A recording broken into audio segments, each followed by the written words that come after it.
Welcome to Voice of the Pages, where literature comes to life. Today, we present part two of one of the greatest novels ever written, Anna Karenina by Lev Tolstoy. Part 2, Chapter 1. At the end of the winter, in the Shtcherbatskys' house, a consultation was being held, which was to pronounce on the state of Kitty's health and the measures to be taken to restore her failing strength. She had been ill, and as spring came on she grew worse.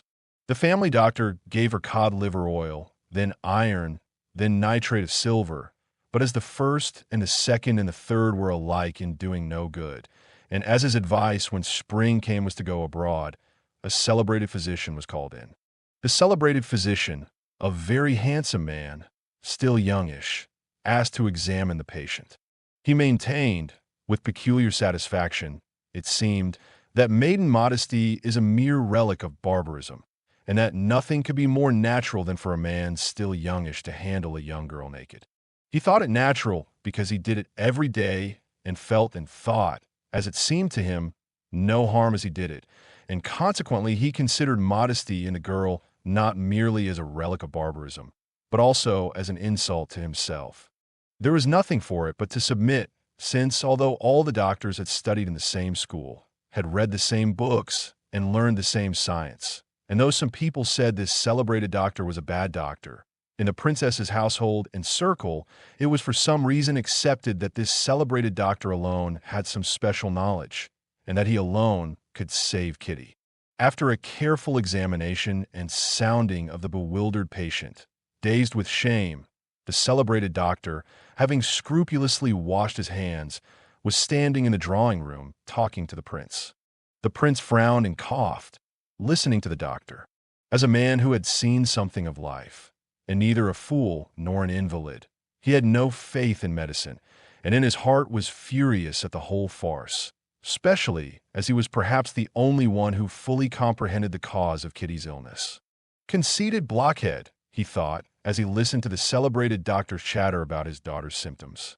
The doctor was meantime, with difficulty, restraining the expression of his contempt for this old gentleman, and with difficulty condescending to the level of his intelligence. He perceived that it was no good talking to the old man, and that the principal person in the house was the mother. Before he decided to scatter his pearls.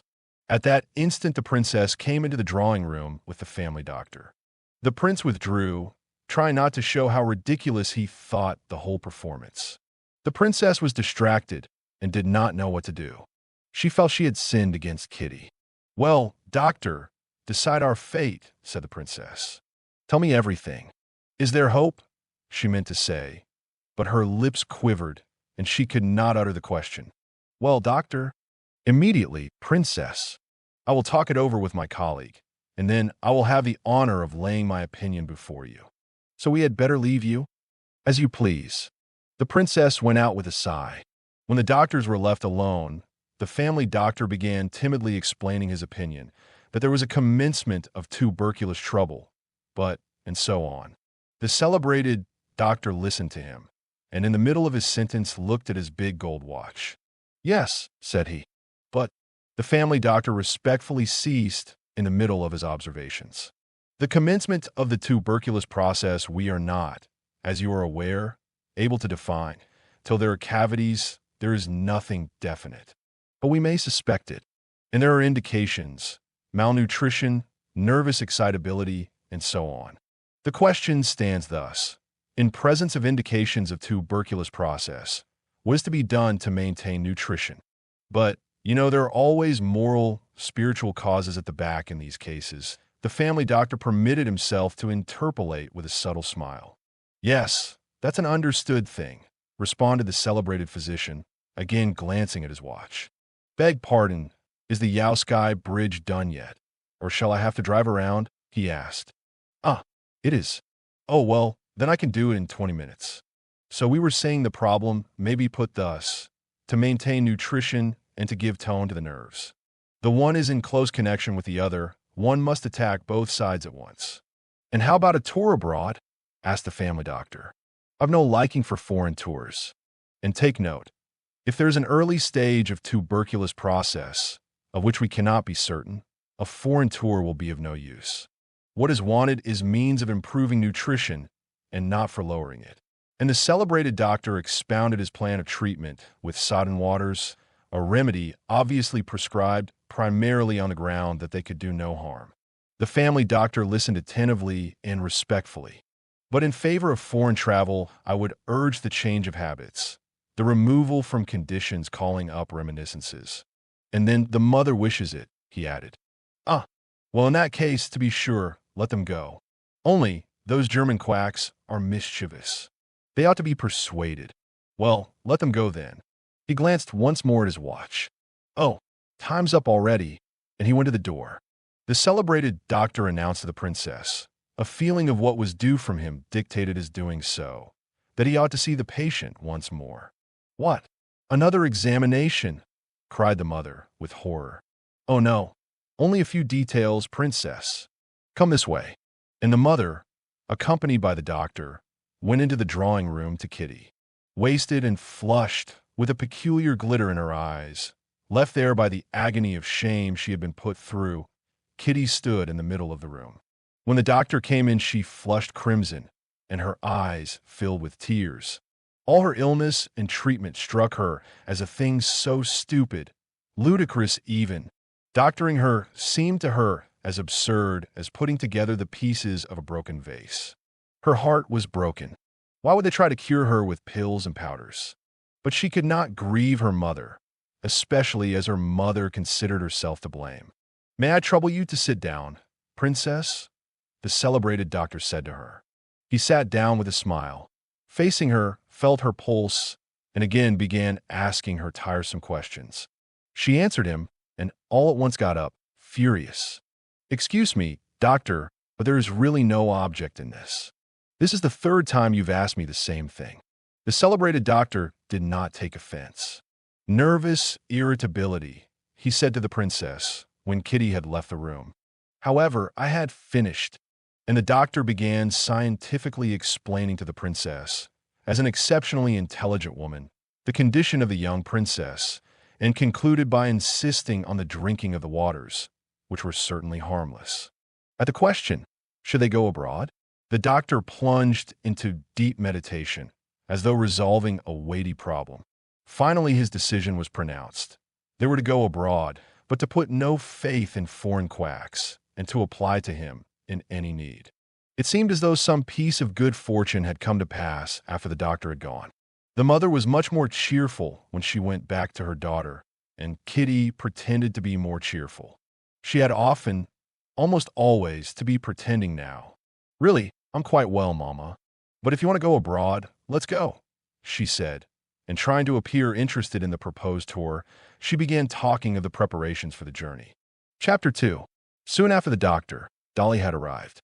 She knew that there was to be a consultation that day, and though she was only just up after her confinement, she had another baby, a little girl, born at the end of the winter. Though she had trouble and anxiety enough of her own, she had left her tiny baby and a sick child to come and hear Kitty's fate, which was to be decided that day. Well, she said, coming into the drawing room without taking off her hat. You're all in good spirits. Good news, then. They tried to tell her what the doctor had said, but it appeared that though the doctor had talked distinctly enough and at great length, it was utterly impossible to report what he had said. The only point of interest was that it was settled they should go abroad. Dolly could not help sighing. Her dearest friend, her sister, was going away, and her life was not a cheerful one. Her relations with Stepan Arkadyevitch after their reconciliation had become humiliating. The union Anna had cemented turned out to be of no solid character, and family harmony was breaking down again at the same point. There had been nothing definite, but Stepan Arkadyevitch was hardly ever at home. Money, too, was hardly ever forthcoming, and Dolly was continually tortured by suspicions of infidelity, which she tried to dismiss, dreading the agonies of jealousy she had been through already. The first onslaught of jealousy, once lived through, could never come back again, and even the discovery of infidelities could never now affect her as it had the first time. Such a discovery now would only mean breaking up family habits, and she let herself be deceived, despising him and still more herself for the weakness. Besides this, the care of her large family was a constant worry to her. First, the nursing of her young baby did not go well. Then the nurse had gone away. Now one of the children had fallen ill. "Well, how are all of you?" asked her mother. "Ah, Mama, we have plenty of troubles of our own. Lily is ill, and I'm afraid it's scarlatina. I have come here now to hear about Kitty, and then I shall shut myself up entirely if, God forbid, it should be scarlatina." The old prince, too, had come in from his study after the doctor's departure, and after presenting his cheek to Dolly and saying a few words to her, he turned to his wife. "How have you settled it? You're going? Well, and what do you mean to do with me?" "I suppose you had better stay here, Alexander," said his wife. "That's as you like." "Mama, why shouldn't father come with us?" said Kitty. "It would be nicer for him and for us too." The old prince got up and stroked Kitty's hair. She lifted her head and looked at him with a forced smile. It always seemed to her that he understood her better than anyone in the family, though he did not say much about her. Being the youngest, she was her father's favorite, and she fancied that his love gave him insight. When now her glance met his blue, kindly eyes looking intently at her, it seemed to her that he saw right through her and understood all that was not good that was passing within her. Reddening, she stretched out towards him expecting a kiss, but he only patted her hair and said, "These stupid chignons. There's no getting at the real daughter. One simply strokes the bristles of dead women." "Well, Delinka," he turned to his elder daughter, "what's her young buck about, hey?" "Nothing, father," answered Dolly, understanding that her husband was meant. "He's always out. I scarcely ever see him," she could not resist adding with a sarcastic smile.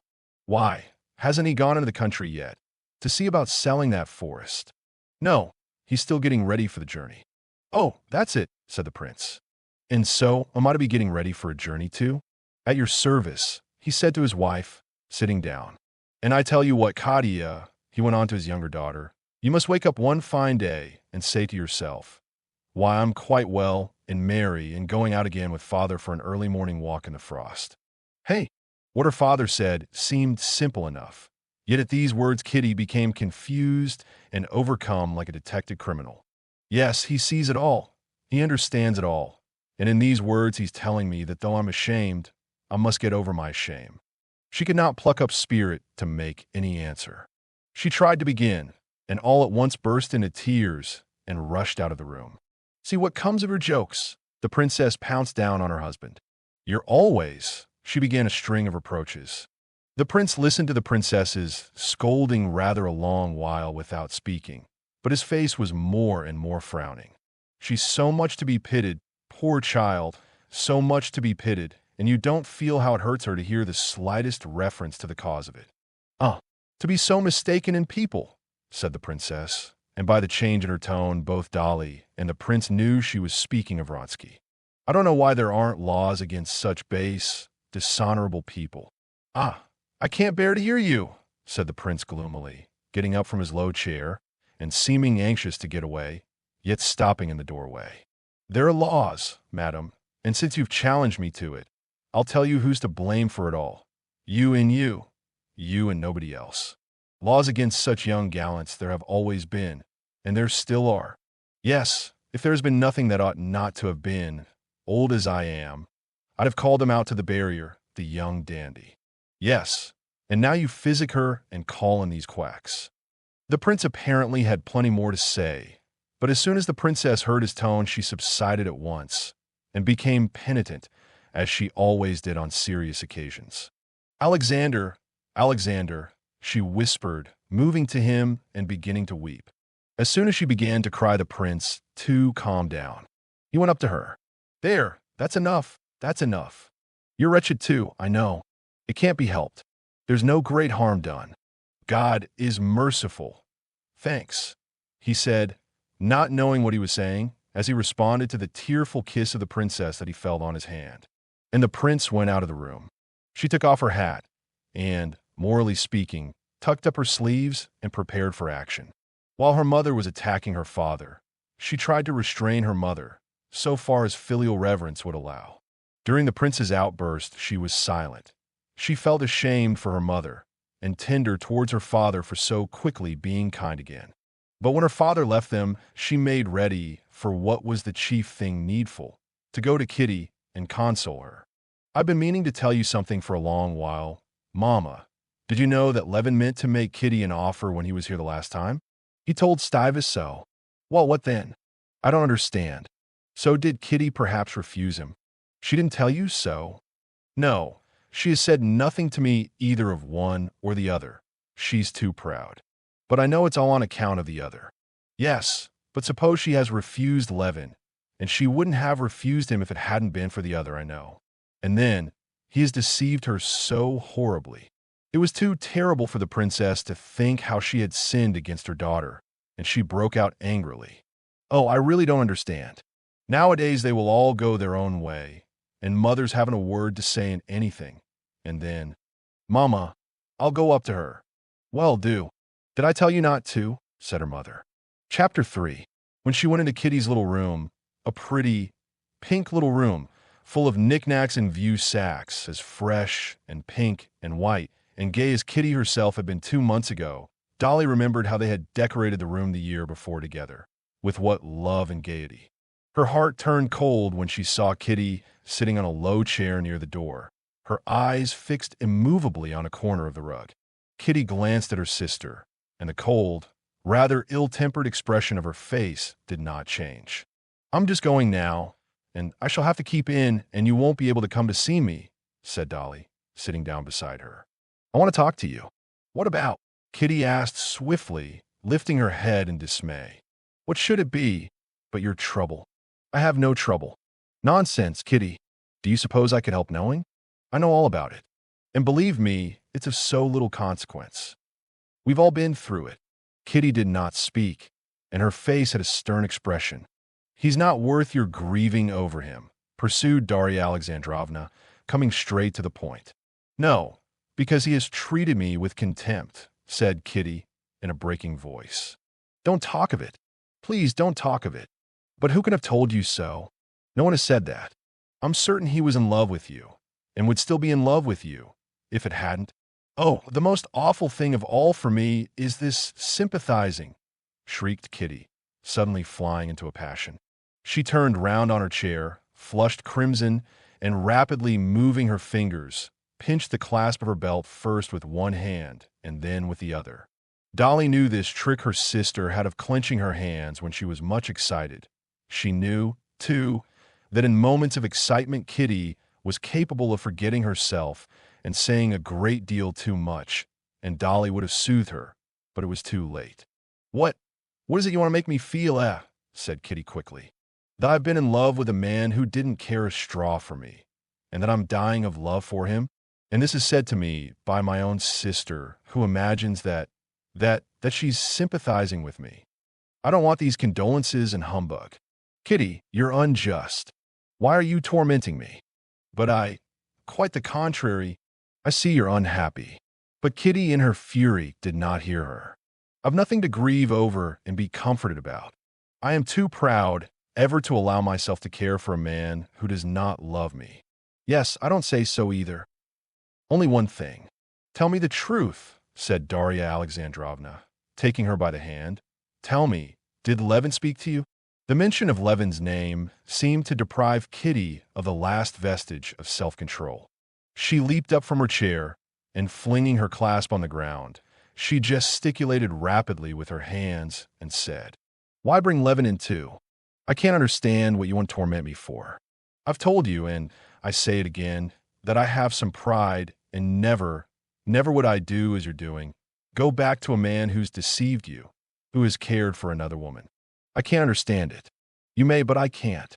And saying these words, she glanced at her sister, and seeing that Dolly sat silent, her head mournfully bowed, Kitty, instead of running out of the room as she had meant to do, sat down near the door and hid her face in her handkerchief. The silence lasted for 2 minutes. Dolly was thinking of herself. That humiliation of which she was always conscious came back to her with a peculiar bitterness when her sister reminded her of it. She had not looked for such cruelty in her sister, and she was angry with her. But suddenly she heard the rustle of a skirt, and with it the sound of heart-rending, smothered sobbing, and felt arms about her neck. Kitty was on her knees before her. "Dalinka, I am so wretched," she whispered penitently, and the sweet face covered with tears hid itself in Darya Alexandrovna's skirt, as though tears were the indispensable oil, without which the machinery of mutual confidence could not run smoothly between the two sisters. The sisters, after their tears, talked, not of what was uppermost in their minds, but, though they talked of outside matters, they understood each other. Kitty knew that the words she had uttered in anger about her husband's infidelity and her humiliating position had cut her poor sister to the heart, but that she had forgiven her. Dolly, for her part, knew all she had wanted to find out. She felt certain that her surmises were correct, that Kitty's misery, her inconsolable misery, was due precisely to the fact that Levin had made her an offer and she had refused him, and Vronsky had deceived her, and that she was fully prepared to love Levin and to detest Vronsky. Kitty said not a word of that. She talked of nothing but her spiritual condition. "I have nothing to make me miserable," she said, getting calmer. "But can you understand that everything has become hateful, loathsome, coarse to me, and I myself most of all? You can't imagine what loathsome thoughts I have about everything." "Why, whatever loathsome thoughts can you have?" asked Dolly, smiling. "The most utterly loathsome and coarse. I can't tell you. It's not unhappiness or low spirits, but much worse. As though everything that was good in me was all hidden away, and nothing was left but the most loathsome. Come, how am I to tell you?" she went on, seeing the puzzled look in her sister's eyes. "Father began saying something to me just now. It seems to me he thinks all I want is to be married. Mother takes me to a ball. It seems to me she only takes me to get me married off as soon as may be and be rid of me. I know it's not the truth, but I can't drive away such thoughts. Eligible suitors, as they call them, I can't bear to see them. It seems to me they're taking stock of me and summing me up. In old days, to go anywhere in a ball dress was a simple joy to me. I admired myself. Now I feel ashamed and awkward. And then, the doctor. Then, Kitty hesitated. She wanted to say further that ever since this change had taken place in her, Stepan Arkadyevitch had become insufferably repulsive to her, and that she could not see him without the grossest and most hideous conceptions rising before her imagination. "Oh, well, everything presents itself to me in the coarsest, most loathsome light," she went on. "That's my illness. Perhaps it will pass off, but you mustn't think about it. I can't help it. I'm never happy except with the children at your house. What a pity you can't be with me. Oh yes, I'm coming. I've had scarlatina, and I'll persuade Mama to let me." Kitty insisted on having her way, and went to stay at her sister's and nurse the children all through the scarlatina, for scarlatina it turned out to be. The two sisters brought all the 6 children successfully through it, but Kitty was no better in health, and in Lent the Shtcherbatskys went abroad. Chapter 4. The highest Petersburg society is essentially one. In it everyone knows everyone else, everyone even visits everyone else. But this great set has its subdivisions. Anna Karenina had friends and close ties in 3 different circles of this highest society. One circle was her husband's government official set, consisting of his colleagues and subordinates, brought together in the most various and capricious manner, and belonging to different social strata. Anna found it difficult now to recall the feeling of almost awe-stricken reverence which she had at first entertained for these persons. Now she knew all of them as people know one another in a country town. She knew their habits and weaknesses, and where the shoe pinched each one of them. She knew their relations with one another and with the head authorities, knew who was for whom, and how each one maintained his position, and where they agreed and disagreed. But the circle of political, masculine interests had never interested her, in spite of Countess Lydia Ivanovna's influence, and she avoided it. Another little set with which Anna was in close relations was the one by means of which Alexei Alexandrovitch had made his career. The center of this circle was the Countess Lydia Ivanovna. It was a set made up of elderly, ugly, benevolent, and godly women, and clever, learned, and ambitious men. One of the clever people belonging to the set had called it the conscience of Petersburg society.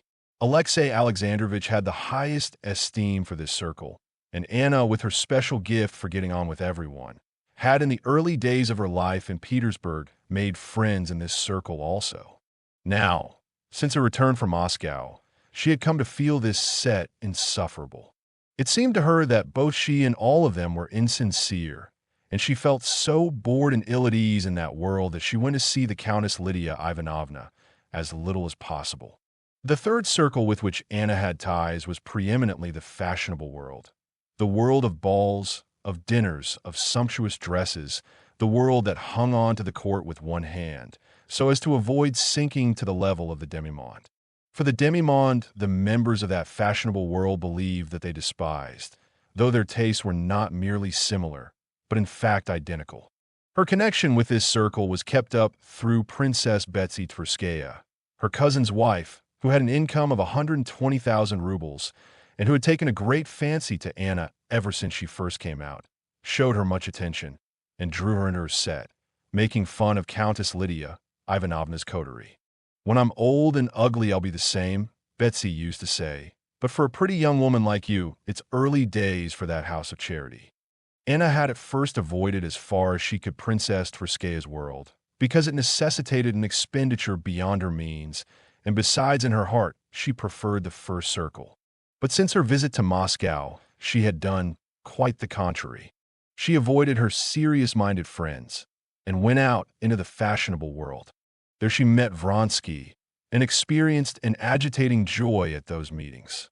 She met Vronsky specially often at Betsy's, for Betsy was a Vronsky by birth and his cousin. Vronsky was everywhere where he had any chance of meeting Anna and speaking to her, when he could, of his love. She gave him no encouragement, but every time she met him there surged up in her heart that same feeling of quickened life that had come upon her that day in the railway carriage when she saw him for the first time. She was conscious herself that her delight sparkled in her eyes and curved her lips into a smile, and she could not quench the expression of this delight. At first Anna sincerely believed that she was displeased with him for daring to pursue her. Soon after her return from Moscow, on arriving at a soirée where she had expected to meet him and not finding him there, she realized distinctly from the rush of disappointment that she had been deceiving herself, and that this pursuit was not merely not distasteful to her, but that it made the whole interest of her life. The celebrated singer was singing for the second time, and all the fashionable world was in the theater. Vronsky, seeing his cousin from his stall in the front row, did not wait till the entr'acte, but went to her box. "Why didn't you come to dinner?" she said to him. "I marvel at the second sight of lovers," she added with a smile, so that no one but he could hear. "She wasn't there. But come after the opera." Vronsky looked inquiringly at her. She nodded. He thanked her by a smile and sat down beside her. "But how I remember your jeers," continued Princess Betsy, who took a peculiar pleasure in following up this passion to a successful issue. "What's become of all that?" "You're caught, my dear boy." "That's my one desire, to be caught," answered Vronsky, with his serene, good-humored smile. "If I complain of anything, it's only that I'm not caught enough to tell the truth. I begin to lose hope." "Why, whatever hope can you have?" said Betsy, offended on behalf of her friend. "Entendons-nous." But in her eyes there were gleams of light that betrayed that she understood perfectly and precisely as he did what hope he might have. "None whatever," said Vronsky, laughing and showing his even rows of teeth. "Excuse me," he added, taking an opera glass out of her hand and proceeding to scrutinize, over her bare shoulder, the row of boxes facing them. "I'm afraid I'm becoming ridiculous." He was very well aware that he ran no risk of being ridiculous in the eyes of Betsy or any other fashionable people. He was very well aware that in their eyes the position of an unsuccessful lover of a girl, or of any woman free to marry, might be ridiculous. But the position of a man pursuing a married woman, and, regardless of everything, staking his life on drawing her into adultery, has something fine and grand about it, and can never be ridiculous. And so it was with a proud and gay smile under his mustaches that he lowered the opera glass and looked at his cousin. "But why was it you didn't come to dinner?" she said, admiring him. "I must tell you about that." I was busily employed. And doing what, do you suppose? I'll give you 100 guesses, 1,000 you never guess. I've been reconciling a husband with a man who'd insulted his wife. Yes, really. Well, did you succeed? Almost. You really must tell me about it, she said, getting up. Come to me in the next entr'acte. I can't. I'm going to French theater. From Nielsen? Betsy queried in horror, though she could not herself have distinguished Nilsson's voice from any chorus girl's. Can't help it. I've an appointment there, all to do with my mission of peace. Blessed are the peacemakers. Theirs is the kingdom of heaven, said Betsy, vaguely recollecting she had heard some similar saying from someone. Very well, then, sit down and tell me what it's all about. And she sat down again. Chapter 5. This is rather indiscreet, but it's so good it's an awful temptation to tell the story, said Vronsky, looking at her with his laughing eyes. I'm not going to mention any names, but I shall guess. So much the better. Well, listen, 2 festive young men were driving. Officers of your regiment, of course. I didn't say they were officers. 2 young men who had been lunching. In other words, drinking. Possibly. They were driving on their way to dinner with a friend in the most festive state of mind, and they beheld a pretty woman in a hired sledge. She overtakes them, looks round at them, and so they fancy anyway, nods to them and laughs. They, of course, follow her. They gallop at full speed. To their amazement, the fair one alights at the entrance of the very house to which they were going. The fair one darts upstairs to the top story. They get a glimpse of red lips under a short veil and exquisite little feet. You describe it with such feeling that I fancy you must be one of the 2. And after what you said just now, well, the young men go in to their comrades. He was giving a farewell dinner. Though they certainly did drink a little too much, as one always does at farewell dinners. And at dinner, they inquire who lives at the top in that house. No one knows, only their host valet. In answer to their inquiry whether any young ladies are living on the top floor, answered that there were a great many of them about there. After dinner, the 2 young men go into their host's study and write a letter to the unknown fair one. They compose an ardent epistle, a declaration in fact, and they carry the letter upstairs themselves, so as to elucidate whatever might appear not perfectly intelligible in the letter. Why are you telling me these horrible stories? Well, they ring. A maid-servant opens the door. They hand her the letter and assure the maid that they're both so in love that they'll die on the spot at the door. The maid, stupefied, carries in their messages. All at once a gentleman appears with whiskers like sausages, as red as a lobster, announces that there is no one living in the flat except his wife, and sends them both about their business. How do you know he had whiskers like sausages, as you say? Ah, you shall hear. I've just been to make peace between them. Well, and what then? That's the most interesting part of the story. It appears that it's a happy couple, a government clerk and his lady.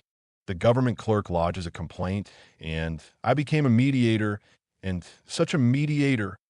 I assure you Talleyrand couldn't hold a candle to me. Why? Where was the difficulty? Ah, you shall hear. We apologize in due form. We are in despair. We entreat forgiveness for the unfortunate misunderstanding. The government clerk with the sausages begins to melt, but he, too, desires to express his sentiments. And as soon as ever he begins to express them, he begins to get hot and say nasty things. And again, I'm obliged to trot out all my diplomatic talents. I allowed that their conduct was bad, but I urged him to take into consideration their heedlessness, their youth. Then, too, the young men had only just been lunching together. You understand. They regret it deeply and beg you to overlook their misbehavior. The government clerk was softened once more. I consent, Count, and am ready to overlook it. But you perceive that my wife's a respectable woman, has been exposed to the persecution and insults and effrontery of young upstart scoundrels.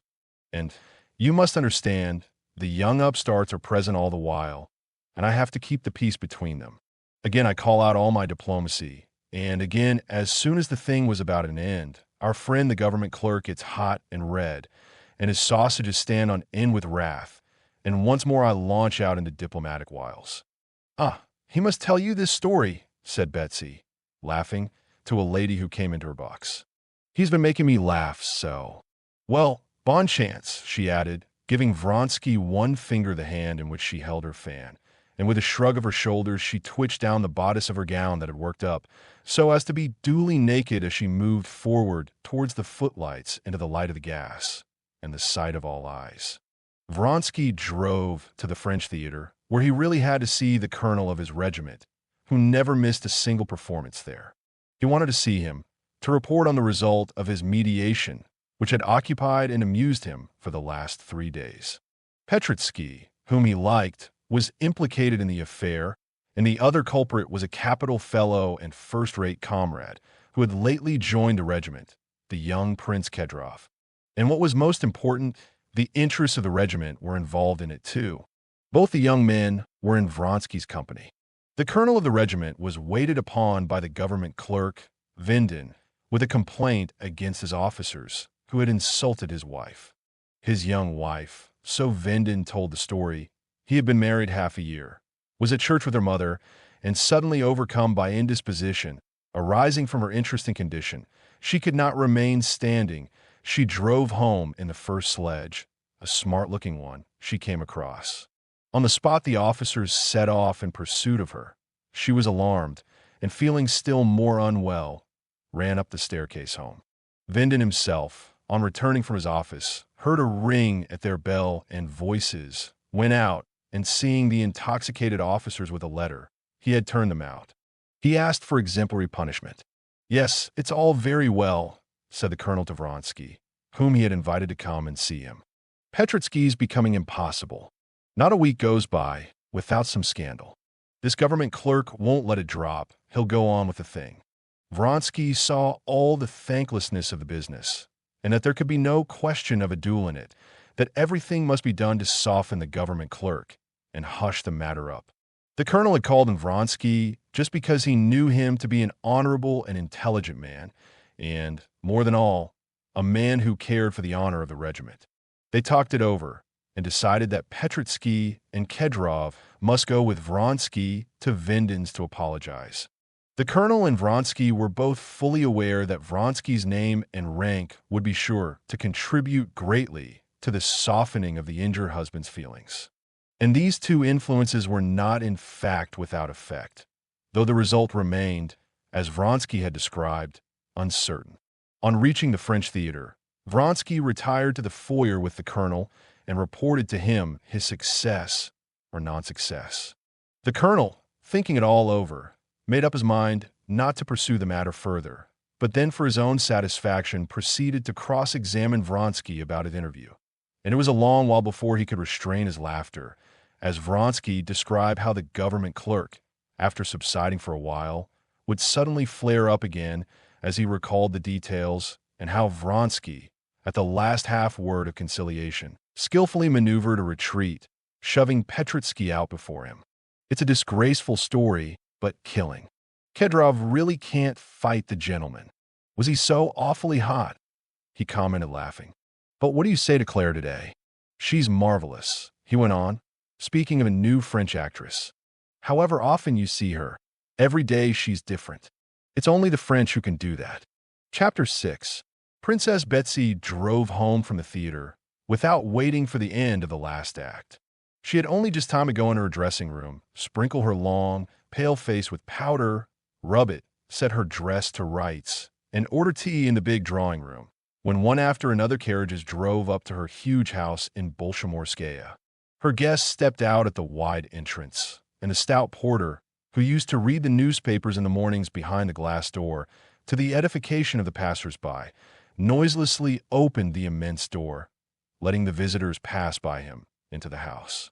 Almost at the same instant the hostess, with freshly arranged coiffure and freshened face, walked in at one door and her guests at the other door of the drawing room, a large room with dark walls, downy rugs, and a brightly lighted table, gleaming with the light of candles, white cloth, silver samovar, and transparent china tea things. The hostess sat down at the table and took off her gloves. Chairs were set with the aid of footmen, moving almost imperceptibly about the room. The party settled itself, divided into two groups. One round the samovar near the hostess, the other at the opposite end of the drawing room, round the handsome wife of an ambassador in black velvet, with sharply defined black eyebrows. In both groups, conversation wavered, as it always does for the first few minutes, broken up by meetings, greetings, offers of tea, and, as it were, feeling about for something to rest upon. She's exceptionally good as an actress. One can see she's studied Kaulbach, said a diplomatic attaché in the group round the ambassador's wife. Did you notice how she fell down? Oh, please, don't let us talk about Nielsen. No one can possibly say anything new about her, said a fat, red-faced, flaxen-headed lady, without eyebrows and chignon, wearing an old silk dress.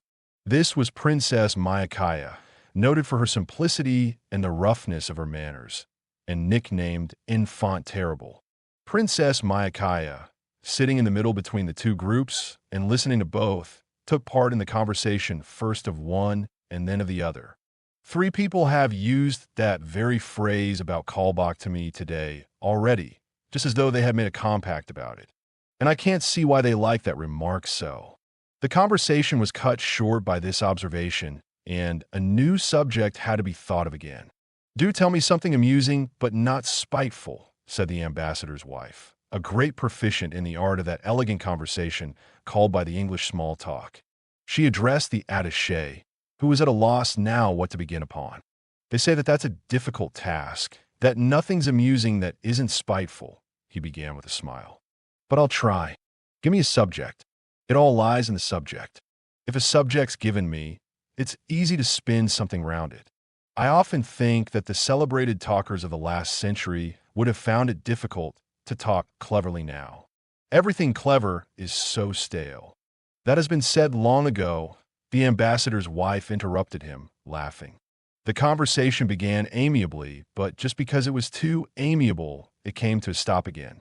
They had to have recourse to the sure, never-failing topic, gossip. Don't you think there's something Louis Quinze about Tushkevich? He said, glancing towards a handsome, fair-haired young man standing at the table. Oh yes, he's in the same style as the drawing room, and that's why it is he's so often here. This conversation was maintained, since it rested on allusions to what could not be talked of in that room, that is to say, of the relations of Tushkevich with their hostess. Round the samovar and the hostess the conversation had been meanwhile vacillating in just the same way between three inevitable topics: the latest piece of public news, the theater, and scandal. It, too, came finally to rest on a last topic, that is ill-natured gossip. Have you heard the Maltishchiva woman, the mother, not the daughter, has ordered a costume in dyeable rose color? Nonsense. No, that's too lovely. I wonder that with her sense, for she's not a fool, you know, that she doesn't see how funny she is.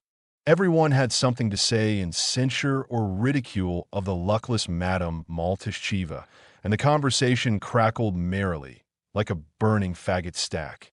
The husband of Princess Betsy, a good-natured fat man, an ardent collector of engravings, hearing that his wife had visitors, came into the drawing room before going to his club.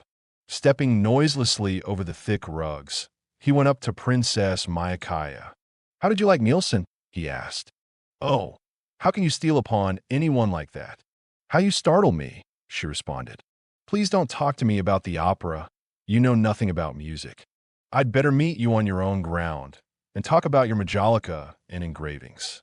Come now, what treasure have you been buying lately at the old curiosity shops? Would you like me to show you? But you don't understand such things. Oh, do show me. I've been learning about them at those. What's their names? The bankers. They've some splendid engravings. They showed them to us." "Why? Have you been at the Schutzbergs?" asked the hostess from the samovar. "Yes, ma chère. They asked my husband and me to dinner, and told us the sauce at that dinner cost £100, Princess Myakaya said, speaking loudly and conscious everyone was listening, and very nasty sauce it was, some green mess. We had to ask them, and I made them sauce for 18 pence, and everybody was very much pleased with it." "She's unique," said the lady of the house. "Marvelous," said someone. The sensation produced by Princess Myakaya's speeches was always unique, and the secret of the sensation she produced lay in the fact that though she spoke not always appropriately, as now, she said simple things with some sense in them. In the society in which she lived, such plain statements produced the effect of the wittiest epigram. Princess Myakaya could never see why it had that effect, but she knew it had and took advantage of it. As everyone had been listening while Princess Myakaya spoke, and so the conversation around the ambassador's wife had dropped, Princess Betsy tried to bring the whole party together and turned to the ambassador's wife. "Will you really not have tea? You should come over here by us." "No, we're very happy here," the ambassador's wife responded with a smile, and she went on with the conversation that had been begun. It was a very agreeable conversation. They were criticizing the Karenins, husband and wife. "Anna is quite changed since her stay in Moscow. There's something strange about her," said her friend. "The great change is that she brought back with her the shadow of Alexei Vronsky," said the ambassador's wife. "Well, what of it? There's a fable of Grimm's about a man without a shadow, a man who's lost his shadow, and that's his punishment for something. I never could understand how it was a punishment. But a woman must dislike being without a shadow." "Yes, but women with a shadow usually come to a bad end," said Anna's friend. "Bad luck to your tongue," said Princess Myakaya suddenly. "Madame Karenina's a splendid woman. I don't like her husband, but I like her very much." "Why don't you like her husband?" "He's such a remarkable man," said the ambassador's wife. "My husband says there are few statesmen like him in Europe, and my husband tells me just the same, but I don't believe it," said Princess Myakaya. "If our husbands didn't talk to us, we should see the facts as they are. Alexei Alexandrovich, to my thinking, is simply a fool. I say it in a whisper, but doesn't it really make everything clear? Before, when I was told to consider him clever, I kept looking for his ability and thought myself a fool for not seeing it. But directly I said, he's a fool, though only in a whisper. Everything's explained, isn't it? How spiteful you are today." "Not a bit. I know other way out of it. One of the two had to be a fool. And, well, one can't say that of oneself. No one is satisfied with his fortune, and everyone is satisfied with his wit." The attaché repeated the French saying. "That's just it, just it." Princess Myakaya turned to him. "But the point is that I won't abandon Anna to your mercies. She's so nice, so charming. How can she help it if they're all in love with her and follow her about like shadows?" "Oh, I had no idea of blaming her for it," Anna's friend said in self-defense. "If no one follows us about like a shadow, that's no proof that we've any right to blame her." And having duly disposed of Anna's friend, the Princess Myakaya got up and, together with the ambassador's wife, joined the group at the table, where the conversation was dealing with the King of Prussia. "What wicked gossip were you talking over there?" asked Betsy. "About the Karenins. The princess gave us a sketch of Alexei Alexandrovich," said the ambassador's wife with a smile, as she sat down at the table. "Pity we didn't hear it," said Princess Betsy, glancing towards the door. "Ah, here you are at last," she said, turning with a smile to Vronsky as he came in. Vronsky was not merely acquainted with all the persons whom he was meeting here. He saw them all every day, and so he came in with the quiet manner with which one enters a room full of people from whom one has only just parted. "Where do I come from?" he said, in answer to a question from the ambassador's wife. "Well, there's no help for it, I must confess. From the opera bouffe. I do believe I've seen it 100 times, and always with fresh enjoyment. It's exquisite. I know it's disgraceful, but I go to sleep at the opera, and I sit out the opera bouffe to the last minute and enjoy it. This evening, he mentioned a French actress and was going to tell something about her, but the ambassador's wife, with playful horror, cut him short. "Please don't tell us about that horror." "All right. I won't, especially as everyone knows those horrors. And we should all go to see them if it were accepted as the correct thing, like the opera," chimed in Princess Myakaya. Chapter 7. Steps were heard at the door, and Princess Betsy, knowing it was Madame Karenina, glanced at Vronsky. He was looking towards the door, and his face wore a strange new expression. Joyfully, intently, and, at the same time, timidly, he gazed at the approaching figure, and slowly he rose to his feet.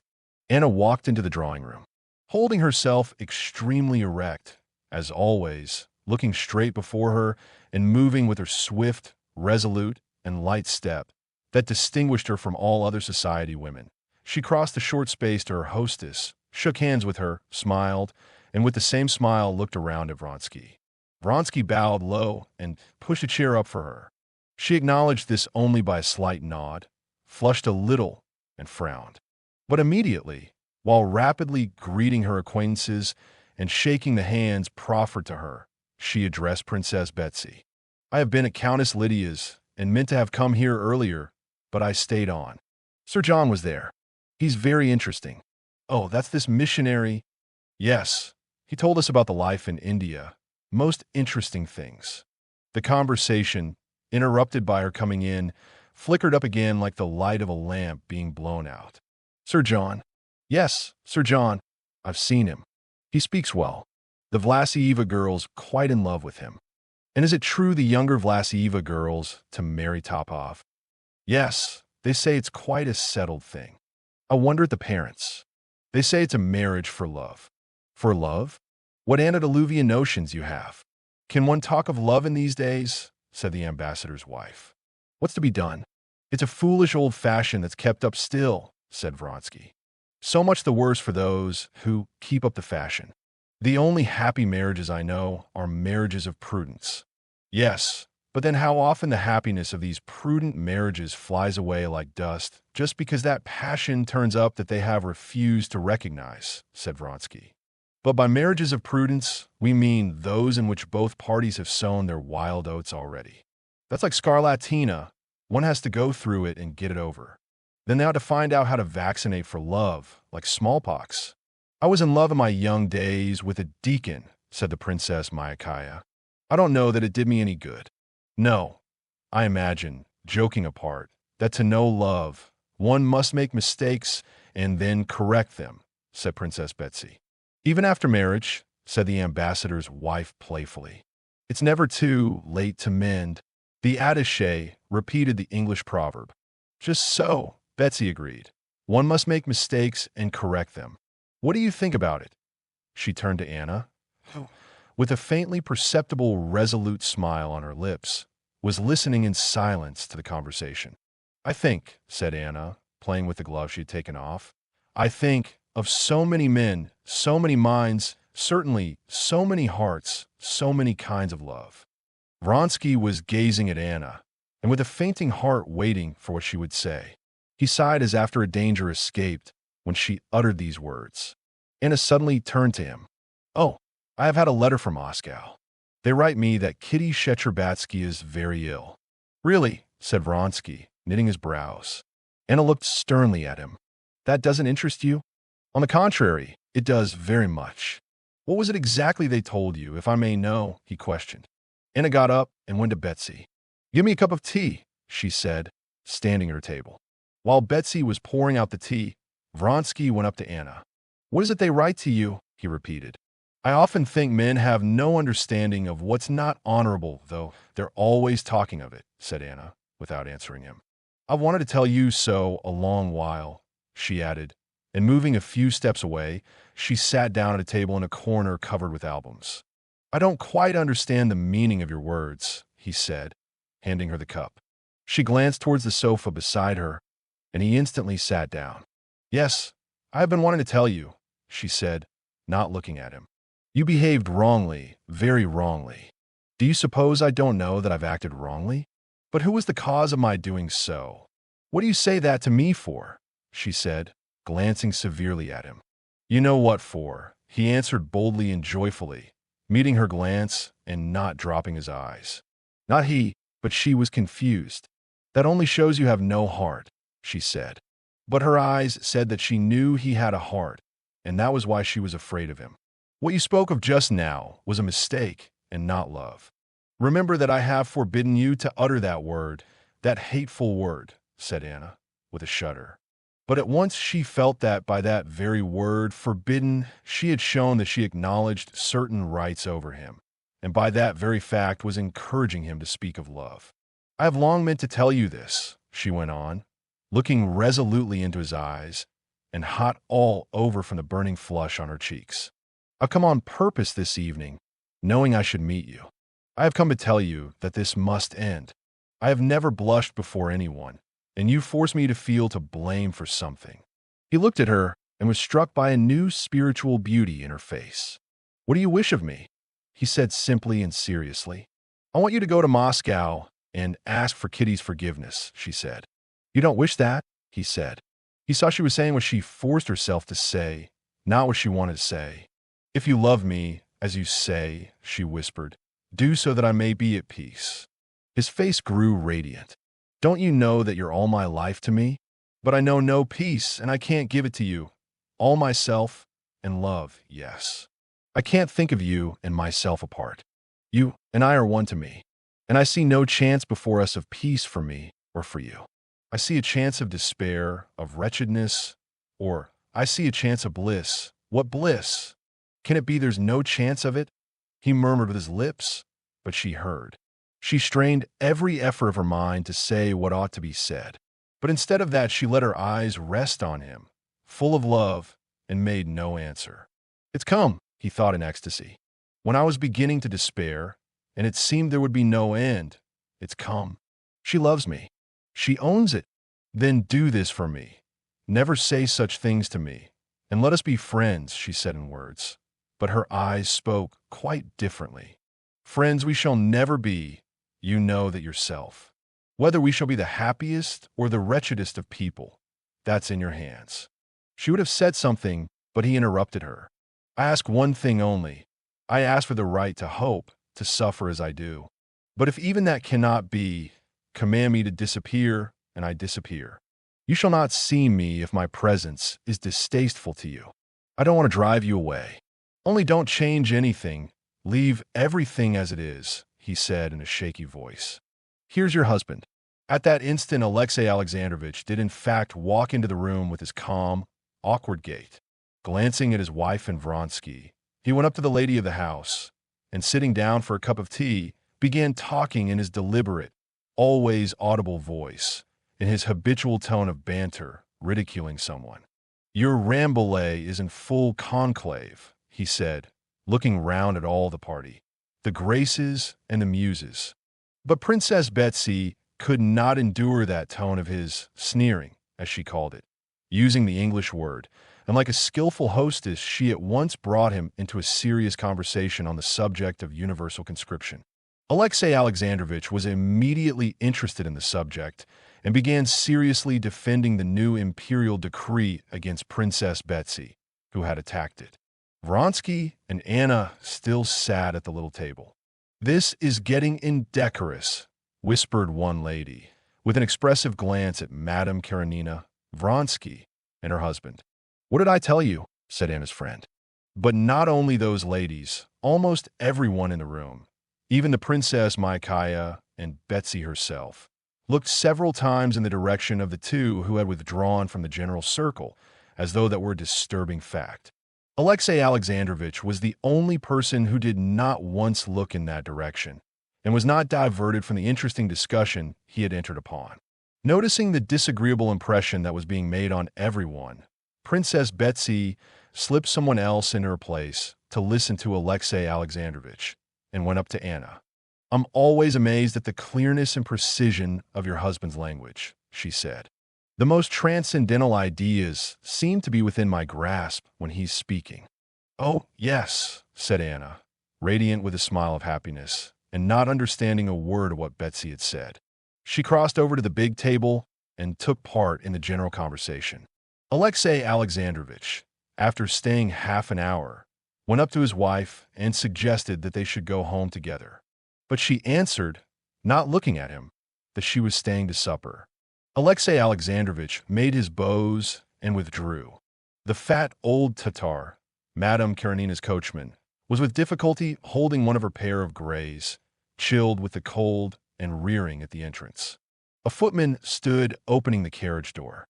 The hall porter stood holding open the great door of the house. Anna Arkadyevna, with her quick little hand, was unfastening the lace of her sleeve, caught in the hook of her fur cloak, and with bent head listening to the words Vronsky murmured as he escorted her down. "You've said nothing, of course, and I ask nothing," he was saying. But you know that friendship's not what I want, that there's only one happiness in life for me, that word that you dislike so? Yes, love. Love, she repeated slowly, in an inner voice, and suddenly, at the very instant she unhooked the lace, she added, "Why I don't like the word is that it means too much to me, far more than you can understand," and she glanced into his face. Au revoir. She gave him her hand, and with her rapid, springy step she passed by the porter and vanished into the carriage. Her glance, the touch of her hand, set him aflame. He kissed the palm of his hand where she had touched it, and went home, happy in the sense that he had got nearer to the attainment of his aims that evening than during the last 2 months. Chapter 8. Alexei Alexandrovich had seen nothing striking or improper in the fact that his wife was sitting with Vronsky at a table apart, in eager conversation with him about something. But he noticed that to the rest of the party this appeared something striking and improper, and for that reason it seemed to him too to be improper. He made up his mind that he must speak of it to his wife. On reaching home, Alexei Alexandrovich went to his study, as he usually did, seated himself in his low chair, opened a book on the papacy at the place where he had laid the paper knife in it, and read till 1 o'clock, just as he usually did. But from time to time he rubbed his high forehead and shook his head as though to drive away something. At his usual time, he got up and made his toilet for the night. Anna Arkadyevna had not yet come in. With a book under his arm, he went upstairs. But this evening, instead of his usual thoughts and meditations upon official details, his thoughts were absorbed by his wife and something disagreeable connected with her. Contrary to his usual habit, he did not get into bed, but fell to walking up and down the rooms with his hands clasped behind his back. He could not go to bed, feeling that it was absolutely needful for him first to think thoroughly over the position that had just arisen. When Alexei Alexandrovich had made up his mind that he must talk to his wife about it, it had seemed a very easy and simple matter. But now, when he began to think over the question that had just presented itself, it seemed to him very complicated and difficult. Alexei Alexandrovich was not jealous. Jealousy, according to his notions, was an insult to one's wife, and one ought to have confidence in one's wife. Why one ought to have confidence, that is to say, complete conviction that his young wife would always love him, he did not ask himself. But he had no experience of lack of confidence, because he had confidence in her, and told himself that he ought to have it. Now, though his conviction that jealousy was a shameful feeling and that one ought to feel confidence had not broken down, he felt that he was standing face to face with something illogical and irrational, and did not know what was to be done. Alexei Alexandrovich was standing face to face with life, with the possibility of his wife's loving someone other than himself, and this seemed to him very irrational and incomprehensible because it was life itself. All his life, Alexei Alexandrovich had lived and worked in official spheres, having to do with the reflection of life. And every time he had stumbled against life itself, he had shrunk away from it. Now he experienced a feeling akin to that of a man who, while calmly crossing a precipice by a bridge, should suddenly discover that the bridge is broken and that there is a chasm below. That chasm was life itself, the bridge, that artificial life in which Alexei Alexandrovich had lived. For the first time, the question presented itself to him of the possibility of his wife's loving someone else, and he was horrified at it. He did not undress, but walked up and down with his regular tread over the resounding parquet of the dining room, where one lamp was burning over the carpet of the dark drawing room, in which the light was reflected on the big new portrait of himself hanging over the sofa, and across her boudoir, where 2 candles burned, lighting up the portraits of her parents and woman friends and the pretty knickknacks of her writing table that he knew so well. He walked across her boudoir to the bedroom door and turned back again. At each turn in his walk, especially at the parquet of the lighted dining room, he halted and said to himself, "Yes, this I must decide and put a stop to. I must express my view of it and my decision." And he turned back again. But express what? What decision? He said to himself in the drawing room, and he found no reply. But after all, he asked himself before turning into the boudoir, what has occurred? Nothing. She was talking a long while with him. But what of that? Surely women in society can talk to whom they please. And then, jealousy means lowering both myself and her, he told himself as he went into her boudoir. But this dictum, which had always had such weight with him before, had now no weight and no meaning at all. And from the bedroom door, he turned back again. But as he entered the dark drawing room, some inner voice told him that it was not so, and that if others noticed it, that showed that there was something. And he said to himself again in the dining room, yes, I must decide and put a stop to it, and express my view of it. And again at the turn in the drawing room, he asked himself, decide how? And again he asked himself, what had occurred? And answered, nothing, and recollected that jealousy was a feeling insulting to his wife. But again in the drawing room, he was convinced that something had happened. His thoughts, like his body, went round a complete circle without coming upon anything new. He noticed this, rubbed his forehead, and sat down in her boudoir. There, looking at her table, with the malachite blotting case lying at the top and an unfinished letter, his thoughts suddenly changed. He began to think of her, of what she was thinking and feeling. For the first time, he pictured vividly to himself her personal life, her ideas, her desires, and the idea that she could and should have a separate life of her own seemed to him so alarming that he made haste to dispel it. It was the chasm which he was afraid to peep into. To put himself in thought and feeling in another person's place was a spiritual exercise not natural to Alexei Alexandrovich. He looked on this spiritual exercise as a harmful and dangerous abuse of the fancy. And the worst of it all, thought he, is that just now, at the very moment when my great work is approaching completion, he was thinking of the project he was bringing forward at the time. When I stand in need of all my mental peace and all my energies, just now this stupid worry should fall foul of me. But what's to be done? I'm not one of those men who submit to uneasiness and worry without having the force of character to face them. I must think it over, come to a decision, and put it out of my mind, he said aloud. The question of her feelings, of what has passed and may be passing in her soul, that's not my affair. That's the affair of her conscience, and falls under the head of religion, he said to himself, feeling consolation in the sense that he had found to which division of regulating principles this new circumstance could be properly referred. And so, Alexei Alexandrovich said to himself, questions as to her feelings and so on are questions for her conscience, with which I can have nothing to do. My duty is clearly defined. As the head of the family, I am a person bound in duty to guide her, and consequently, in part the person responsible. I am bound to point out the danger I perceive, to warn her, even to use my authority. I ought to speak plainly to her. And everything that he would say tonight to his wife took clear shape in Alexei Alexandrovich's head. Thinking over what he would say, he somewhat regretted that he should have to use his time and mental powers for domestic consumption, with so little to show for it. But, in spite of that, the form and contents of the speech before him shaped itself as clearly and distinctly in his head as a ministerial report. I must say and express fully the following points. First, exposition of the value to be attached to public opinion and to decorum. Secondly, exposition of religious significance of marriage. Thirdly, if need be, reference to the calamity possibly ensuing to our son. Fourthly, reference to the unhappiness likely to result to herself. And, interlacing his fingers, Alexei Alexandrovich stretched them, and the joints of the fingers cracked. This trick, a bad habit, the cracking of his fingers, always soothed him and gave precision to his thoughts, so needful to him at this juncture. There was the sound of a carriage driving up to the front door.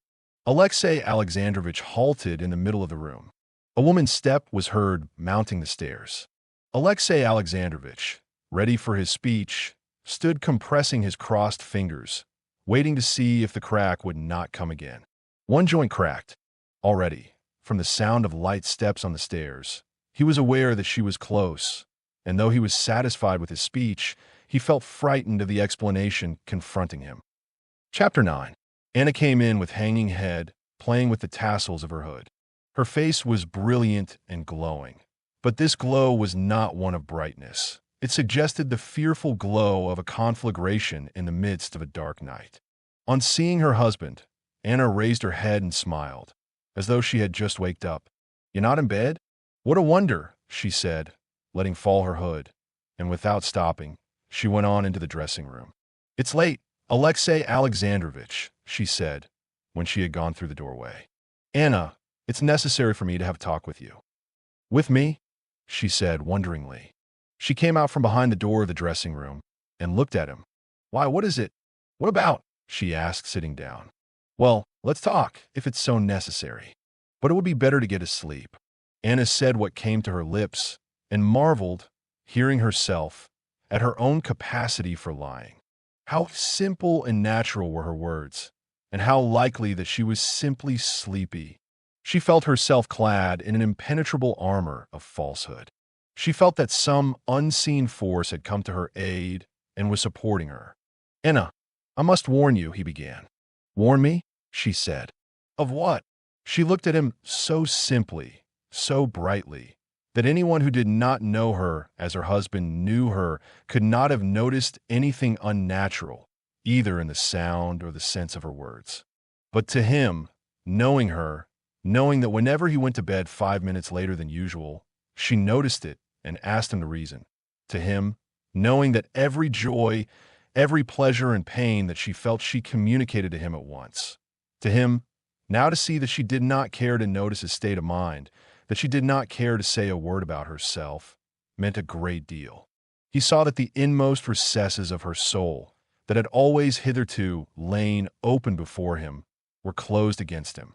More than that, he saw from her tone that she was not even perturbed at that, but as it were said straight out to him, "Yes, it's shut up, and so it must be, and will be in future." Now he experienced a feeling such as a man might have, returning home and finding his own house locked up. But perhaps the key may yet be found, thought Alexei Alexandrovich. "I want to warn you," he said in a low voice, "that through thoughtlessness and lack of caution you may cause yourself to be talked about in society. Your too animated conversation this evening with Count Vronsky," he enunciated the name firmly and with deliberate emphasis, "attracted attention."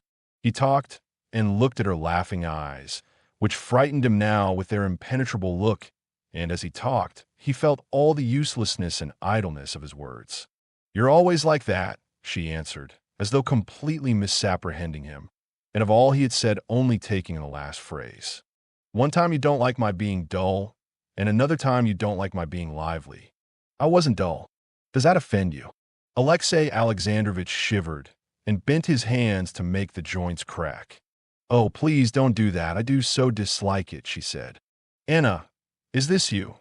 said Alexei Alexandrovich, quietly making an effort over himself and restraining the motion of his fingers. "But what is it all about?" she said, with such genuine and droll wonder. "What do you want of me?"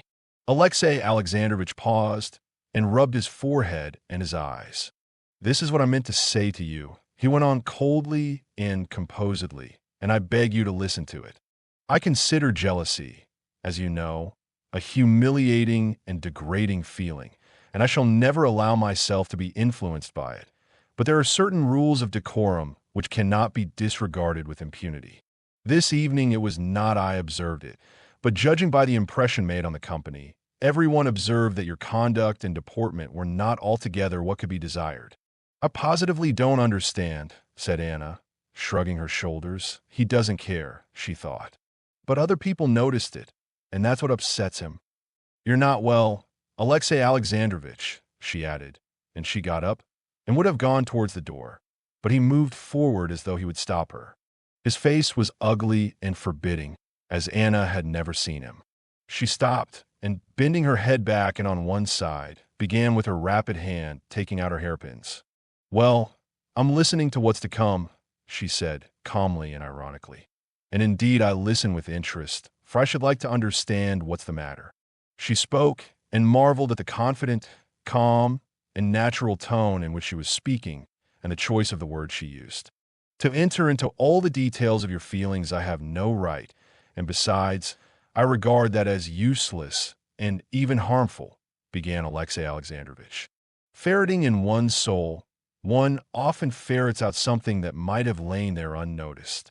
Your feelings are an affair of your own conscience. but I am in duty bound to you, to myself, and to God, to point out to you your duties. Our life has been joined, not by man, but by God. That union can only be severed by a crime, and a crime of that nature brings its own chastisement. I don't understand a word. And oh dear, how sleepy I am. Unluckily, she said, rapidly passing her hand through her hair, feeling for the remaining hairpins. Anna, for God's sake, don't speak like that, he said gently.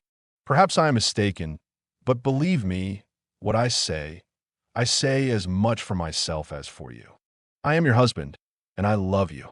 For an instant her face fell, and the mocking gleam in her eyes died away. But the word love threw her into revolt again. She thought, love? Can he love? If he hadn't heard there was such a thing as love, he would never have used the word. He doesn't even know what love is. Alexei Alexandrovich, really I don't understand, she said. Define what it is you find. Pardon, let me say all I have to say. I love you, but I am not speaking of myself. The most important persons in this matter are our son and yourself. It may very well be, I repeat, that my words seem to you utterly unnecessary and out of place. It may be that they are called forth by my mistaken impression. In that case, I beg you to forgive me. But if you are conscious yourself of even the smallest foundation for them, then I beg you to think a little, and if your heart prompts you, to speak out to me. Alexei Alexandrovich was unconsciously saying something utterly unlike what he had prepared. I have nothing to say. And besides, she said hurriedly, with difficulty repressing a smile, it's really time to be in bed. Alexei Alexandrovich sighed, and, without saying more, went into the bedroom.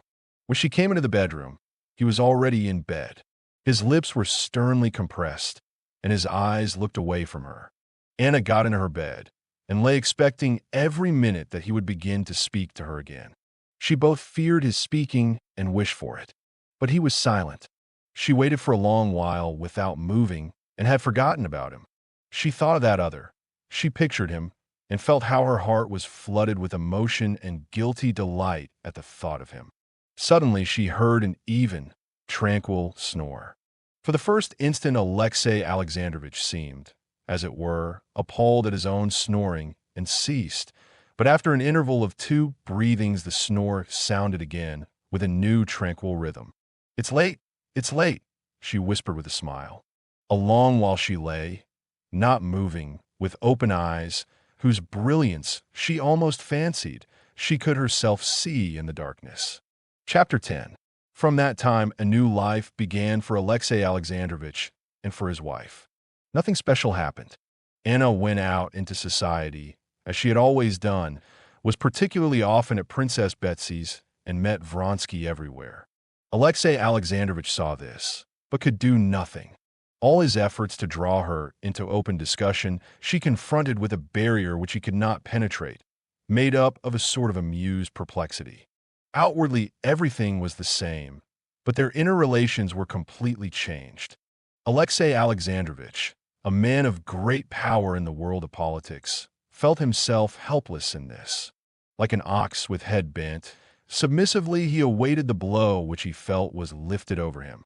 Every time he began to think about it, he felt that he must try once more, that by kindness, tenderness, and persuasion there was still hope of saving her, of bringing her back to herself, and every day he made ready to talk to her. But every time he began talking to her, he felt that the spirit of evil and deceit, which had taken possession of her, had possession of him too, and he talked to her in a tone quite unlike that in which he had meant to talk. Involuntarily, he talked to her in his habitual tone of jeering at anyone who should say what he was saying. And in that tone, it was impossible to say what needed to be said to her. Chapter 11. That which for Vronsky had been almost a whole year the one absorbing desire of his life, replacing all his old desires. That which for Anna had been impossible, terrible, and even for that reason more entrancing dream of bliss, that desire had been fulfilled. He stood before her, pale, his lower jaw quivering, and besought her to be calm, not knowing how or why. Anna, Anna, he said with a choking voice. Anna, for pity's sake. But the louder he spoke, The lower she dropped her once proud and gay, now shame-stricken head, and she bowed down and sank from the sofa where she was sitting, down on the floor, at his feet. She would have fallen on the carpet if he had not held her. "My God, forgive me," she said, sobbing, pressing his hands to her bosom. She felt so sinful, so guilty, that nothing was left her but to humiliate herself and beg forgiveness. And as now there was no one in her life but him, to him she addressed her prayer for forgiveness. Looking at him, she had a physical sense of her humiliation, and she could say nothing more. He felt what a murderer must feel when he sees the body he has robbed of life. That body, robbed by him of life, was their love, the first stage of their love. There was something awful and revolting in the memory of what had been bought at this fearful price of shame. Shame at their spiritual nakedness crushed her and infected him. But in spite of all the murderer's horror before the body of his victim, he must hack it to pieces, hide the body, must use what he has gained by his murder. And with fury, as it were with passion, the murderer falls on the body and drags it and hacks at it. So he covered her face and shoulders with kisses. She held his hand and did not stir. Yes, these kisses, that is what has been bought by this shame. Yes, and one hand, which will always be mine, the hand of my accomplice. She lifted up that hand and kissed it. He sank on his knees and tried to see her face, but she hid it and said nothing. At last, as though making an effort over herself, she got up and pushed him away. Her face was still as beautiful, but it was only the more pitiful for that. "All is over," she said. "I have nothing but you. Remember that. I can never forget what is my whole life. For one instant of this happiness." "Happiness," she said with horror and loathing, and her horror unconsciously infected him. "For pity's sake, not a word more." She rose quickly and moved away from him. "Not a word more," she repeated, and with a look of chill despair, incomprehensible to him, she parted from him. She felt that at that moment she could not put into words the sense of shame, of rapture, and of horror at this stepping into a new life, and she did not want to speak of it, to vulgarize this feeling by inappropriate words. But later too, and the next day, and the third day, she still found no words in which she could express the complexity of her feelings. Indeed, she could not even find thoughts in which she could clearly think out all that was in her soul. She said to herself, "No, just now I can't think of it. Later on, when I am calmer." But this calm for thought never came. Every time the thought rose of what she had done and what would happen to her, and what she ought to do, a horror came over her, and she drove those thoughts away. Later, she said, when I am calmer. But in dreams, when she had no control over her thoughts, her position presented itself to her in all its hideous nakedness. One dream haunted her almost every night. She dreamed that both were her husbands at once, that both were lavishing caresses on her. Alexei Alexandrovitch was weeping, kissing her hands, and saying, "How happy we are now." And Alexei Vronsky was there too, and he too was her husband. And she was marveling that it had once seemed impossible to her, was explaining to them, laughing, that this was ever so much simpler, and that now both of them were happy and contented. But this dream weighed on her like a nightmare, and she awoke from it in terror. Chapter 12. In the early days after his return from Moscow, whenever Levin shuddered and grew red, remembering the disgrace of his rejection, he said to himself, "This was just how I used to shudder and blush, thinking myself utterly lost, when I was plucked in physics and did not get my remove, and how I thought myself utterly ruined after I had mismanaged that affair of my sister's that was entrusted to me. And yet, now that years have passed, I recall it and wonder that it could distress me so much. It will be the same thing, too, with this trouble. Time will go by, and I shall not mind about this either." But 3 months had passed, and he had not left off minding about it, and it was as painful for him to think of it as it had been those first days. He could not be at peace because after dreaming so long of family life, and feeling himself so ripe for it, he was still not married, and was further than ever from marriage. He was painfully conscious himself, as were all about him, that at his years it is not well for man to be alone. He remembered how before starting for Moscow, he had once said to his cowman Nikolai, a simple-hearted peasant, whom he liked talking to, "Well, Nikolai, I mean to get married," and how Nikolai had promptly answered, as a matter on which there could be no possible doubt. And high time, too, Konstantin Dmitrievitch. But marriage had now become further off than ever. The place was taken, and whenever he tried to imagine any of the girls he knew in that place, he felt that it was utterly impossible. Moreover, the recollection of the rejection and the part he had played in the affair tortured him with shame. However often he told himself that he was in no wise to blame in it, that recollection, like other humiliating reminiscences of a similar kind, made him twinge and blush. There had been in his past, as in every man's, actions recognized by him as bad, for which his conscience ought to have tormented him. But the memory of these evil actions was far from causing him so much suffering as those trivial but humiliating reminiscences. These wounds never healed, and with these memories was now ranged his rejection and the pitiful position in which he must have appeared to others that evening. But time and work did their part. Bitter memories were more and more covered up by the incidents, paltry in his eyes, but really important, of his country life. Every week he thought less often of Kitty. He was impatiently looking forward to the news that she was married, or just going to be married, hoping that such news would, like having a tooth out, completely cure him. Meanwhile, spring came on, beautiful and kindly, without the delays and treacheries of spring, one of those rare springs in which plants, beasts, and man rejoice alike. This lovely spring roused Levin still more, and strengthened him in his resolution of renouncing all his past and building up his lonely life firmly and independently. Though many of the plans with which he had returned to the country had not been carried out, still his most important resolution, that of purity, had been kept by him.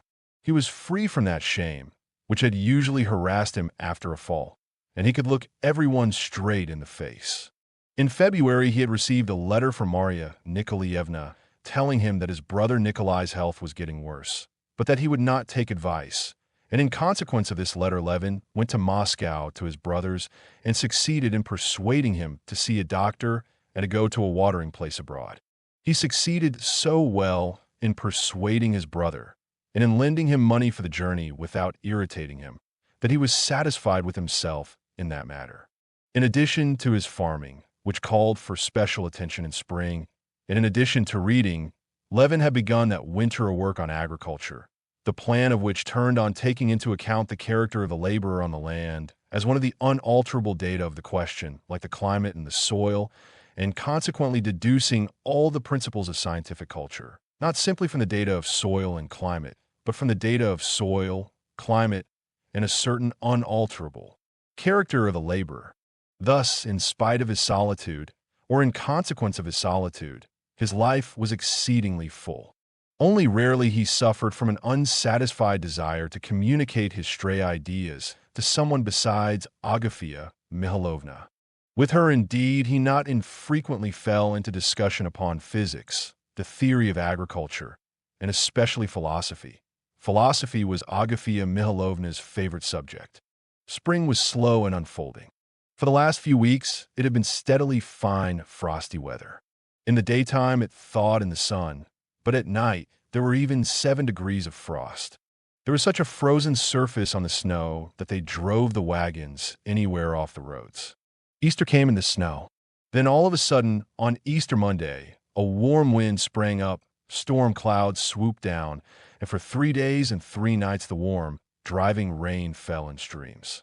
On Thursday, the wind dropped, and a thick gray fog brooded over the land as though hiding the mysteries of the transformations that were being wrought in nature. Behind the fog there was the flowing of water, the cracking and floating of ice, the swift rush of turbid, foaming torrents. And on the following Monday, in the evening, the fog parted, the storm clouds split up into little curling crests of cloud. The sky cleared, and the real spring had come. In the morning the sun rose brilliant and quickly wore away the thin layer of ice that covered the water and all the warm air was quivering with the steam that rose up from the quickened earth. The old grass looked greener, and the young grass thrust up its tiny blades. The buds of the guelder rose and of the currant and the sticky birch buds were swollen with sap, and an exploring bee was humming about the golden blossoms that studded the willow. Larks trilled unseen above the velvety green fields and the ice-covered stubble land. Peewits wailed over the lowlands and marshes flooded by the pools. Cranes and wild geese flew high across the sky, uttering their spring calls. The cattle, bald in patches where the new hair had not grown yet, lowed in the pastures. The bow-legged lambs frisked round their bleating mothers. Nimble children ran about the drying paths, covered with the prints of bare feet. There was a merry chatter of peasant women over their linen at the pond, and the ring of axes in the yard, where the peasants were repairing plows and harrows. The real spring had come. Chapter 13. Levin put on his big boots, and for the first time, a cloth jacket instead of his fur cloak, and went out to look after his farm, stepping over streams of water that flashed in the sunshine and dazzled his eyes, and treading 1 minute on ice and the next in a sticky mud. Spring is the time of plans and projects. And as he came out into the farmyard, Levin, like a tree in spring that knows not what form will be taken by the young shoots and twigs imprisoned in its swelling buds, hardly knew what undertakings he was going to begin upon now in the farm work that was so dear to him. But he felt that he was full of the most splendid plans and projects. First of all, he went to the cattle. The cows had been let out into their paddock, and their smooth sides were already shining with their new, sleek spring coats. They basked in the sunshine and lowed to go to the meadow. Levin gazed admiringly at the cows he knew so intimately to the minutest detail of their condition, and gave orders for them to be driven out into the meadow, and the calves to be led into the paddock. The herdsmen ran gaily to get ready for the meadow. The cowherd girls, picking up their petticoats, ran splashing through the mud with bare legs, still white, not yet brown from the sun, waving brushwood in their hands, chasing the calves that frolicked in the mirth of spring. After admiring the young ones of that year, who were particularly fine, the early calves were the size of a peasant's cow, and Pava's daughter, at 3 months old, was as big as a yearling. Levin gave orders for a trough to be brought out and for them to be fed in the paddock. But it appeared that as the paddock had not been used during the winter, the hurdles made in the autumn for it were broken. He sent for the carpenter, who, according to his orders, ought to have been at work at the thrashing machine. But it appeared that the carpenter was repairing the harrows, which ought to have been repaired before Lent. This was very annoying to Levin. It was annoying to come upon that everlasting slovenliness in the farm work against which he had been striving with all his might for so many years. The hurdles, as he ascertained, being not wanted in winter, had been carried to the cart horse's stable, and they're broken, as they were of light construction, only meant for feeding calves.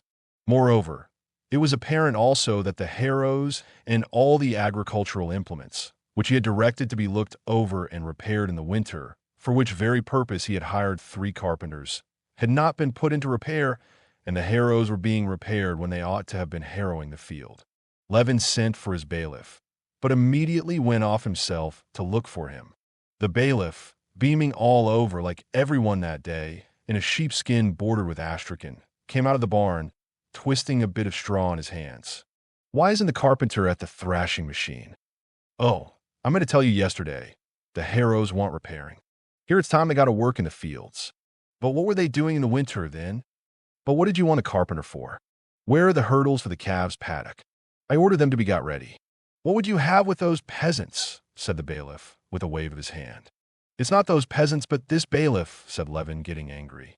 "Why, what do I keep you for?" he cried. But, bethinking himself that this would not help matters, he stopped short in the middle of a sentence, and merely sighed. "Well, what do you say? Can sowing begin?" he asked after a pause. "Behind Turkin tomorrow, or the next day, they might begin. And the clover? I've sent Vasily and Mishka. They're sowing. Only I don't know if they'll manage to get through. It's so slushy." "How many acres?" "About 15. "Why not sow all?" cried Levin. That they were only sowing the clover on 15 acres, not on all the 45, was still more annoying to him. Clover, as he knew, both from books and from his own experience, never did well except when it was sown as early as possible, almost in the snow. And yet Levin could never get this done. There's no one to send. What would you have with such a set of peasants? 3 haven't turned up, and there's Semyon. Well, you should have taken some men from the thatching. And so I have, as it is. Where are the peasants, then? 5 are making compote, which meant compost, for shifting the oats for fear of a touch of mildew. Konstantin Dmitrievich. Levin knew very well that a touch of mildew meant that his English seed oats were already ruined. Again, they had not done as he had ordered. Why? But I told you during Lent to put in pipes, he cried. Don't put yourself out. We shall get it all done in time. Levin waved his hand angrily, went into the granary to glance at the oats, and then to the stable. The oats were not yet spoiled, but the peasants were carrying the oats in spades when they might simply let them slide down into the lower granary, and arranging for this to be done, and taking 2 workmen from there for sowing clover. Levin got over his vexation with the bailiff. Indeed, it was such a lovely day that one could not be angry. Ignat, he called to the coachman, who, with his sleeves tucked up, was washing the carriage wheels, saddle me. Which, sir? Well, let it be Kolpik. Yes, sir. While they were saddling his horse, Levin again called up the bailiff, who was hanging about in sight, to make it up with him, and began talking to him about the spring operations before them and his plans for the farm. The wagons were to begin carting manure earlier, so as to get all done before the early mowing, and the plowing of the further land to go on without a break, so as to let it ripen lying fallow, and the mowing to be all done by hired labor, not on half profits. The bailiff listened attentively and obviously made an effort to approve of his employer's projects. But still he had that look Levin knew so well that always irritated him, a look of hopelessness and despondency. Bellick said, "That's all very well, but as God wills." Nothing mortified Levin so much as that tone. But it was the tone common to all the bailiffs he had ever had. They had all taken up that attitude to his plans, and so now he was not angered by it, but mortified, and felt all the more roused to struggle against this, as it seemed, elemental force continually raged against him, for which he could find no other expression than as God wills. "If we can manage it, Konstantin Dmitrievich," said the bailiff. "Why ever shouldn't you manage it? We positively must have another 15 laborers, and they don't turn up. There were some here today asking 70 rubles for the summer." Levin was silent. Again he was brought face to face with that opposing force. He knew that however much they tried, they could not hire more than 40, 37 perhaps, or 38 laborers for a reasonable sum.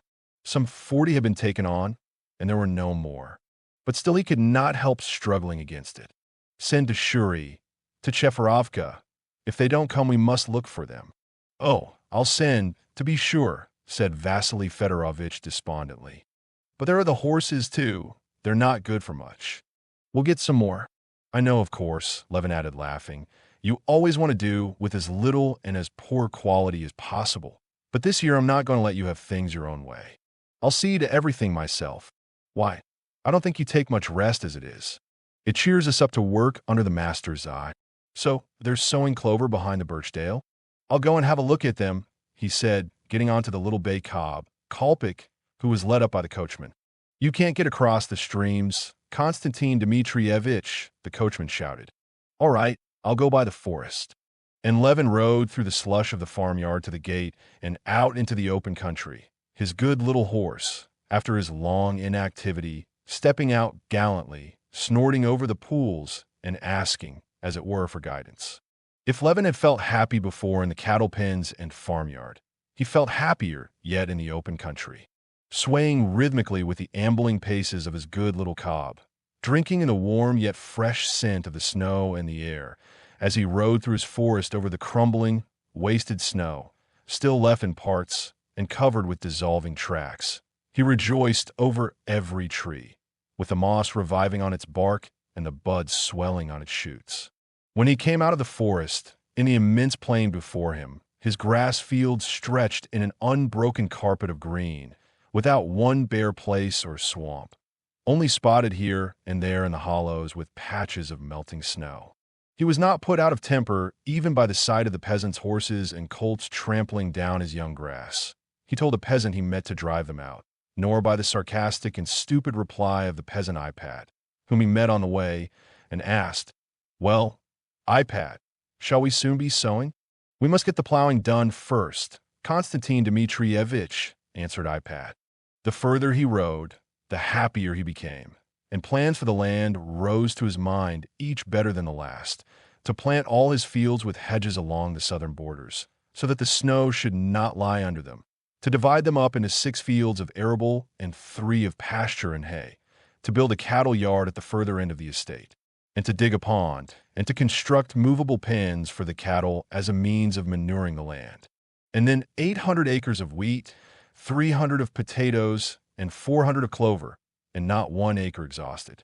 Absorbed in such dreams, carefully keeping his horse by the hedges, so as not to trample his young crops, he rode up to the laborers who had been sent to sow clover. A cart with the seed in it was standing, not at the edge, but in the middle of the crop, and the winter corn had been torn up by the wheels and trampled by the horse. Both the laborers were sitting in the hedge, probably smoking a pipe together. The earth in the cart, with which the seed was mixed, was not crushed to powder, but crusted together or adhering in clods. Seeing the master, the laborer, Vasily, went towards the cart, while Mishka set to work sowing. This was not as it should be, but with the laborers Levin seldom lost his temper. When Vasily came up, Levin told him to lead the horse to the hedge. "It's all right, sir. It'll spring up again," responded Vasily. "Please don't argue," said Levin, "but do as you're told." "Yes, sir," answered Vasily, and he took the horse's head. "What a sowing, Konstantin Dmitrievich," he said, hesitating. "First rate. Only it's a work to get about. You drag a ton of earth on your shoes." "Why is it you have earth that's not sifted?" said Levin. "Well, we crumble it up," answered Vasily, taking up some seed and rolling the earth in his palms. Vasily was not to blame for their having filled up his cart with unsifted earth, but still it was annoying. Levin had more than once already tried a way he knew for stifling his anger and turning all that seemed dark right again, and he tried that way now. He watched how Mishka strode along, swinging the huge clods of earth that clung to each foot, and getting off his horse, he took the sieve from Vasily and started sowing himself. "Where did you stop?" Vasily pointed to the mark with his foot, and Levin went forward as best he could, scattering the seed on the land. "Well, master, when summer's here, mind you don't scold me for these rows," said Vasily. "Yeah," said Levin cheerily, already feeling the effect of his method. "Why, you'll see in the summertime. It'll look different. Looky where I sowed last spring. How I did work at it. I do my best, Konstantin Dmitrievich, D.C., as I would for my own father. I don't like bad work myself, nor would I let another man do it. What's good for the master's good for us, too. To look out yonder now," said Vasily, pointing, "it does one's heart good. It's a lovely spring, Vasily. Why, it's a spring such as the old men don't remember the like of. I was up home. An old man up there has sown wheat, too, about 1 acre of it. He was saying you wouldn't know it from rye. Have you been sowing wheat long?" "Why, sir, it was you taught us the year before last. You gave me 2 measures. We sold about 8 bushels and sowed a rood." "Well, mind you crumble up the clods," said Levin, going towards his horse, "and keep an eye on Mishka, and if there's a good crop you shall have half a ruble for every acre." "Humbly thankful. We are very well content, sir, as it is." Levin got on his horse and rode towards the field where was last year's clover, and the one which was plowed ready for the spring corn. The crop of clover coming up in the stubble was magnificent. It had survived everything and stood up vividly green through the broken stalks of last year's wheat. The horse sank in up to the pasterns, and he drew each hoof with a sucking sound out of the half-thawed ground. Over the plough land riding was utterly impossible. The horse could only keep a foothold where there was ice, and in the thawing furrows he sank deep in at each step. The plough land was in splendid condition. In a couple of days, it would be fit for harrowing and sowing. Everything was capital. Everything was cheering.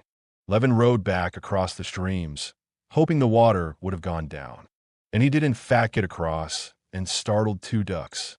There must be snipe too, he thought.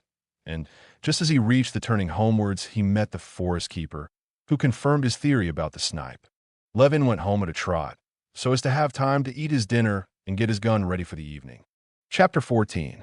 As he rode up to the house in the happiest frame of mind, Levin heard the bell ring at the side of the principal entrance of the house. Yes, that's someone from the railway station, he thought. Just the time to be here from a Moscow train. Who could it be? What if it's Brother Nikolai? He did say, maybe I'll go to the waters, or maybe I'll come down to you. He felt dismayed and vexed for the first minute that his brother Nikolai's presence should come to disturb his happy mood of spring. But he felt ashamed of the feeling, and at once he opened, as it were, the arms of his soul, and with a softened feeling of joy and expectation, now he hoped with all his heart that it was his brother. He pricked up his horse, and riding out from behind the acacias, he saw a hired 3-horse sledge from the railway station, and a gentleman in a fur coat. It was not his brother. Oh, if it were only some nice person one could talk to a little, he thought. Ah, cried Levin joyfully, flinging up both his hands. Here's a delightful visitor. Ah, how glad I am to see you, he shouted, recognizing Stepan Arkadyevitch. I shall find out for certain whether she's married, or when she's going to be married, he thought. And on that delicious spring day, he felt that the thought of her did not hurt him at all. Well, you didn't expect me, said Stepan Arkadyevitch, getting out of the sledge, splashed with mud on the bridge of his nose, on his cheek, and on his eyebrows, but radiant with health and good spirits. I've come to see you in the first place, he said, embracing and kissing him, to have some stand shooting second, and to sell the forest at Ergashovo third. Delightful. What a spring we're having. However did you get along in a sledge? In a cart it would have been worse still, Konstantin Dmitrievitch, answered the driver, who knew him. Well, I'm very, very glad to see you, said Levin, with a genuine smile of childlike delight.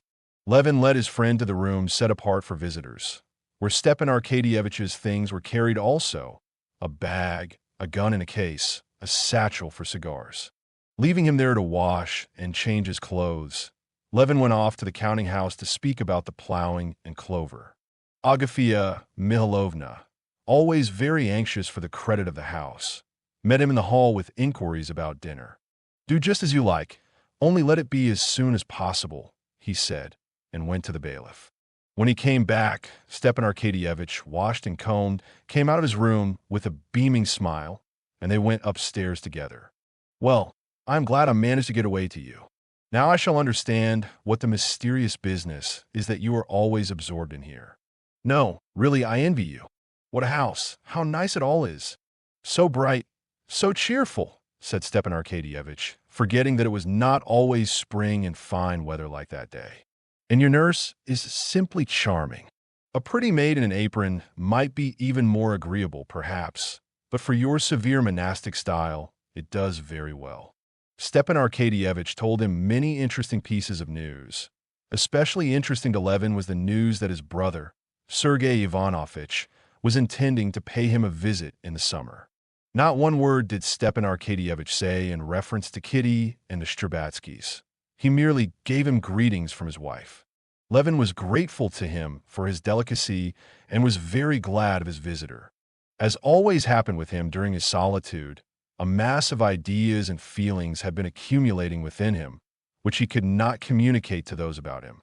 And now he poured out upon Stepan Arkadyevitch his poetic joy in the spring, and his failures and plans for the land, and his thoughts and criticisms on the books he had been reading, and the idea of his own book, the basis of which really was, though he was unaware of it himself, a criticism of all the old books on agriculture.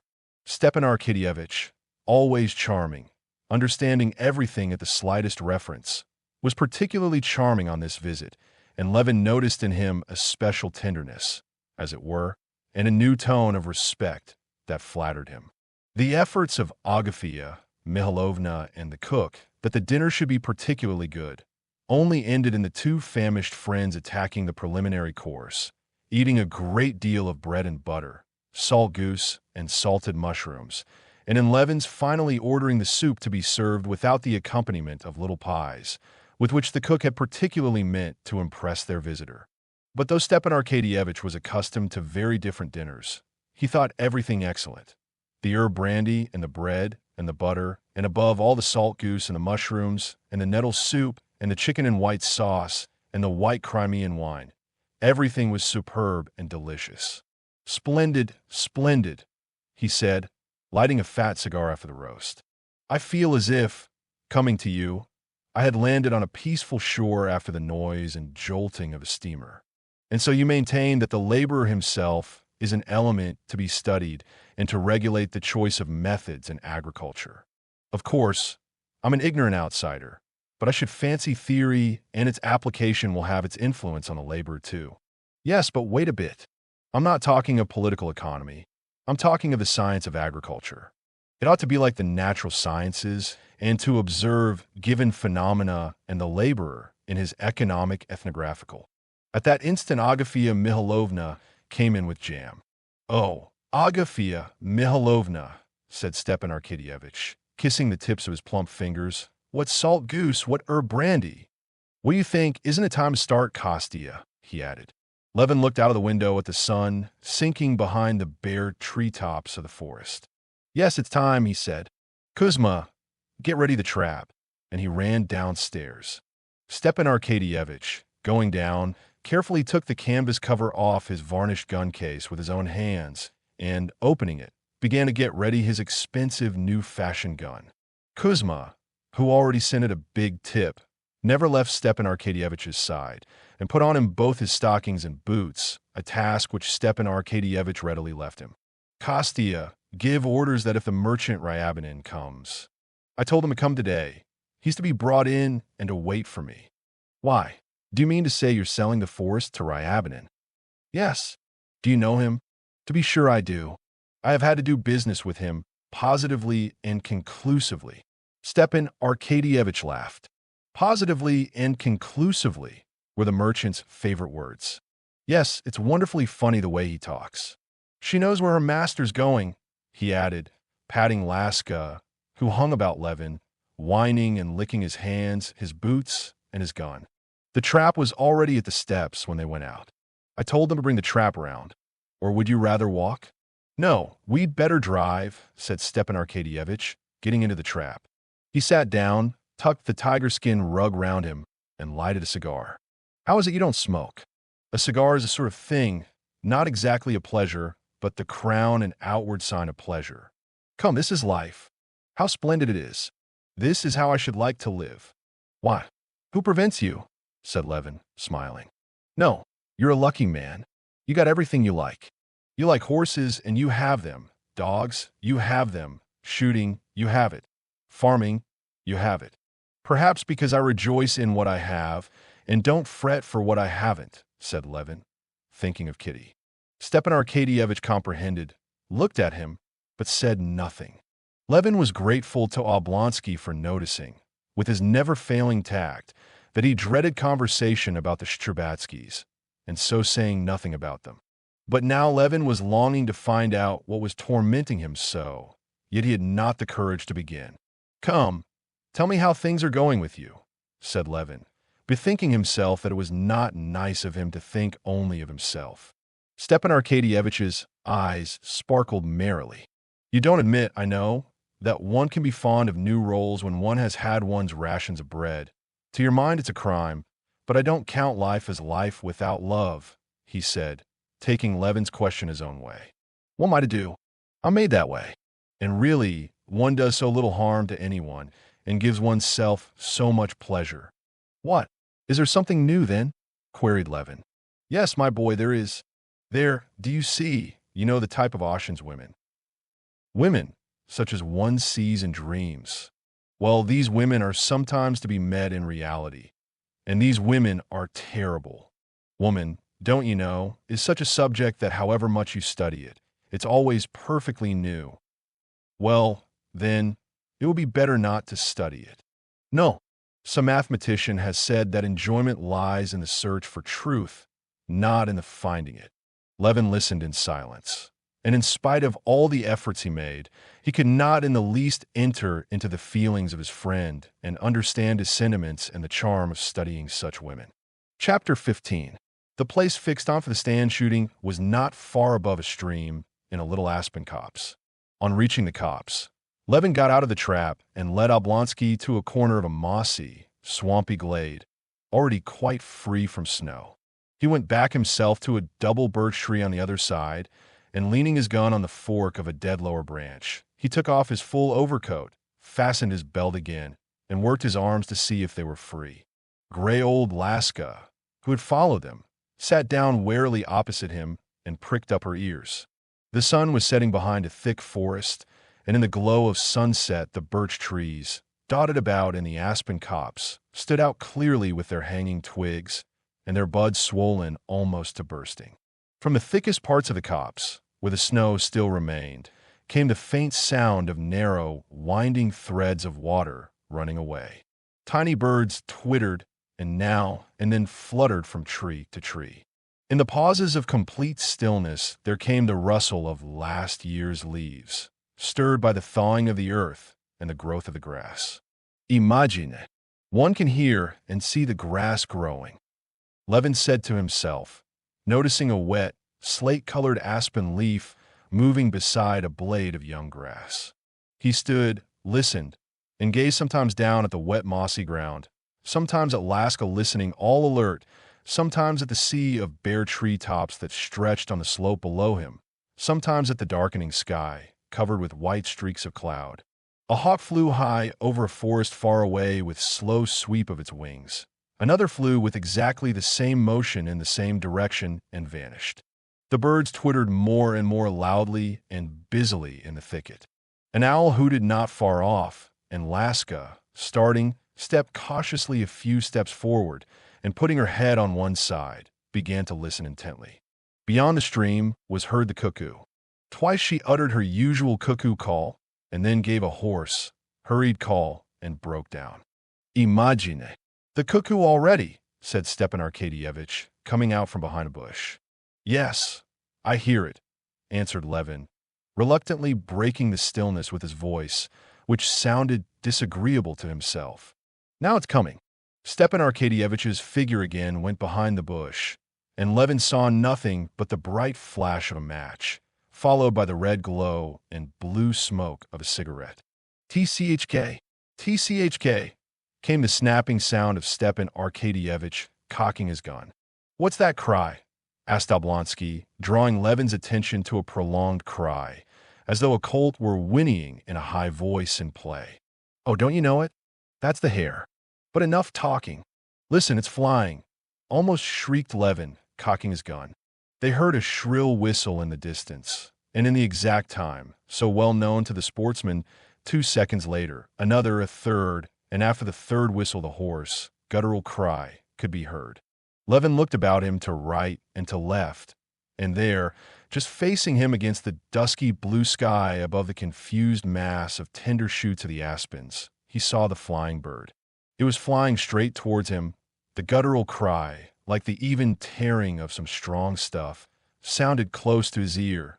The long beak and neck of the bird could be seen, and at the very instant when Levin was taking aim, behind the bush where Oblonsky stood, there was a flash of red lightning. The bird dropped like an arrow and darted upwards again.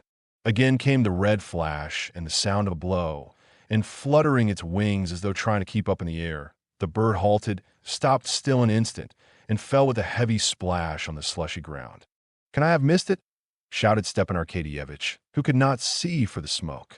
Here it is, said Levin, pointing to Laska, who with one ear raised, wagging the end of her shaggy tail, came slowly back as though she would prolong the pleasure, and as it were smiling, brought the dead bird to her master.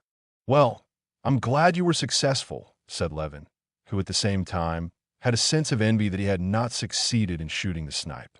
It was a bad shot from the right barrel, responded Stepan Arkadyevitch, loading his gun. Seh, it's flying. The shrill whistles rapidly following one another were heard again. 2 snipe, playing and chasing one another, and only whistling, not crying, flew straight at the very heads of the sportsmen. There was the report of 4 shots, and like swallows the snipe turned swift somersaults in the air and vanished from sight.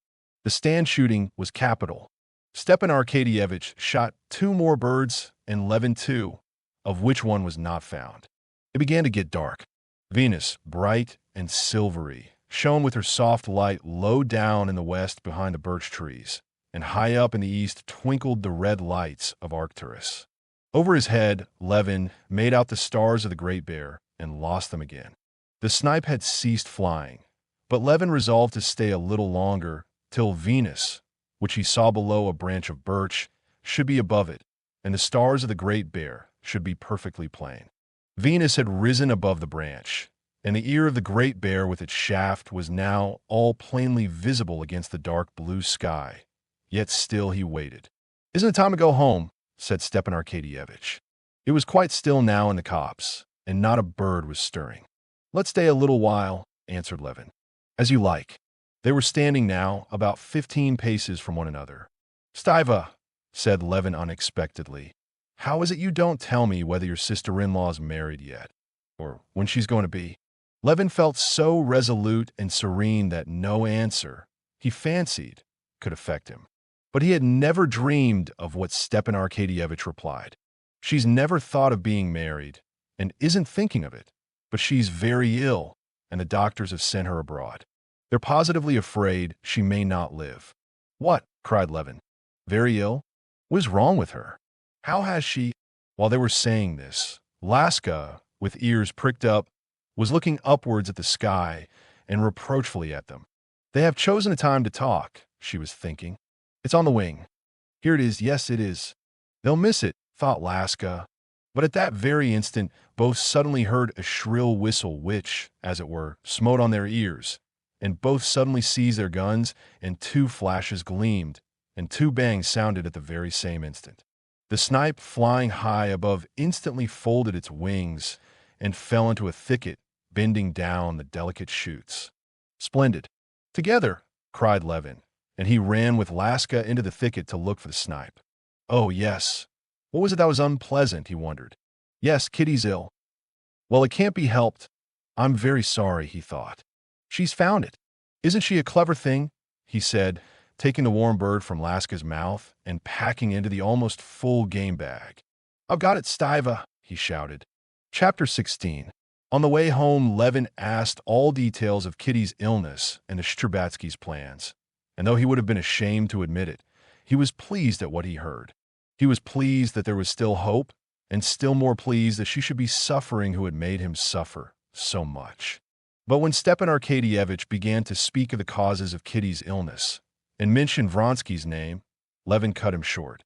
I have no right whatever to know family matters, and, to tell the truth, no interest in them either.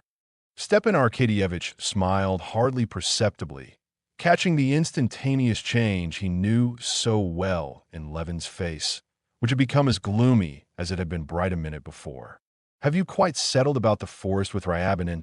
Asked Levin. Yes, it's settled. The price is magnificent, 38,000. 8 straight away, and the rest in 6 years.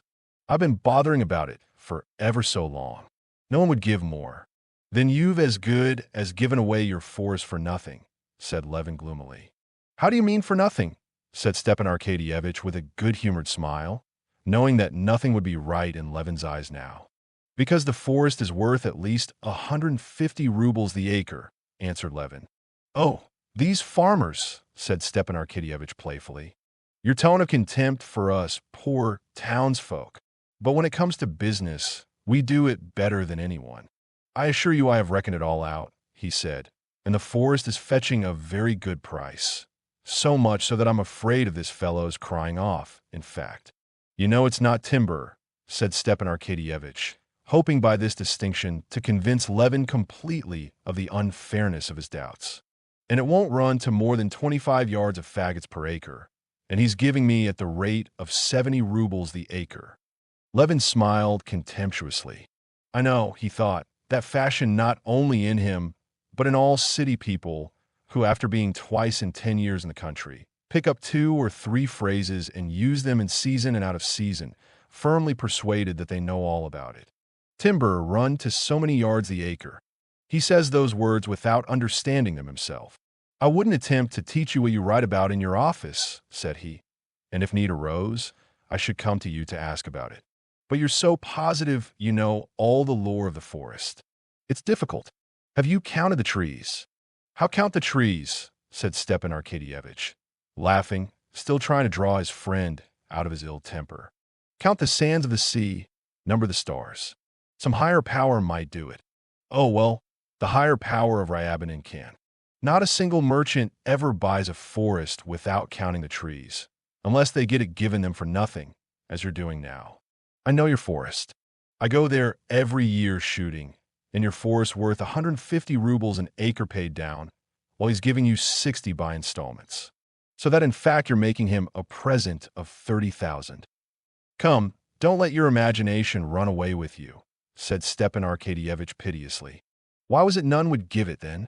Why? Because he has an understanding with the merchants. He's bought them off. I've had to do with all of them. I know them. They're not merchants, you know. They're speculators.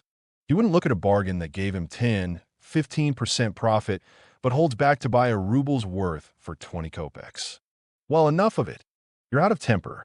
Not the least, said Levin gloomily, as they drove up to the house. At the steps there stood a trap tightly covered with iron and leather, with a sleek horse tightly harnessed with broad collar straps. In the trap sat the chubby, tightly belted clerk who served Ryabanin as coachman.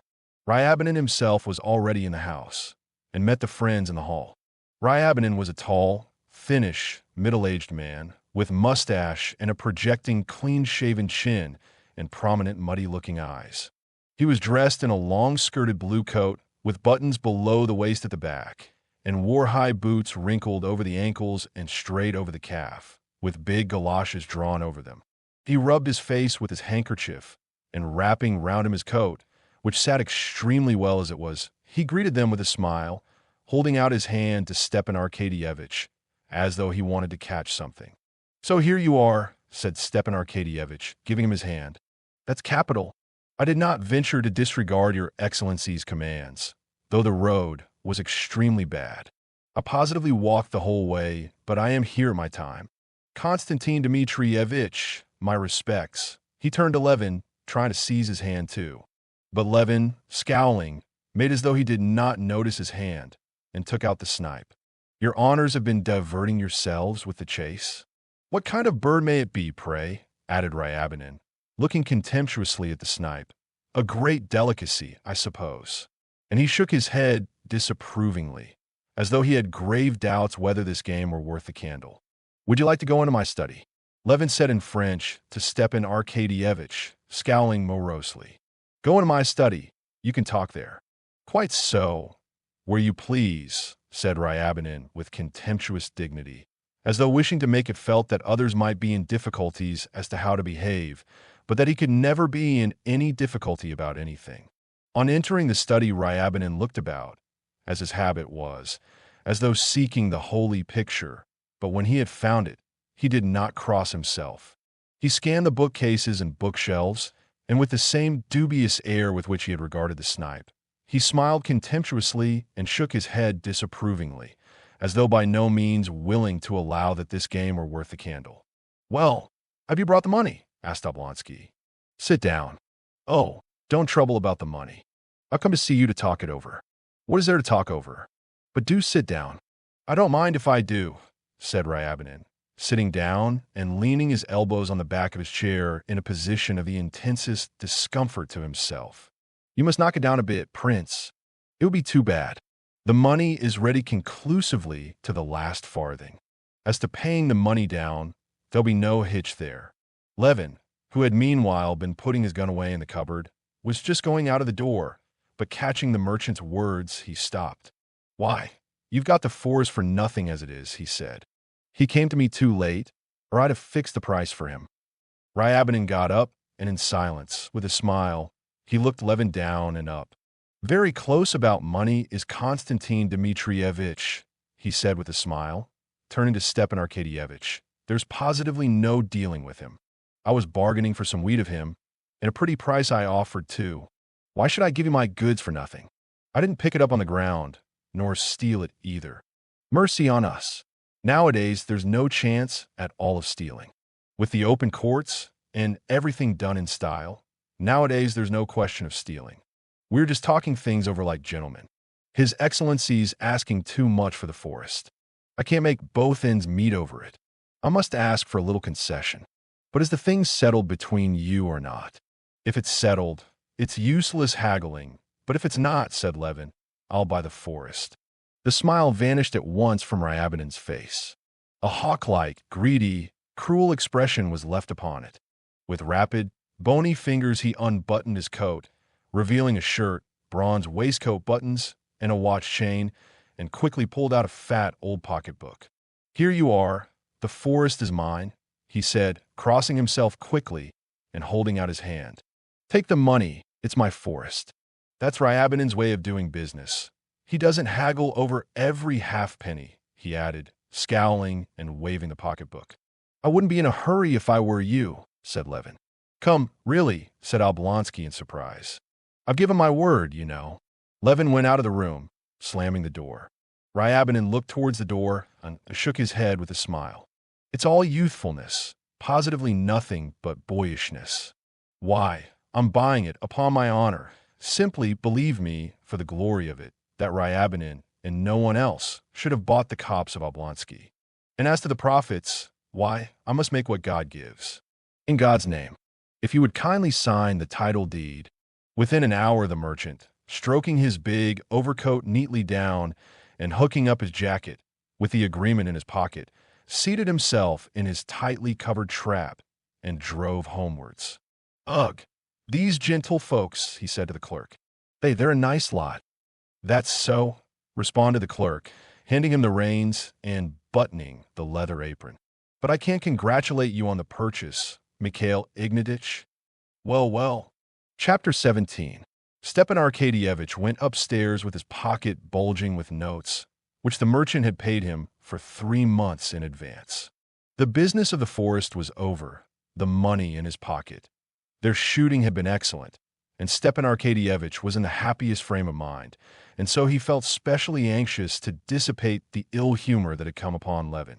He wanted to finish the day at supper as pleasantly as it had been begun. Levin certainly was out of humor, and in spite of all his desire to be affectionate and cordial to his charming visitor, he could not control his mood. The intoxication of the news that Kitty was not married had gradually begun to work upon him. Kitty was not married, but ill, and ill from love for a man who had slighted her. This slight, as it were, rebounded upon him. Vronsky had slighted her, and she had slighted him, Levin. Consequently, Vronsky had the right to despise Levin, and therefore he was his enemy. But all this Levin did not think out. He vaguely felt that there was something in it insulting to him, and he was not angry now at what had disturbed him, but he fell foul of everything that presented itself. The stupid sale of the forest, the fraud practiced upon Oblonsky and concluded in his house, exasperated him. Well, finished, he said, meeting Stepan Arkadyevitch upstairs. Would you like supper? Well, I wouldn't say no to it. What appetite I get in the country. Wonderful. Why didn't you offer Ryabin something? Oh, damn him. Still, how you do treat him, said Oblonsky. You didn't even shake hands with him. Why not shake hands with him? Because I don't shake hands with a waiter, and a waiter's 100 times better than he is. What a reactionist you are, really. What about the amalgamation of classes, said Oblonsky. Anyone who likes amalgamating is welcome to it, but it sickens me. You're a regular reactionist, I see. Really, I have never considered what I am. I am Konstantin Levin and nothing else. And Konstantin Levin very much out of temper, said Stepan Arkadyevitch, smiling. Yes, I am out of temper, and do you know why? Because, excuse me, of your stupid sale. Stepan Arkadyevitch frowned good-humoredly, like one who feels himself teased and attacked for no fault of his own. Come, enough about it, he said. When did anybody ever sell anything without being told immediately after the sale? It was worth much more? But when one wants to sell, no one will give anything. No, I see you've a grudge against that unlucky Ryabin. Maybe I have. And do you know why? You'll say again that I'm a reactionist, or some other terrible word. But all the same, it does annoy and anger me to see on all sides the impoverishing of the nobility to which I belong, and, in spite of the amalgamation of classes, I'm glad to belong. And their impoverishment is not due to extravagance. That would be nothing. Living in good style, that's the proper thing for noblemen. It's only the nobles who know how to do it. Now the peasants about us buy land, and I don't mind that. The gentleman does nothing, while the peasant works and supplants the idle man. That's as it ought to be, and I'm very glad for the peasant. But I do mind seeing the process of impoverishment from a sort of, I don't know what to call it, innocence. Here a Polish speculator bought for half its value a magnificent estate from a young lady who lives in Nice. And there a merchant will get 3 acres of land, worth 10 rubles, as security for the loan of 1 ruble. Here, for no kind of reason, you've made that rascal a present of 30,000 rubles. Well, what should I have done? Counted every tree. Of course, they must be counted. You didn't count them, but Ryabinin did. Ryabinin's children will have means of livelihood and education, while yours maybe will not. Well, you must excuse me, but there's something mean in this counting. We have our business, and they have theirs, and they must make their profit. Anyway, the thing's done, and there's an end of it. And here come some poached eggs, my favorite dish. And Agafia Mihailovna will give us that marvelous herb brandy. Stepan Arkadyevitch sat down at the table and began joking with Agafia Mihailovna, assuring her that it was long since he had tasted such a dinner and such a supper. Well, you do praise it anyway, said Agafia Mihailovna. But Konstantin Dmitrievitch, give him what you will, a crust of bread. He'll eat it and walk away. Though Levin tried to control himself, he was gloomy and silent. He wanted to put one question to Stepan Arkadyevitch, but he could not bring himself to the point and could not find the words or the moment in which to put it. Stepan Arkadyevitch had gone down to his room, undressed, again washed, and attired in a nightshirt with goffered frills. He had got into bed, but Levin still lingered in his room, talking of various trifling matters, and not daring to ask what he wanted to know. "How wonderfully they make this soap," he said, gazing at a piece of soap he was handling, which Agafia Mihailovna had put ready for the visitor, but Oblonsky had not used. "Only look. Why, it's a work of art." "Yes, everything's brought to such a pitch of perfection nowadays," said Stepan Arkadyevitch, with a moist and blissful yawn. "The theater, for instance, and the entertainments, he yawned. The electric light everywhere, Yes, the electric light," said Levin. "Yes. Oh, and where's Vronsky now?" he asked suddenly, laying down the soap. "Vronsky," said Stepan Arkadyevitch, checking his yawn. "He's in Petersburg. He left soon after you did, and he's not once been in Moscow since. And do you know, Kostya, I'll tell you the truth," he went on, leaning his elbow on the table and propping on his hand his handsome ruddy face, in which his moist, good-natured, sleepy eyes shone like stars. "It's your own fault. You took fright at the sight of your rival. But, as I told you at the time, I couldn't say which had the better chance. Why didn't you fight it out? I told you at the time that." He yawned inwardly without opening his mouth. "Does he know, or doesn't he, that I did make an offer?" Levin wondered, gazing at him. Yes, there's something humbugging, diplomatic in his face, and feeling he was blushing, he looked Stepan Arkadyevitch straight in the face without speaking. If there was anything on her side at the time, it was nothing but a superficial attraction, pursued Oblonsky. His being such a perfect aristocrat, don't you know, and his future position in society, had an influence not with her, but with her mother. Levin scowled. The humiliation of his rejection stung him to the heart, as though it were a fresh wound he had only just received. But he was at home, and the walls of home are a support. Stay, he began, interrupting Oblonsky. "You talk of his being an aristocrat, but allow me to ask what it consists in, that aristocracy of Vronsky or of anybody else, beside which I can be looked down upon. You consider Vronsky an aristocrat, but I don't. A man whose father crawled up from nothing at all by intrigue, and whose mother, God knows whom she wasn't mixed up with. No, excuse me, but I consider myself aristocratic, and people like me, who can point back in the past to 3 or 4 honorable generations of their family, of the highest degree of breeding, talent, and intellect. Of course, that's another matter, and have never curried favor with anyone, never depended on anyone for anything like my father and my grandfather. And I know many such. You think it mean of me to count the trees in my forest, while you make Ryabinin a present of 30,000, but you get rents from your lands, and I don't know what, while I don't, and so I prize what's come to me from my ancestors or been won by hard work.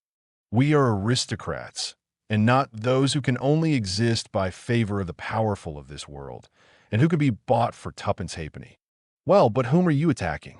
I agree with you, said Stepan Arkadyevitch, sincerely and genuinely, though he was aware that in the class of those who could be bought for tuppence halfpenny Levin was reckoning him too.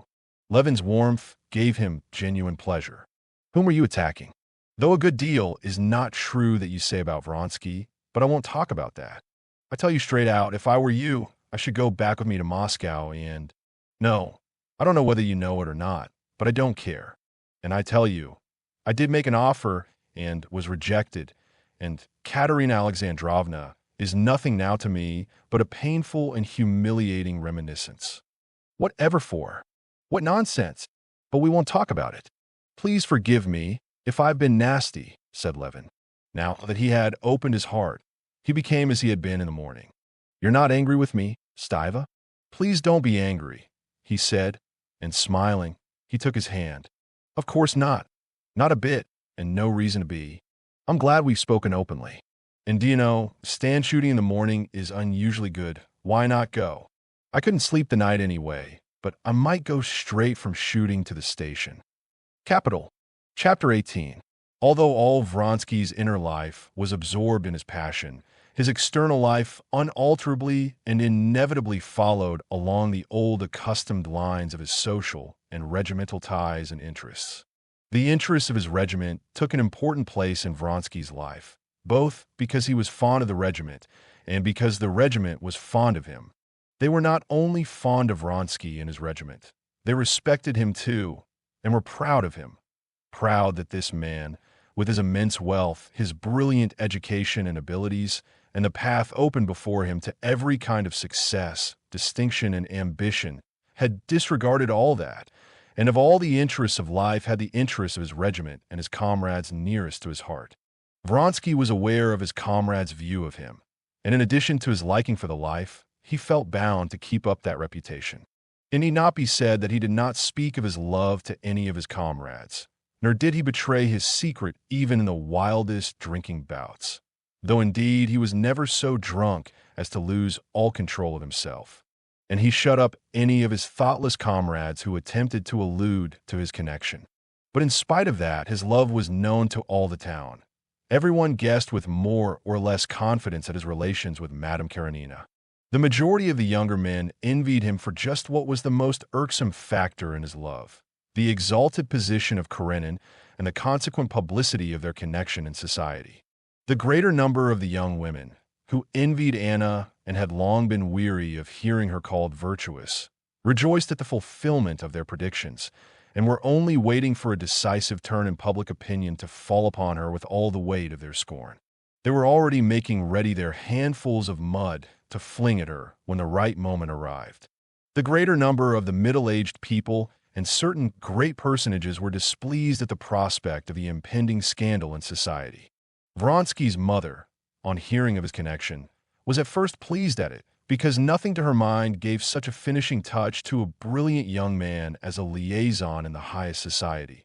She was pleased, too, that Madame Karenina, who had so taken her fancy and had talked so much of her son, was, after all, just like all other pretty and well-bred women, at least according to the Countess Vronskaya's ideas. But she had heard of late that her son had refused a position offered him of great importance to his career simply in order to remain in the regiment, where he could be constantly seeing Madame Karenina. She learned that great personages were displeased with him on this account, and she changed her opinion. She was vexed, too, that from all she could learn of this connection, it was not that brilliant, graceful, worldly liaison which she would have welcomed, but a sort of Wertherish, desperate passion, so she was told, which might well lead him into imprudence. She had not seen him since his abrupt departure from Moscow, and she sent her elder son to bid him come to see her. This elder son, too, was displeased with his younger brother. He did not distinguish what sort of love his might be, big or little, passionate or passionless, lasting or passing.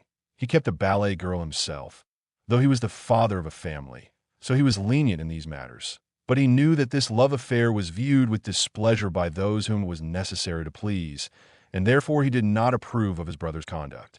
Besides the service and society, Vronsky had another great interest: horses. He was passionately fond of horses. That year races and a steeplechase had been arranged for the officers. Vronsky had put his name down, bought a thoroughbred English mare, and in spite of his love affair, he was looking forward to the races with intense, though reserved, excitement. These two passions did not interfere with one another. On the contrary, he needed occupation and distraction quite apart from his love, so as to recruit and rest himself from the violent emotions that agitated him. Chapter 19. On the day of the races at Krasno Selo, Vronsky had come earlier than usual to eat beefsteak in the common mess room of the regiment. He had no need to be strict with himself, as he had very quickly been brought down to the required light weight, but still he had to avoid gaining flesh, and so he eschewed farinaceous and sweet dishes. He sat with his coat unbuttoned over a white waistcoat, resting both elbows on the table, and while waiting for the steak he had ordered, he looked at a French novel that lay open on his plate. He was only looking at the book to avoid conversation with the officers coming in and out. He was thinking of Anna's promise to see him that day after the races. But he had not seen her for 3 days, and as her husband had just returned from abroad, he did not know whether she would be able to meet him today or not, and he did not know how to find out. He had had his last interview with her at his cousin Betsy's summer villa. He visited the Karenins' summer villa as rarely as possible. Now he wanted to go there, and he pondered the question how to do it. Of course, I shall say Betsy has sent me to ask whether she's coming to the races. Of course, I'll go, he decided, lifting his head from the book. And as he vividly pictured the happiness of seeing her, his face lighted up. Send to my house, and tell them to have out the carriage and 3 horses as quick as they can, he said to the servant, who handed him the steak on a hot silver dish, and moving the dish up, he began eating. From a billiard room next door came the sound of balls knocking, of talk and laughter. 2 officers appeared at the entrance door. One, a young fellow with a feeble, delicate face who had lately joined the regiment from the Corps of Pages. The other, a plump, elderly officer with a bracelet on his wrist and little eyes, lost in fat. Vronsky glanced at them, frowned, and looking down at his book as though he had not noticed them, he proceeded to eat and read at the same time. "What? Fortifying yourself for your work?" said the plump officer, sitting down beside him. "As you see," responded Vronsky, knitting his brows, wiping his mouth, and not looking at the officer. "So you're not afraid of getting fat?" said the latter, turning a chair round for the young officer. "What?" said Vronsky angrily, making a wry face of disgust and showing his even teeth. "You're not afraid of getting fat?" "Waiter, sherry," said Vronsky, without replying, and moving the book to the other side of him, he went on reading. The plump officer took up the list of wines and turned to the young officer. "You choose a word to drink," he said, handing him the card and looking at him. "Rhine wine, please," said the young officer, stealing a timid glance at Vronsky and trying to pull his scarcely visible mustache. Seeing that Vronsky did not turn round, the young officer got up. "Let's go into the billiard room," he said. The plump officer rose submissively, and they moved towards the door. At that moment, there walked into the room the tall and well-built Captain Yashvin. Nodding with an air of lofty contempt to the 2 officers, he went up to Vronsky. "Ah, here he is," he cried, bringing his big hand down heavily on his epaulette. Vronsky looked round angrily, but his face lighted up immediately with his characteristic expression of genial and manly serenity. "That's it, Alexei," said the captain, in his loud baritone. "You must just eat a mouthful, now, and drink only 1 tiny glass." "Oh, I'm not hungry." "There go the inseparables," Yashvin dropped, glancing sarcastically at the 2 officers who were at that instant leaving the room. And he bent his long legs, swathed in tight riding breeches, and sat down in the chair, too low for him, so that his knees were cramped up in a sharp angle. "Why didn't you turn up at the Red Theater yesterday? Numerova wasn't at all bad." "Where were you?" I was late at the Tverskoys, said Vronsky. Ah, responded Yashvin. Yashvin, a gambler and a rake, a man not merely without moral principles, but of immoral principles. Yashvin was Vronsky's greatest friend in the regiment. Vronsky liked him both for his exceptional physical strength, which he showed for the most part by being able to drink like a fish and do without sleep without being in the slightest degree affected by it, and for his great strength of character, which he showed in his relations with his comrades and superior officers, commanding both fear and respect, and also at cards, when he would play for tens of thousands and however much he might have drunk, always with such skill and decision that he was reckoned the best player in the English club. Vronsky respected and liked Yashvin particularly because he felt Yashvin liked him, not for his name and his money, but for himself. And of all men, he was the only one with whom Vronsky would have liked to speak of his love. He felt that Yashvin, in spite of his apparent contempt for every sort of feeling, was the only man who could, so he fancied, comprehend the intense passion which now filled his whole life. Moreover, he felt certain that Yashvin, as it was, took no delight in gossip and scandal, and interpreted his feeling rightly, that is to say, knew and believed that this passion was not a jest, not a pastime, but something more serious and important. Vronsky had never spoken to him of his passion, but he was aware that he knew all about it, and that he put the right interpretation on it, and he was glad to see that in his eyes. "Ah, yes," he said, to the announcement that Vronsky had been at the Tverskoys, and his black eyes shining, he plucked at his left mustache and began twisting it into his mouth, a bad habit he had. "Well, and what did you do yesterday?" "Win anything?" asked Vronsky. 8,000. But 3 don't count. He won't pay up." "Oh, then you can afford to lose over me," said Vronsky, laughing. Yashvin had bet heavily on Vronsky in the races. "No chance of my losing. Mahatin's the only one that's risky." And the conversation passed to forecasts of the coming race, the only thing Vronsky could think of just now. "Come along, I've finished," said Vronsky, and, getting up, he went to the door. Yashvin got up too, stretching his long legs and his long back. "It's too early for me to dine, but I must have a drink. I'll come along directly." "Hi, wine," he shouted in his rich voice that always rang out so loudly at drill, and set the windows shaking now. "No, all right," he shouted again immediately after. "You're going home, so I'll go with you." And he walked out with Vronsky. Chapter 20. Vronsky was staying in a roomy, clean, Finnish hut, divided into 2 by a partition. Petritsky lived with him in Camp 2. Petritsky was asleep when Vronsky and Yashvin came into the hut. "Get up. Don't go on sleeping," said Yashvin, going behind the partition and giving Petritsky, who was lying with ruffled hair and with his nose in the pillow, a prod on the shoulder. Petritsky jumped up suddenly onto his knees and looked around. "Your brother's been here," he said to Vronsky. "He wake me up, damn him, and said he'd lookin' again." And pulling up the rug, he flung himself back on the pillow. "Oh, do shut up, Yashvin," he said, getting furious with Yashvin, who was pulling the rug off him. "Shut up." He turned over and opened his eyes. "You'd better tell me what to drink. Such a nasty taste in my mouth that brandy's better than anything," boomed Yashvin.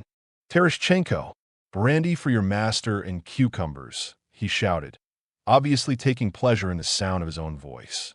"Brandy, do you think?" "Eh?" queried Petritsky, blinking and rubbing his eyes. "And you'll drink something?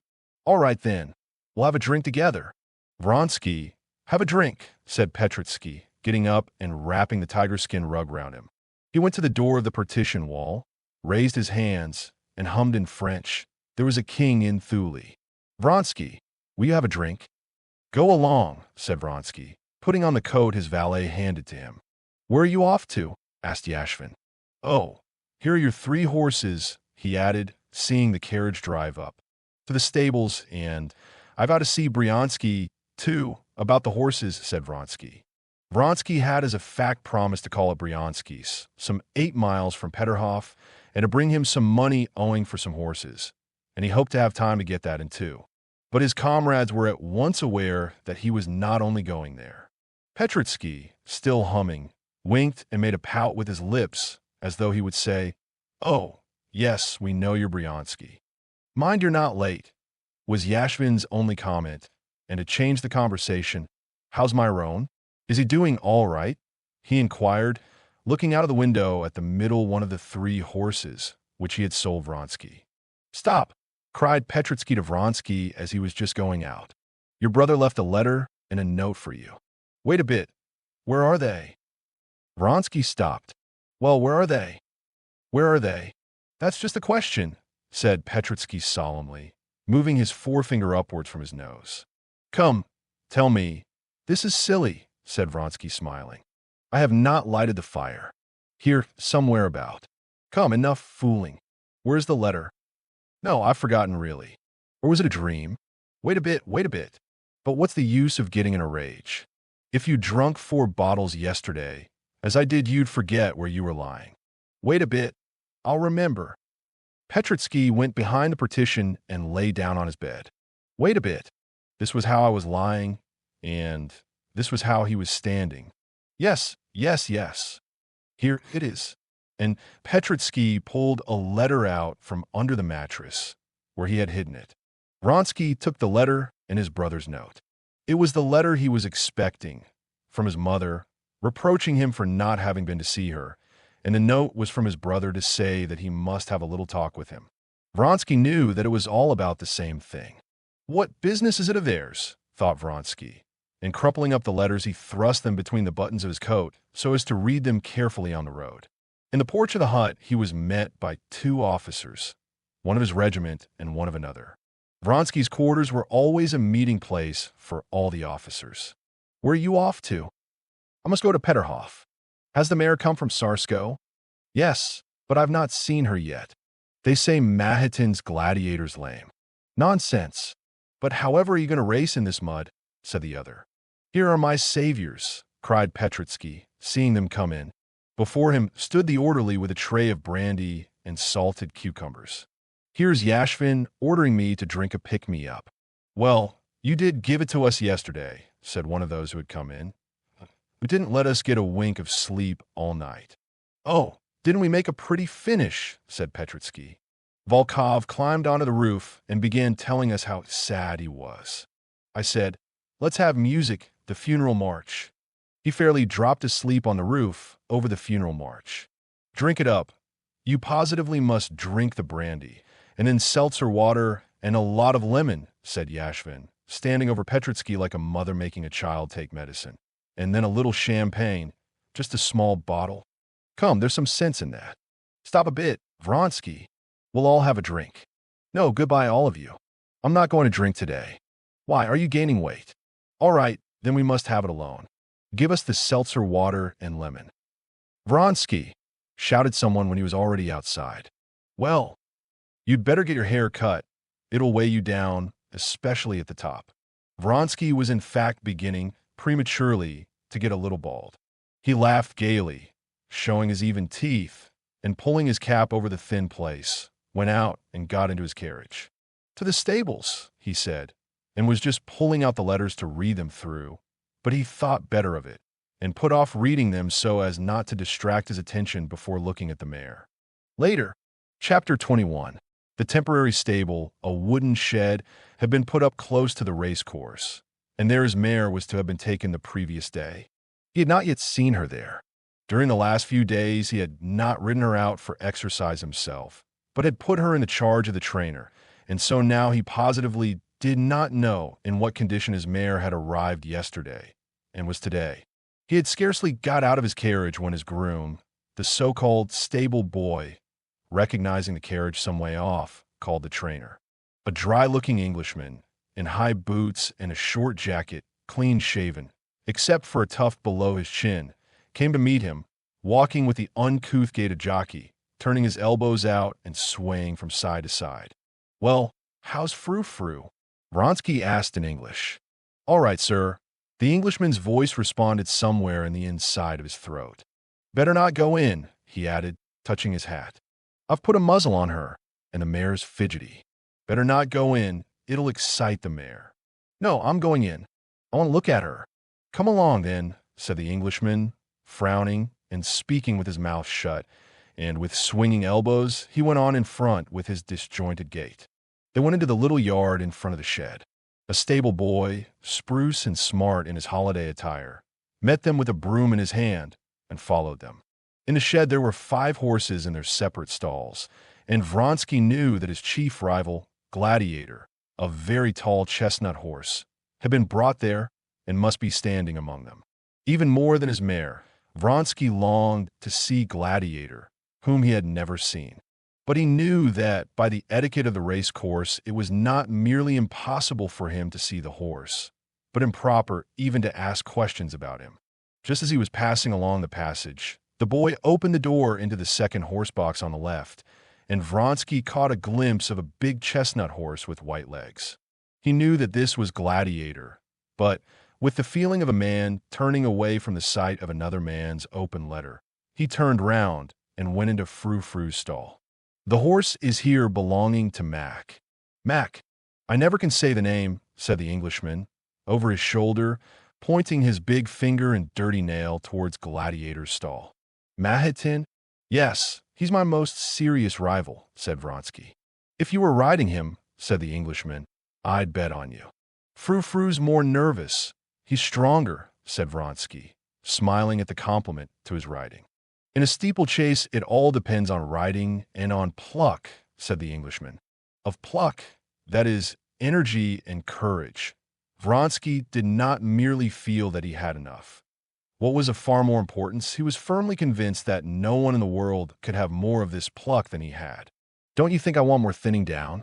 "Oh, no," answered the Englishman. "Please don't speak loud. The mare's fidgety," he added, nodding towards the horse box before which they were standing, and from which came the sound of restless stamping in the straw. He opened the door, and Vronsky went into the horse box, dimly lighted by one little window. In the horse box stood a dark bay mare with a muzzle on, picking at the fresh straw with her hoofs. Looking round him in the twilight of the horse box, Vronsky unconsciously took in once more in a comprehensive glance all the points of his favorite mare. Frou-Frou was a beast of medium size, not altogether free from reproach from a breeder's point of view. She was small-boned all over, though her chest was extremely prominent in front. It was narrow. Her hindquarters were a little drooping, and in her forelegs, and still more in her hind legs, there was a noticeable curvature. The muscles of both hind and forelegs were not very thick, but across her shoulders the mare was exceptionally broad, a peculiarity specially striking now that she was lean from training. The bones of her legs below the knees looked no thicker than a finger from in front, but were extraordinarily thick seen from the side.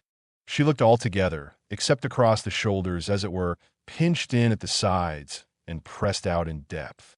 But she had in the highest degree the quality that makes all defect forgotten. That quality was blood, the blood that tells, as the English expression has it. The muscles stood up sharply under the network of sinews, covered with the delicate, mobile skin, soft as satin, and they were hard as bone. Her clean-cut head, with prominent, bright, spirited eyes, broadened out at the open nostrils that showed the red blood and the cartilage within. About all her figure, and especially her head, there was a certain expression of energy and, at the same time, of softness. She was one of those creatures which seem only not to speak because the mechanism of their mouth does not allow them to.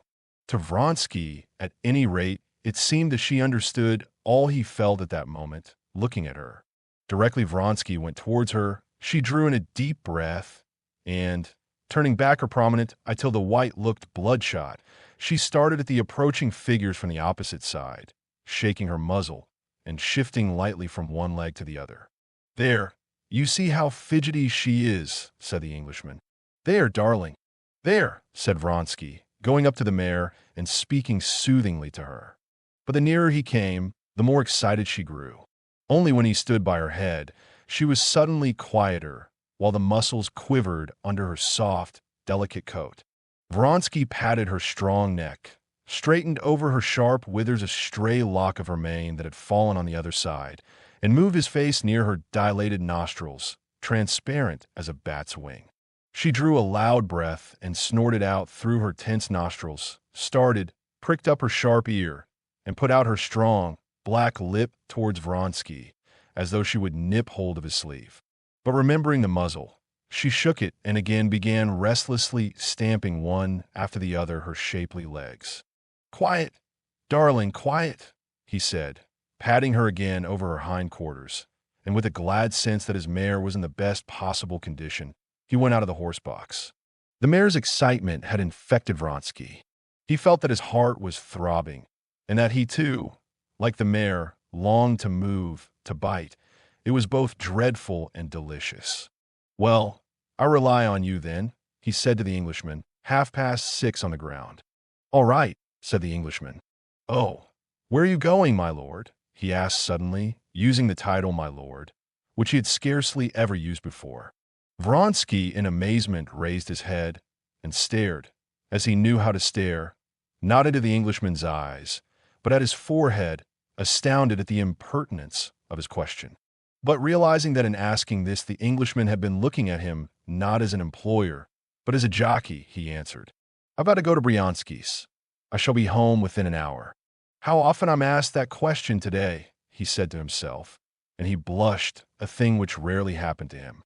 The Englishman looked gravely at him, and as though he, too, knew where Vronsky was going, he added, "The great thing's to keep quiet before a race," said he. "Don't get out of temper or upset about anything." "All right," answered Vronsky, smiling, and jumping into his carriage, he told the man to drive to Peterhof. Before he had driven many paces away, the dark clouds that had been threatening rain all day broke, and there was a heavy downpour of rain. "What a pity," thought Vronsky, putting up the roof of the carriage. "It was muddy before, now it will be a perfect swamp." As he sat in solitude in the closed carriage, he took out his mother's letter and his brother's note and read them through. Yes, it was the same thing over and over again. Everyone, his mother, his brother, everyone thought fit to interfere in the affairs of his heart. This interference aroused in him a feeling of angry hatred, a feeling he had rarely known before. What business is it of theirs? Why does everybody feel called upon to concern himself about me? And why do they worry me so? Just because they see that this is something they can't understand. If it were a common, vulgar, worldly intrigue, they would have left me alone. They feel that this is something different, that this is not a mere pastime, that this woman is dearer to me than life. And this is incomprehensible, and that's why it annoys them. Whatever our destiny is or may be, we have made it ourselves, and we do not complain of it, he said, in the word we linking himself with Anna. No, they must needs teach us how to live. They haven't an idea of what happiness is. They don't know that without our love, for us there is neither happiness nor unhappiness. No life at all, he thought. He was angry with all of them for their interference, just because he felt in his soul that they, all these people, were right.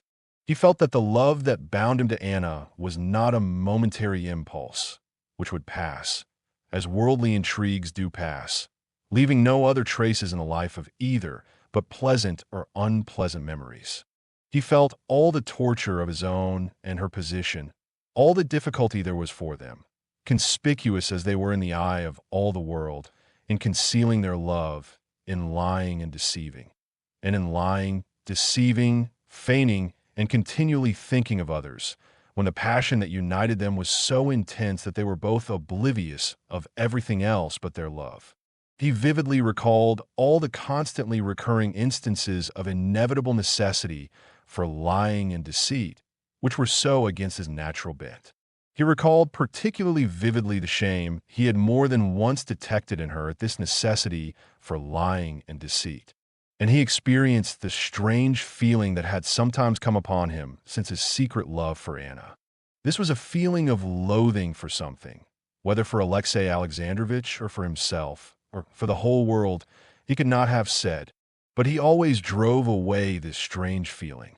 Now, too, he shook it off and continued the thread of his thoughts. Yes, she was unhappy before, but proud and at peace. And now she cannot be at peace and feel secure in her dignity, though she does not show it. Yes, we must put an end to it, he decided.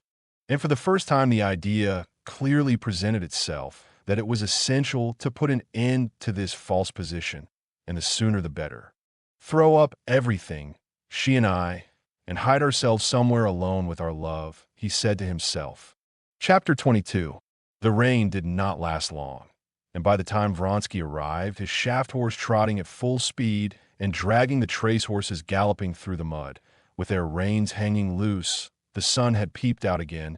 The roofs of the summer villas and the old lime trees in the gardens on both sides of the principal streets sparkled with wet brilliance, and from the twigs came a pleasant drip, and from the roofs rushing streams of water. He thought no more of the shower spoiling the race course, but was rejoicing now that, thanks to the rain, he would be sure to find her at home and alone, as he knew that Alexei Alexandrovitch, who had lately returned from a foreign watering place, had not moved for Petersburg. Hoping to find her alone, Vronsky alighted, as he always did, to avoid attracting attention, before crossing the bridge and walked to the house. He did not go up the steps to the street door, but went into the court. "Has her master come?" he asked the gardener. "No, sir. The mistress is at home. But will you please go to the front door? There are servants there," the gardener answered. "They'll open the door." "No, I'll go in from the garden." And feeling satisfied that she was alone, and wanting to take her by surprise, since he had not promised to be there today, and she would certainly not expect him to come before the races, he walked, holding his sword and stepping cautiously over the sandy path, bordered with flowers, to the terrace that looked out upon the garden.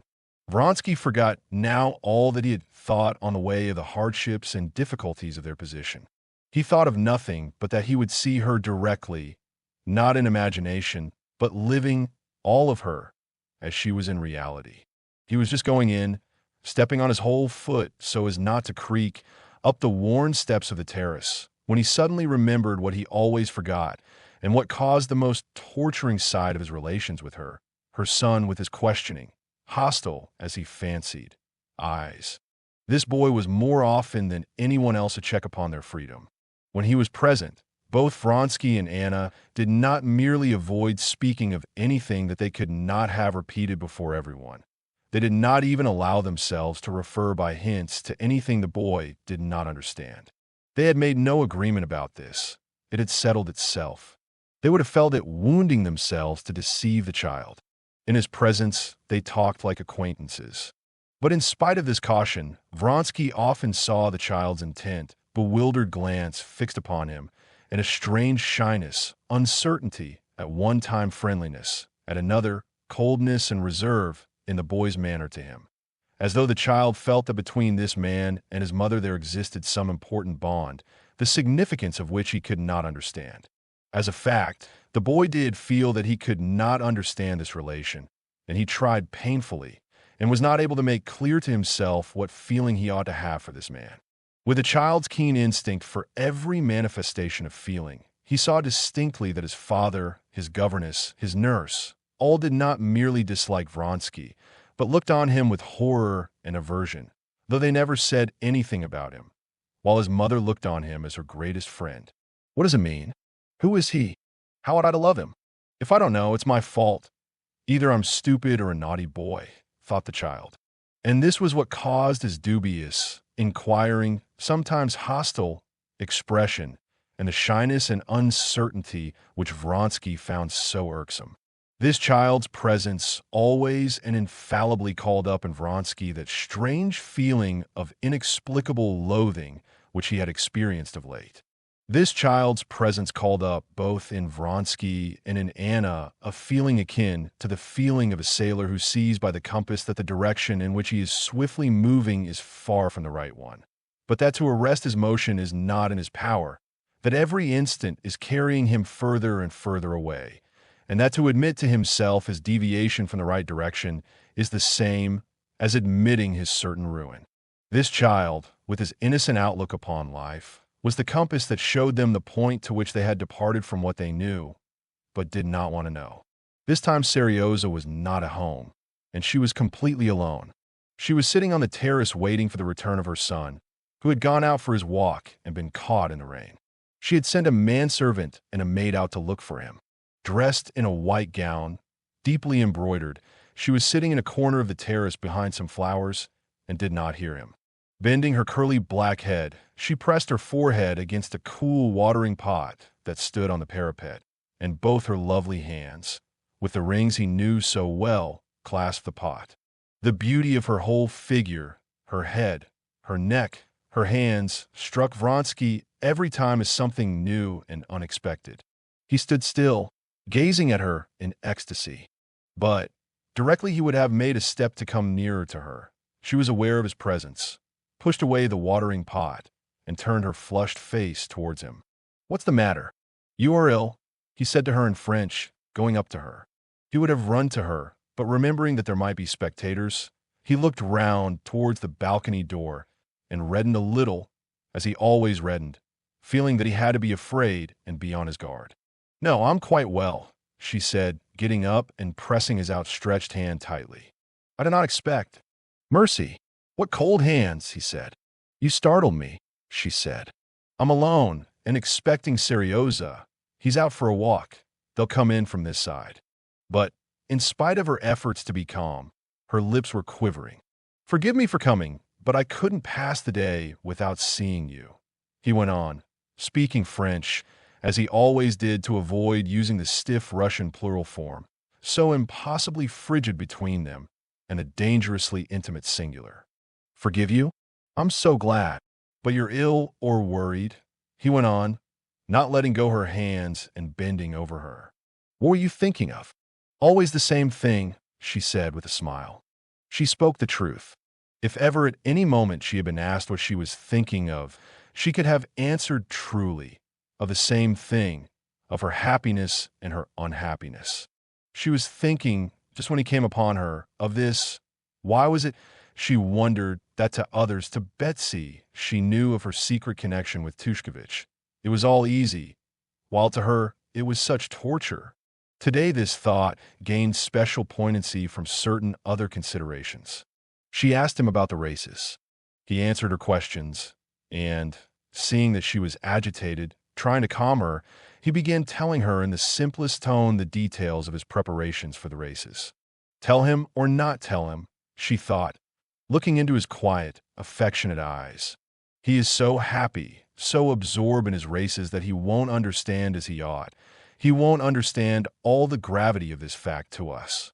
"But you haven't told me what you were thinking of when I came in," he said, interrupting his narrative. "Please tell me." She did not answer, and, bending her head a little, she looked inquiringly at him from under her brows, her eyes shining under their long lashes. Her hand shook as it played with a leaf she had picked. He saw it, and his face expressed that utter subjection, that slavish devotion, which had done so much to win her. "I see something has happened. Do you suppose I can be at peace, knowing you have a trouble I am not sharing? Tell me, for God's sake," he repeated imploringly. "Yes, I shan't be able to forgive him if he does not realize all the gravity of it. Better not tell. Why put him to the proof?" she thought, still staring at him in the same way, and feeling the hand that held the leaf was trembling more and more. "For God's sake," he repeated, taking her hand. "Shall I tell you?" "Yes, yes, yes."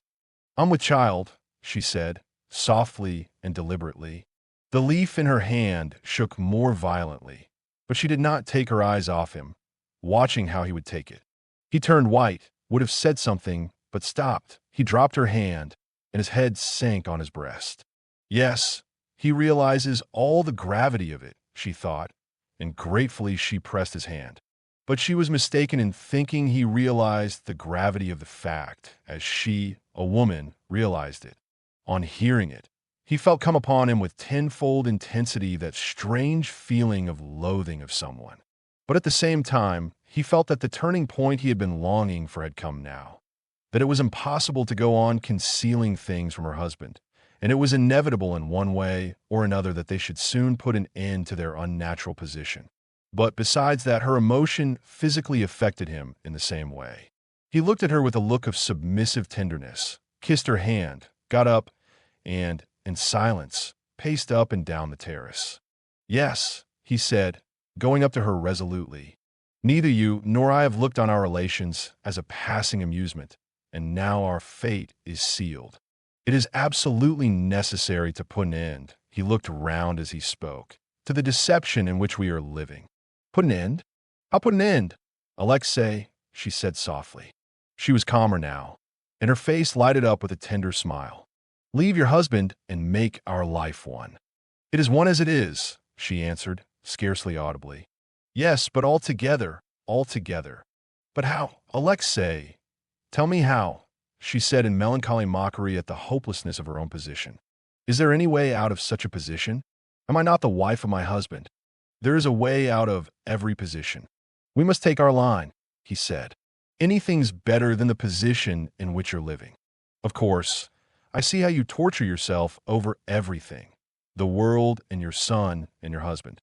"Oh, not over my husband," she said with a quiet smile. "I don't know him. I don't think of him. He doesn't exist. You're not speaking sincerely. I know you. You worry about him too." "Oh, he doesn't even know," she said, and suddenly a hot flush came over her face. Her cheeks, her brow, her neck crimsoned, and tears of shame came into her eyes.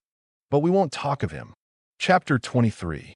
Vronsky had several times already, though not so resolutely as now, tried to bring her to consider their position, and every time he had been confronted by the same superficiality and triviality with which she met his appeal now. It was as though there was something in this which she could not or would not face, as though directly she began to speak of this, she, the real Anna, retreated somehow into herself, and another strange and unaccountable woman came out, whom he did not love, and whom he feared, and who was in opposition to him. But today he was resolved to have it out. "Whether he knows or not," said Vronsky, in his usual quiet and resolute tone, "that's nothing to do with us. You cannot stay like this, especially now." "What's to be done, according to you?" she asked with the same frivolous irony. She who had so feared he would take her condition too lightly was now vexed with him for deducing from it the necessity of taking some step. "Tell him everything and leave him." "Very well, let us suppose I do that," she said. "Do you know what the result of that would be?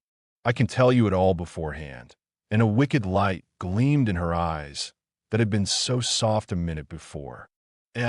You love another man and have entered into criminal intrigues with him." Mimicking her husband, she threw an emphasis on the word criminal, as Alexei Alexandrovitch did. "I warned you of the results in the religious, the civil, and the domestic relation. You have not listened to me. Now I cannot let you disgrace my name, and my son," she had meant to say, but about her son she could not jest. "Disgrace my name, and more in the same style," she added. "In general terms, he'll say in his official manner, and with all distinctness and precision, that he cannot let me go, but will take all measures in his power to prevent scandal. And he will calmly and punctually act in accordance with his words. That's what will happen. He's not a man, but a machine, and a spiteful machine when he's angry," she added, recalling Alexei Alexandrovitch as she spoke, with all the peculiarities of his figure and manner of speaking, and reckoning against him every defect she could find in him, softening nothing for the great wrong she herself was doing him. "But Anna," said Vronsky, in a soft and persuasive voice, trying to soothe her, "we absolutely must, anyway, tell him, and then be guided by the line he takes." "What, run away? And why not run away? I don't see how we can keep on like this. And not for my sake. I see that you suffer." "Yes, run away, and become your mistress," she said angrily. "Anna," he said, with reproachful tenderness. "Yes," she went on, "become your mistress, and complete the ruin of—" Again she would have said, "my son," but she could not utter that word. Vronsky could not understand how she, with her strong and truthful nature, could endure this state of deceit and not long to get out of it. But he did not suspect that the chief cause of it was the word son, which she could not bring herself to pronounce. When she thought of her son and his future attitude to his mother, who had abandoned his father, she felt such terror at what she had done that she could not face it, but, like a woman, could only try to comfort herself with lying assurances that everything would remain as it always had been, and that it was possible to forget the fearful question of how it would be with her son. I beg you, I entreat you, she said suddenly, taking his hand and speaking in quite a different tone, sincere and tender. Never speak to me of that. But Anna, never. Leave it to me. I know all the baseness, all the horror of my position, but it's not so easy to arrange as you think.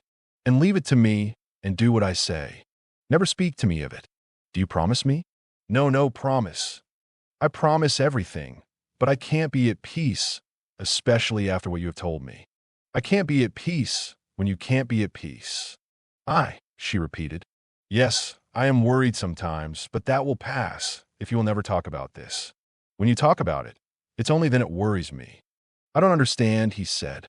I know, she interrupted him, how hard it is for your truthful nature to lie, and I grieve for you. I often think that you have ruined your whole life for me. I was just thinking the very same thing, he said. How could you sacrifice everything for my sake? I can't forgive myself that you're unhappy. I unhappy, she said, coming closer to him and looking at him with an ecstatic smile of love. I'm like a hungry man who has been given food. He may be cold and dressed in rags and ashamed, but he is not unhappy. I unhappy? No, this is my unhappiness. She could hear the sound of her son's voice coming towards them, and glancing swiftly round the terrace, she got up impulsively. Her eyes glowed with the fire he knew so well. With a rapid movement, she raised her lovely hands, covered with rings, took his head, looked a long look into his face, and, putting up her face with smiling, parted lips, swiftly kissed his mouth and both eyes, and pushed him away. She would have gone, but he held her back. When, he murmured in a whisper, gazing in ecstasy at her. Tonight, at 1 o'clock, she whispered, and, with a heavy sigh, she walked with her light, swift step to meet her son. Serioza had been caught by the rain in the big garden, and he and his nurse had taken shelter in an arbor. Well, au revoir, she said to Vronsky. I must soon be getting ready for the races. Betsy promised to fetch me. Vronsky, looking at his watch, went away hurriedly. Chapter 24. When Vronsky looked at his watch on the Karenin's balcony, he was so greatly agitated and lost in his thoughts that he saw the figures on the watch's face, but could not take in what time it was. He came out onto the high road and walked, picking his way carefully through the mud, to his carriage. He was so completely absorbed in his feeling for Anna that he did not even think what o'clock it was and whether he had time to go to Bryansky's. He had left him, as often happens, only the external faculty of memory that points out each step one has to take, one after the other. He went up to his coachman, who was dozing on the box in the shadow, already lengthening, of a thick lime tree. He admired the shifting clouds of midges circling over the hot horses, and, waking the coachman, he jumped into the carriage and told him to drive to Bryansky's. It was only after driving nearly 5 miles that he had sufficiently recovered himself to look at his watch and realize that it was 5:30, and he was late. There were several races fixed for that day: the mounted guards race, then the officers' 1.5-mile race, then the 3-mile race, and then the race for which he was entered. He could still be in time for his race, but if he went to Bryansky's, he could only just be in time, and he would arrive when the whole of the court would be in their places.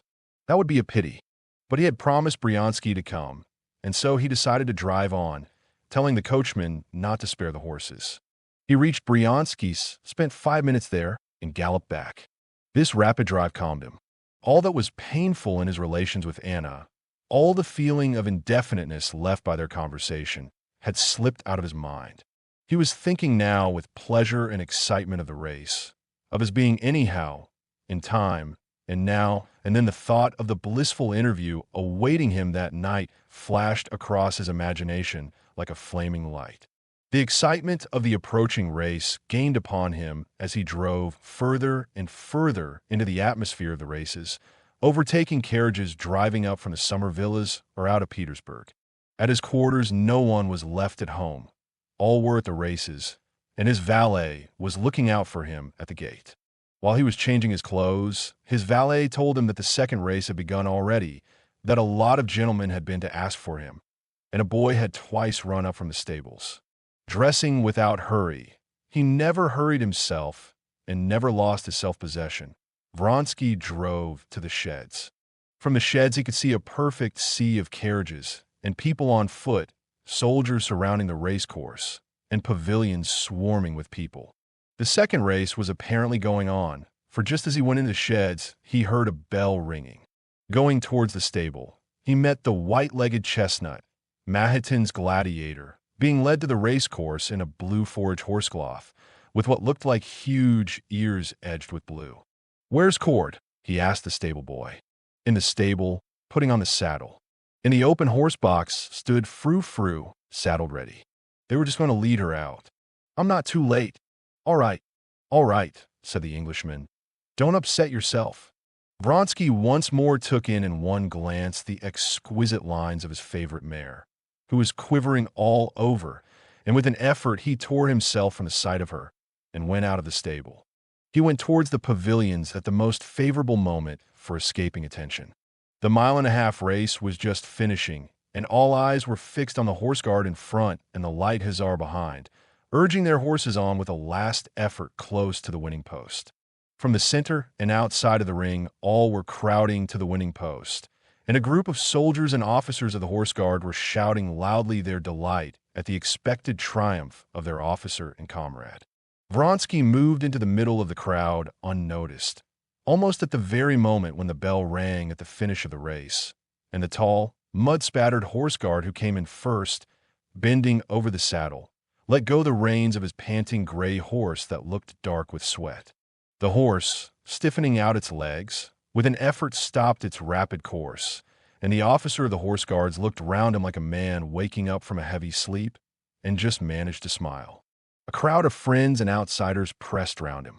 Vronsky intentionally avoided that select crowd of the upper world, which was moving and talking with discreet freedom before the pavilions. He knew that Madame Karenina was there, and Betsy and his brother's wife, and he purposely did not go near them for fear of something distracting his attention. But he was continually met and stopped by acquaintances who told him about the previous races and kept asking him why he was so late. At the time when the racers had to go to the pavilion to receive the prizes, and all attention was directed to that point, Vronsky's elder brother, Alexander, a colonel with heavy, fringed epaulets, came up to him. He was not tall, though as broadly built as Alexei, and handsomer and rosier than he. He had a red nose and an open, drunken-looking face. "Did you get my note?" he said. "There's never any finding you." Alexander Vronsky, in spite of the dissolute life, and in especial the drunken habits for which he was notorious, was quite one of the court circle. Now, as he talked to his brother of a matter bound to be exceedingly disagreeable to him, knowing that the eyes of many people might be fixed upon him, he kept a smiling countenance, as though he were jesting with his brother about something of little moment.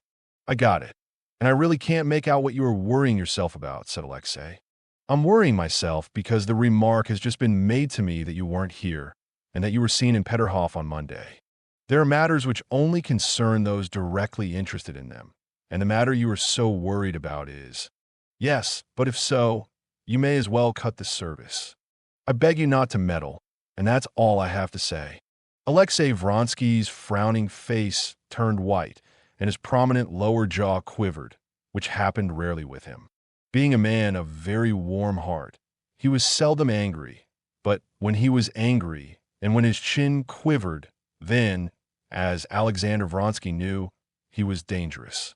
Alexander Vronsky smiled gaily. "I only wanted to give you Mother's letter. Answer it, and don't worry about anything just before the race. Bon chance," he added, smiling, and he moved away from him. But after him, another friendly greeting brought Vronsky to a standstill. "So you won't recognize your friends? How are you, mon cher?" said Stepan Arkadyevitch, as conspicuously brilliant in the midst of all the Petersburg brilliance as he was in Moscow, his face rosy and his whiskers sleek and glossy. "I came up yesterday, and I'm delighted that I shall see your triumph. When shall we meet?" "Come tomorrow to the mess room," said Vronsky, and squeezing him by the sleeve of his coat. With apologies, he moved away to the center of the race course, where the horses were being led for the great steeplechase.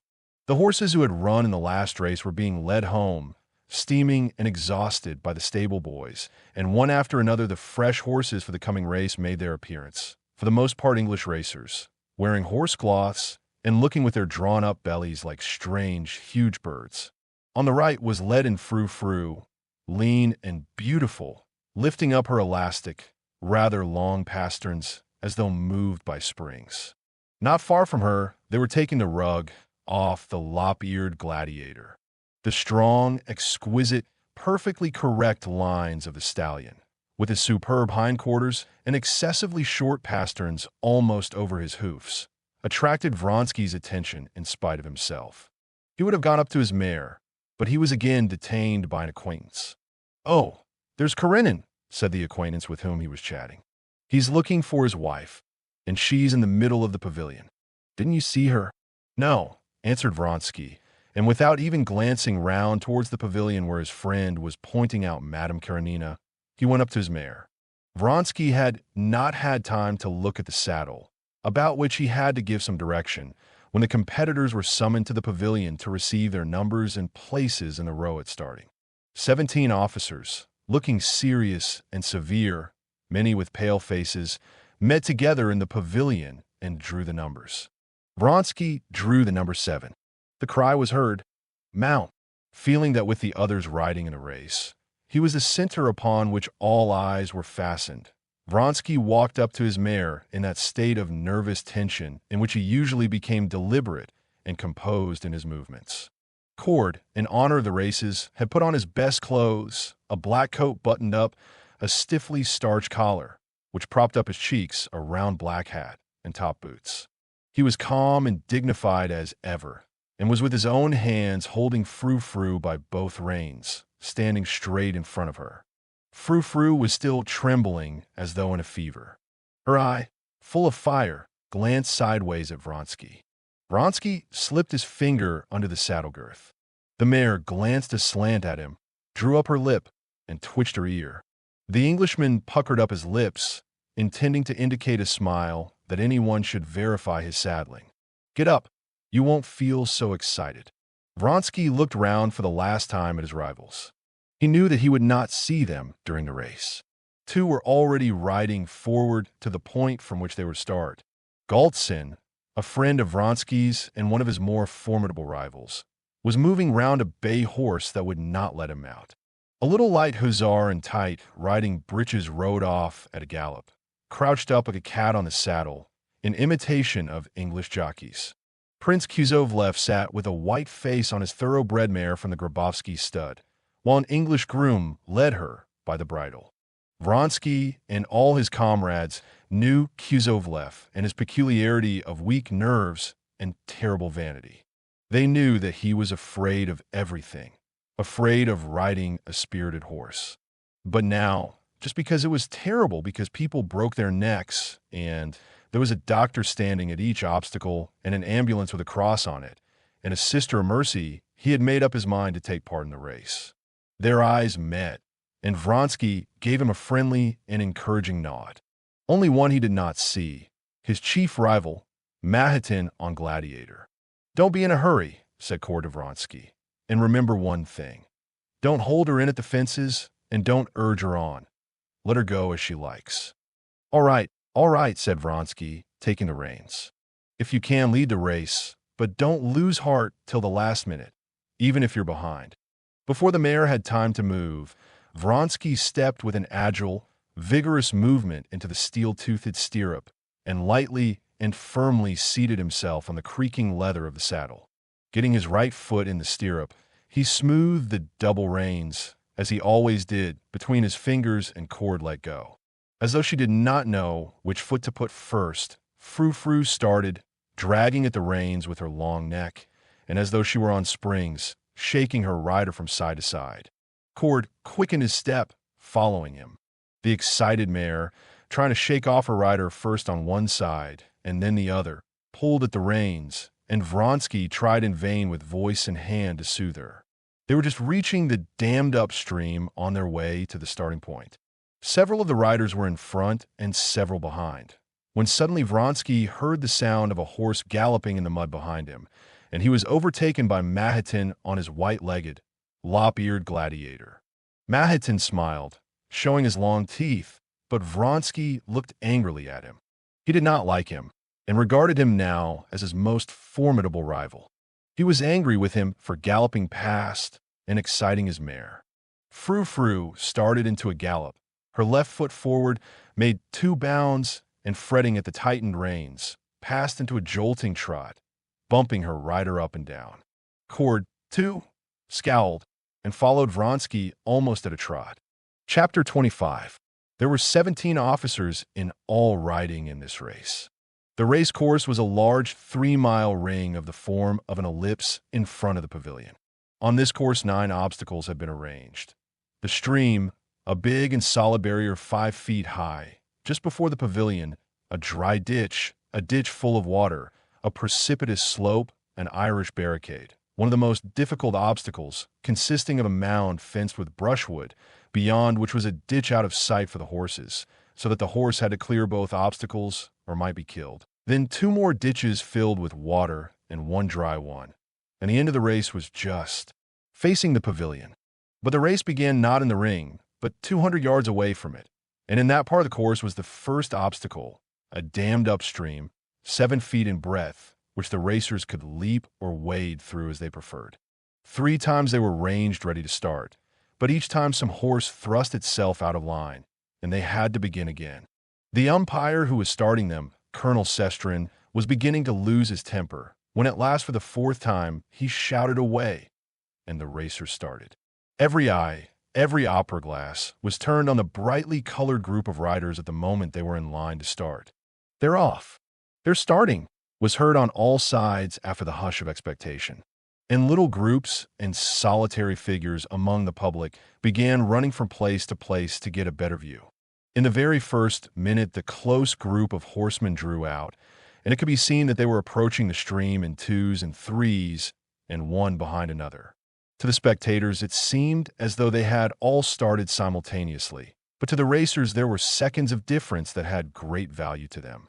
Frou-Frou, excited and over-nervous, had lost the first moment, and several horses had started before her, but before reaching the stream, Vronsky, who was holding the mare with all his force as she tugged at the bridle, easily overtook 3, and there were left in front of him Mahitin's chestnut gladiator, whose hindquarters were moving lightly and rhythmically up and down exactly in front of Vronsky, and in front of all, the dainty mare, Diana, bearing Kuzovlev, more dead than alive. For the first instant Vronsky was not master either of himself or his mare. Up to the first obstacle, the stream, he could not guide the motions of his mare. Gladiator and Diana came up to it together, and almost at the same instant. Simultaneously they rose above the stream and flew across to the other side. Frou-Frou darted after them, as if flying. But the very moment when Vronsky felt himself in the air, he suddenly saw almost under his mare's hoofs Kuzovlev, who was floundering with Diana on the further side of the stream. Kuzovlev had let go the reins as he took the leap, and the mare had sent him flying over her head. Those details Vronsky learned later. At the moment all he saw was that just under him, where Frou-Frou must alight, Diana's legs or head might be in the way. But Frou-Frou drew up her legs and back in the very act of leaping, like a falling cat, and, clearing the other mare, alighted beyond her. "Oh, the darling," thought Vronsky. After crossing the stream, Vronsky had complete control of his mare, and began holding her in, intending to cross the great barrier behind Mahitin, and to try to overtake him in the clear ground of about 500 yards that followed it. The great barrier stood just in front of the imperial pavilion. The Tsar and the whole court and crowds of people were all gazing at them, at him, and Mahitin a length ahead of him as they drew near the devil, as the solid barrier was called. Vronsky was aware of those eyes fastened upon him from all sides, but he saw nothing except the ears and neck of his own mare, the ground racing to meet him, and the back and white legs of Gladiator beating time swiftly before him, and keeping always the same distance ahead. Gladiator rose, with no sound of knocking against anything. With a wave of his short tail, he disappeared from Vronsky's sight. "Bravo!" cried a voice. At the same instant, under Vronsky's eyes, right before him flashed the palings of the barrier. Without the slightest change in her action, his mare flew over it. The palings vanished, and he heard only a crash behind him. The mare, excited by gladiators keeping ahead, had risen too soon before the barrier and grazed it with her hind hoofs. But her pace never changed, and Vronsky, feeling a spatter of mud in his face, realized that he was once more the same distance from Gladiator. Once more he perceived in front of him the same back and short tail, and again the same swiftly moving white legs that got no further away. At the very moment when Vronsky thought that now was the time to overtake Mahitin, Frou-Frou herself, understanding his thoughts without any incitement on his part, gained ground considerably and began getting alongside of Mahitin on the most favorable side, close to the inner cord. Mahitin would not let her pass that side. Vronsky had hardly formed the thought that he could perhaps pass on the outer side, when Frou-Frou shifted her pace and began overtaking him on the other side. Frou-Frou's shoulder, beginning by now to be dark with sweat, was even with Gladiator's back. For a few lengths they moved evenly. But before the obstacle they were approaching, Vronsky began working at the reins, anxious to avoid having to take the outer circle, and swiftly passed Mahitin just upon the declivity. He caught a glimpse of his mud-stained face as he flashed by. He even fancied that he smiled. Vronsky passed Mahitin, but he was immediately aware of him close upon him, and he never ceased hearing the even thudding hoofs and the rapid and still quite fresh breathing of Gladiator. The next two obstacles, the watercourse and the barrier, were easily crossed, but Vronsky began to hear the snorting and thud of Gladiator closer upon him. He urged on his mare, and to his delight felt that she easily quickened her pace, and the thud of Gladiator's hoofs was again heard at the same distance away. Vronsky was at the head of the race, just as he wanted to be and his cord had advised, and now he felt sure of being the winner. His excitement, his delight, and his tenderness for Frou-Frou grew keener and keener. He longed to look round again, but he did not dare do this, and try to be cool and not to urge on his mare, so to keep the same reserve of force in her as he felt that Gladiator still kept. There remained only one obstacle, the most difficult. If he could cross it ahead of the others, he would come in first. He was flying towards the Irish barricade. Frou-Frou and he both together saw the barricade in the distance, and both the man and the mare had a moment's hesitation. He saw the uncertainty in the mare's ears and lifted the whip, but at the same time felt that his fears were groundless. The mare knew what was wanted. She quickened her pace and rose smoothly, just as he had fancied she would, and as she left the ground, gave herself up to the force of her rush, which carried her far beyond the ditch. And with the same rhythm, without effort, with the same leg forward, Frou-Frou fell back into her pace again. "Bravo, Vronsky!" He heard shouts from a knot of men. He knew they were his friends in the regiment, who were standing at the obstacle. He could not fail to recognize Yashvin's voice, though he did not see him. "Oh, my sweet," he said inwardly to Frou-Frou, as he listened for what was happening behind. "He's cleared it," he thought, catching the thud of Gladiator's hoofs behind him. There remained only the last ditch, filled with water and 5 feet wide. Vronsky did not even look at it, but anxious to get in a long way, first began sawing away at the reins, lifting the mare's head and letting it go in time with her paces. He felt that the mare was at her very last reserve of strength. Not her neck and shoulders merely were wet, but the sweat was standing in drops on her mane, her head, her sharp ears, and her breath came in short, sharp gasps. But he knew that she had strength left more than enough for the remaining 500 yards. It was only from feeling himself nearer the ground and from the peculiar smoothness of his motion that Vronsky knew how greatly the mare had quickened her pace. She flew over the ditch as though not noticing it. She flew over it like a bird. But at the same instant Vronsky, to his horror, felt that he had failed to keep up with the mare's pace, that he did not know how, made a fearful, unpardonable mistake in recovering his seat in the saddle. All at once his position had shifted, and he knew that something awful had happened. He could not yet make out what had happened, when the white legs of a chestnut horse flashed by close to him, and Mahitin passed at a swift gallop. Vronsky was touching the ground with one foot, and his mare was sinking on that foot. He just had time to free his leg when she fell on one side, gasping painfully and making vain efforts to rise with her delicate, soaking neck. She fluttered on the ground at his feet like a shot bird. The clumsy movement made by Vronsky had broken her back, but that he only knew much later. At that moment, he knew only that Mahatin had flown swiftly by, while he stood staggering alone on the muddy, motionless ground, and Frou-Frou lay gasping before him, bending her head back and gazing at him with her exquisite eyes. Still unable to realize what had happened, Vronsky tugged at his mare's reins. Again she struggled all over like a fish, and her shoulders setting the saddle heaving. She rose on her front legs, but unable to lift her back, she quivered all over and again fell on her side.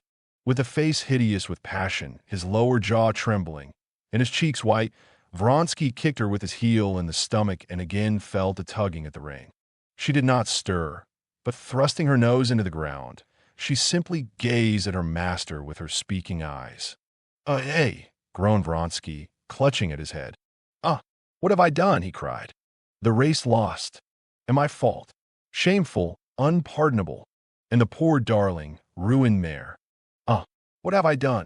A crowd of men, a doctor and his assistant, the officers of his regiment, ran up to him. To his misery, he felt that he was whole and unhurt. The mare had broken her back, and it was decided to shoot her. Vronsky could not answer questions, could not speak to anyone. He turned, and without picking up his cap that had fallen off, walked away from the race course, not knowing where he was going. He felt utterly wretched. For the first time in his life, he knew the bitterest sort of misfortune beyond remedy, and caused by his own fault. Yashvin overtook him with his cap and led him home, and half an hour later Vronsky had regained his self-possession. But the memory of that race remained for long in his heart, the cruelest and bitterest memory of his life. Chapter 26. The external relations of Alexei Alexandrovich and his wife had remained unchanged. The sole difference lay in the fact that he was more busily occupied than ever. As in former years, at the beginning of the spring he had gone to a foreign watering place for the sake of his health, deranged by the winter's work that every year grew heavier. And, just as always, he returned in July, and at once fell to work as usual with increased energy. As usual, too, his wife had moved for the summer to a villa out of town, while he remained in Petersburg. From the date of their conversation after the party at Princess Tverskaya's, he had never spoken again to Anna of his suspicions and his jealousies, and that habitual tone of his bantering mimicry was the most convenient tone possible for his present attitude to his wife. He was a little colder to his wife. He simply seemed to be slightly displeased with her for that first midnight conversation, which she had repelled. In his attitude to her, there was a shade of vexation, but nothing more. "You would not be open with me," he seemed to say, mentally addressing her. "So much the worse for you. Now you may beg as you please, but I won't be open with you." "So much the worse for you," he said mentally, like a man who, after vainly attempting to extinguish a fire, should fly in a rage with his vain efforts and say, "Oh, very well then, you shall burn for this." This man, so subtle and astute in official life, did not realize all the senselessness of such an attitude to his wife. He did not realize it, because it was too terrible to him to realize his actual position, and he shut down and locked and sealed up in his heart that secret place where lay hid his feelings towards his family, that is, his wife and son. He who had been such a careful father had from the end of that winter become peculiarly frigid to his son, and adopted to him just the same bantering tone he used with his wife. "Aha, young man," was the greeting with which he met him. Alexei Alexandrovich asserted and believed that he had never in any previous year had so much official business as that year. But he was not aware that he sought work for himself that year, that this was one of the means for keeping shut that secret place where lay hid his feelings towards his wife and son and his thoughts about them, which became more terrible the longer they lay there. If anyone had had the right to ask Alexei Alexandrovich what he thought of his wife's behavior, the mild and peaceable Alexei Alexandrovich would have made no answer, but he would have been greatly angered with any man who should question him on that subject.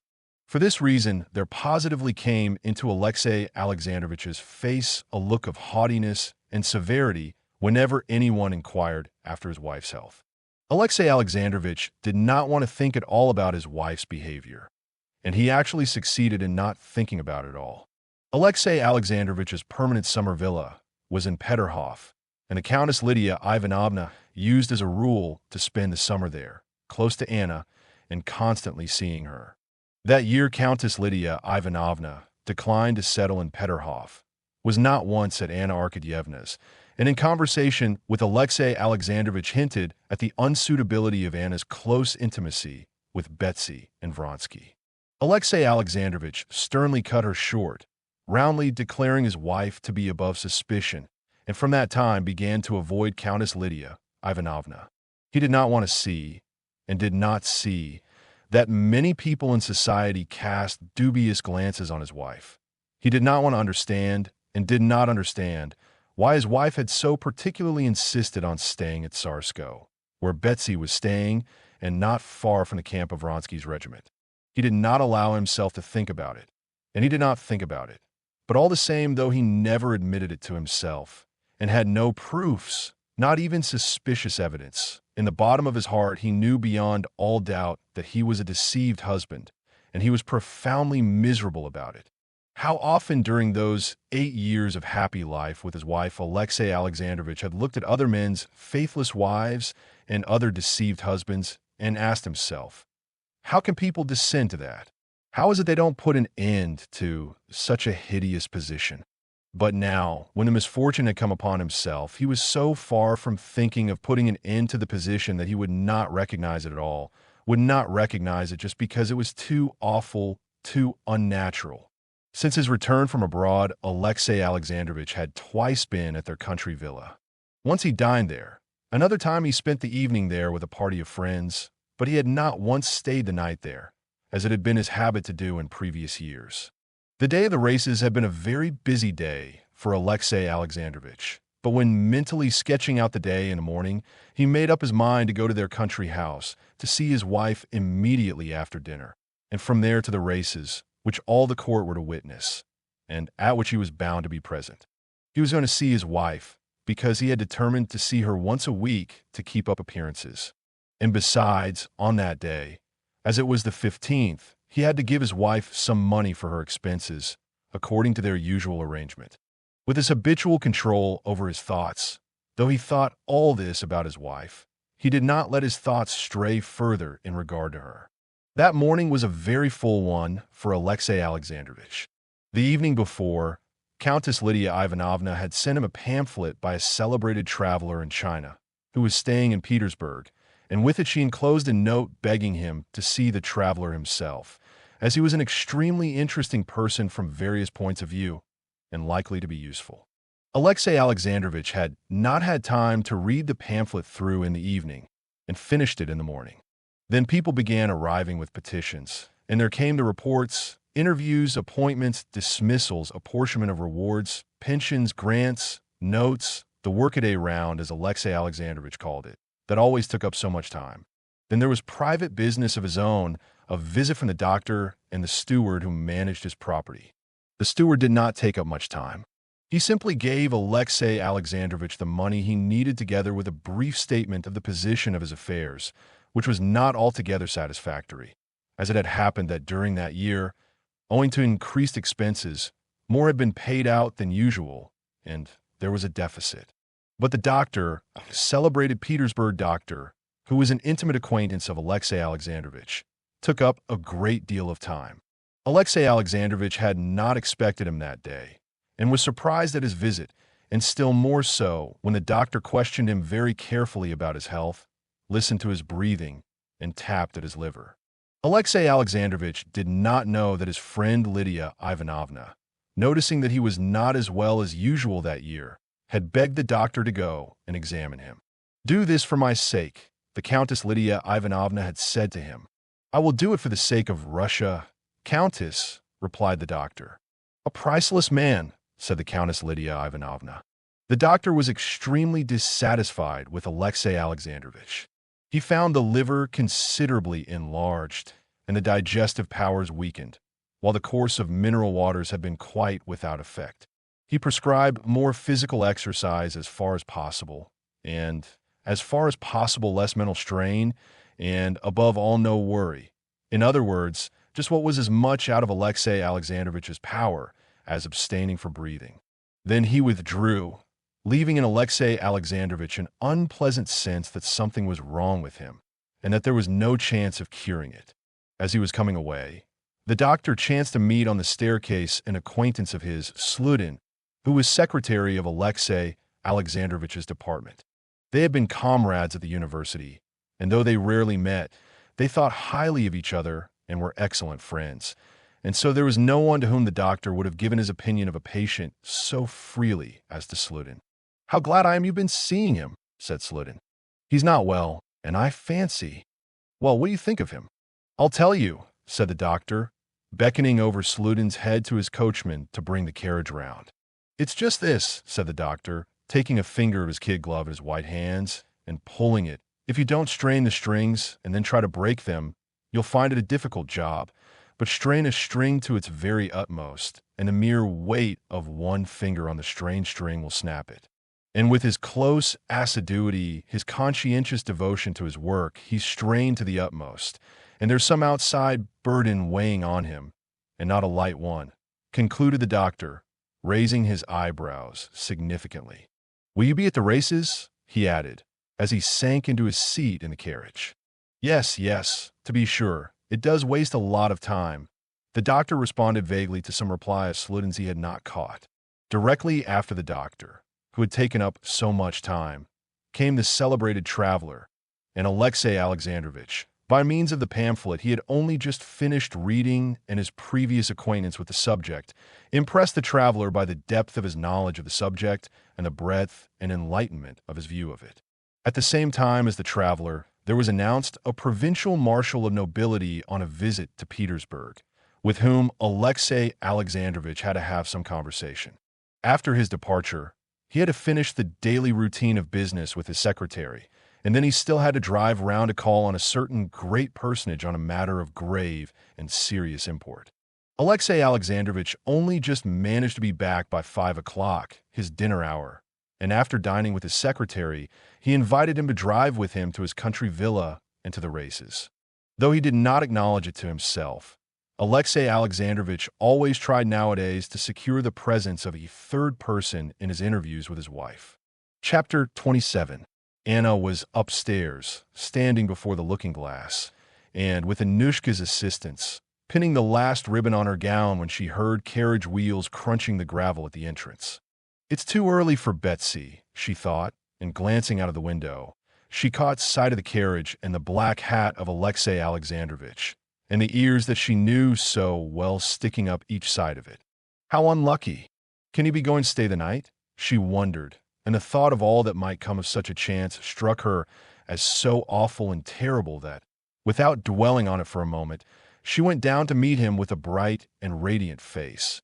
And conscious of the presence of that spirit of falsehood and deceit in herself that she had come to know of late, she abandoned herself to that spirit and began talking, hardly knowing what she was saying. "Ah, how nice of you," she said, giving her husband her hand, and greeting Sludin, who was like one of the family, with a smile. "You're staying the night, I hope," was the first word the spirit of falsehood prompted her to utter. "And now we'll go together. Only it's a pity I've promised Betsy. She's coming for me." Alexei Alexandrovich knit his brows at Betsy's name. "Oh, I'm not going to separate the inseparables," he said in his usual bantering tone. "I'm going with Mikhail Vasilievich. I'm ordered exercise by the doctors, too. I'll walk and fancy myself at the springs again." "There's no hurry," said Anna. "Would you like tea?" She rang. "Bring in tea, and tell Seryoza that Alexei Alexandrovich is here." "Well, tell me, how have you been?" "Mikhail Vasilievich, you've not been to see me before. Look how lovely it is out on the terrace," she said, turning first to one and then to the other. She spoke very simply and naturally, but too much and too fast.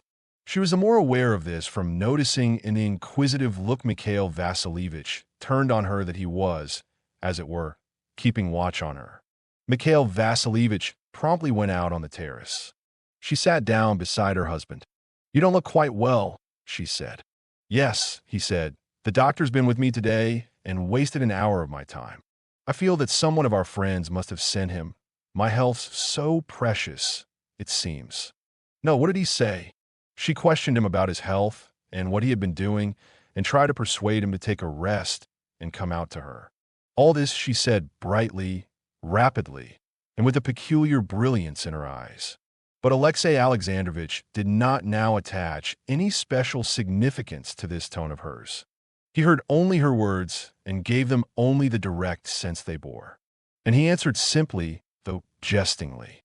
There was nothing remarkable in all this conversation, but never after could Anna recall this brief scene without an agonizing pang of shame. Seryoza came in preceded by his governess. If Alexei Alexandrovitch had allowed himself to observe, he would have noticed the timid and bewildered eyes with which Seryoza glanced first at his father and then at his mother. But he would not see anything, and he did not see it. "Ah, the young man. He's grown. Really, he's getting quite a man. How are you, young man?" And he gave his hand to the scared child.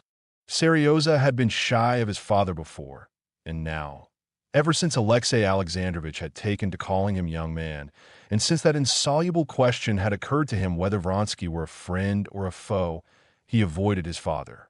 He looked round towards his mother, as though seeking shelter. It was only with his mother that he was at ease. Meanwhile, Alexei Alexandrovitch was holding his son by the shoulder while he was speaking to the governess, and Seryoza was so miserably uncomfortable that Anna saw he was on the point of tears.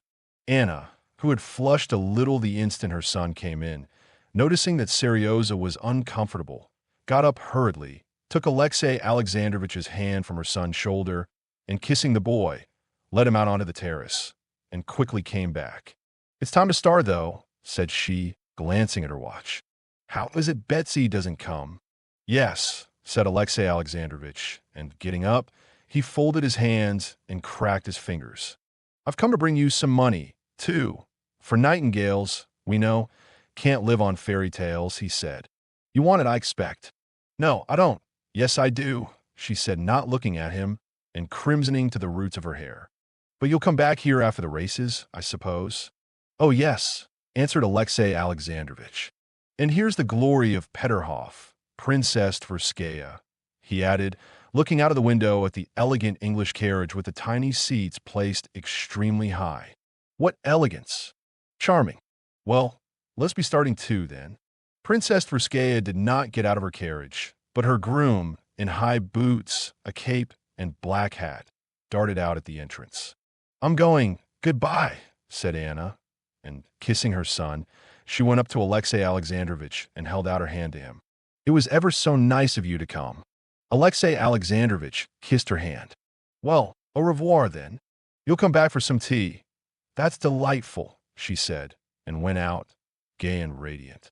But as soon as she no longer saw him, she was aware of the spot on her hand that his lips had touched, and she shuddered with repulsion. Chapter 28. When Alexei Alexandrovitch reached the race course, Anna was already sitting in the pavilion beside Betsy, in that pavilion where all the highest society had gathered. She caught sight of her husband in the distance. Two men, her husband and her lover, were the two centers of her existence, and unaided by her external senses, she was aware of their nearness. She was aware of her husband approaching a long way off, and she could not help following him in the surging crowd in the midst of which he was moving. She watched his progress towards the pavilion, saw him now responding condescendingly to an ingratiating bow, now exchanging friendly, nonchalant greetings with his equals, now assiduously trying to catch the eye of some great one of this world, and taking off his big round hat that squeezed the tips of his ears.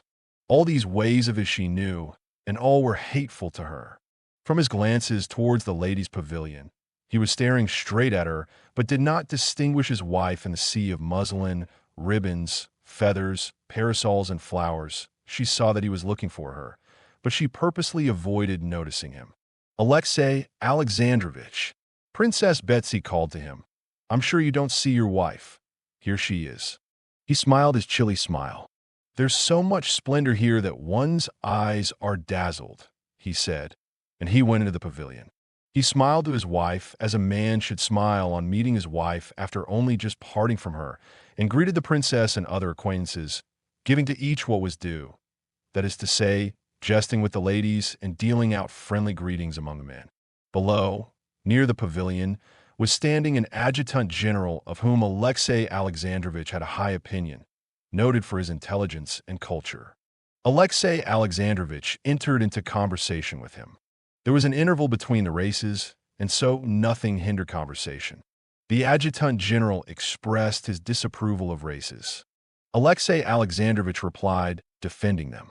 Anna heard his high, measured tones, not losing one word, and every word struck her as false and stabbed her ears with pain.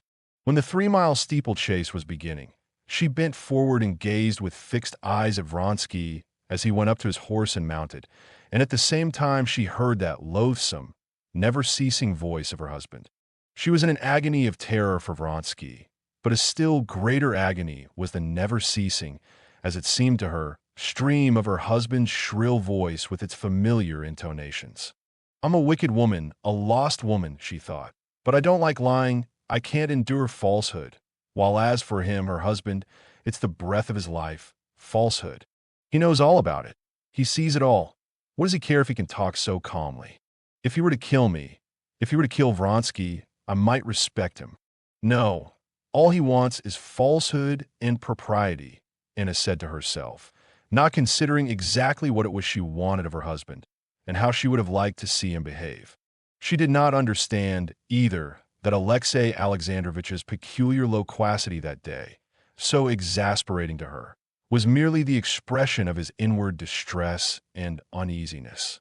As a child that has been hurt skips about, putting all his muscles into movement to drown the pain, in the same way Alexei Alexandrovich needed mental exercise to drown the thoughts of his wife that in her presence and in Vronsky's, and with the continual iteration of his name, would force themselves on his attention. And it was as natural for him to talk well and cleverly as it is natural for a child to skip about. He was saying, danger in the races of officers, of cavalrymen, is an essential element in a race. If England can point to the most brilliant feats of cavalry in military history, it is simply owing to the fact that she has historically developed this force both in beasts and in men. Sport has, in my opinion, a great value, and, as is always the case, we see nothing but what is most superficial. "It's not superficial," said Princess Tverskaya. "One of the officers, they say, has broken 2 ribs.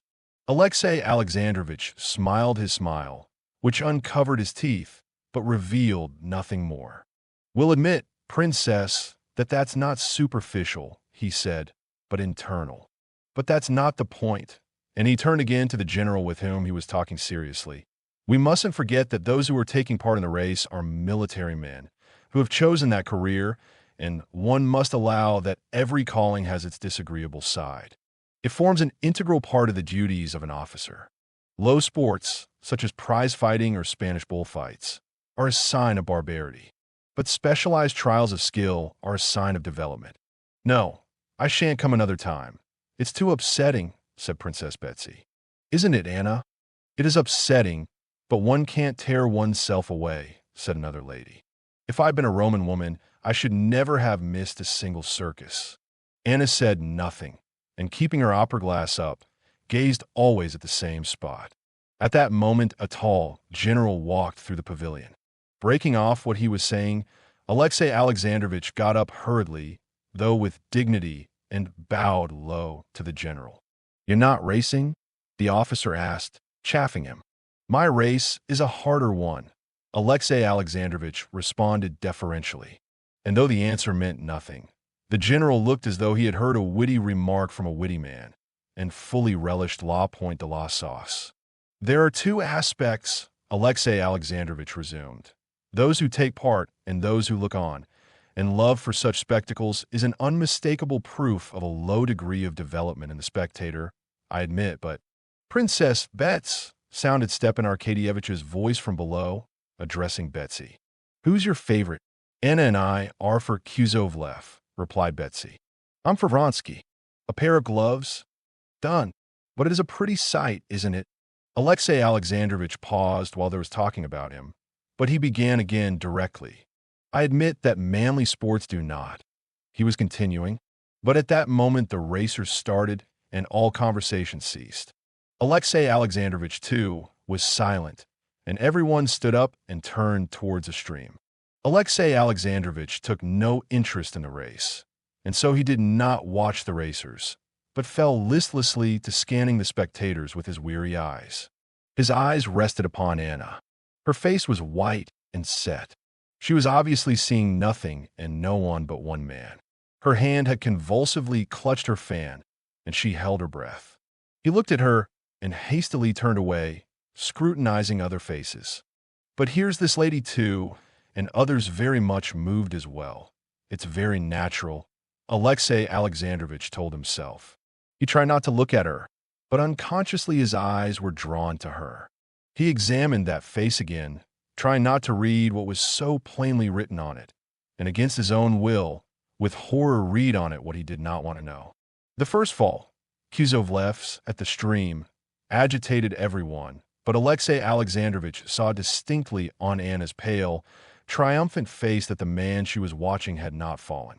When, after Mahitin and Vronsky had cleared the worst barrier, the next officer had been thrown straight on his head at it and fatally injured, and a shudder of horror passed over the whole public, Alexei Alexandrovich saw that Anna did not even notice it, and had some difficulty in realizing what they were talking of about her. But more and more often, and with greater persistence, he watched her. Anna, wholly engrossed as she was with the race, became aware of her husband's cold eyes fixed upon her from one side. She glanced round for an instant, looked inquiringly at him, and with a slight frown, turned away again. "Ah, I don't care," she seemed to say to him, and she did not once glance at him again. The race was an unlucky one, and of the 17 officers who rode in it more than half were thrown and hurt. Towards the end of the race, everyone was in a state of agitation, which was intensified by the fact that the Tsar was displeased. Chapter 29.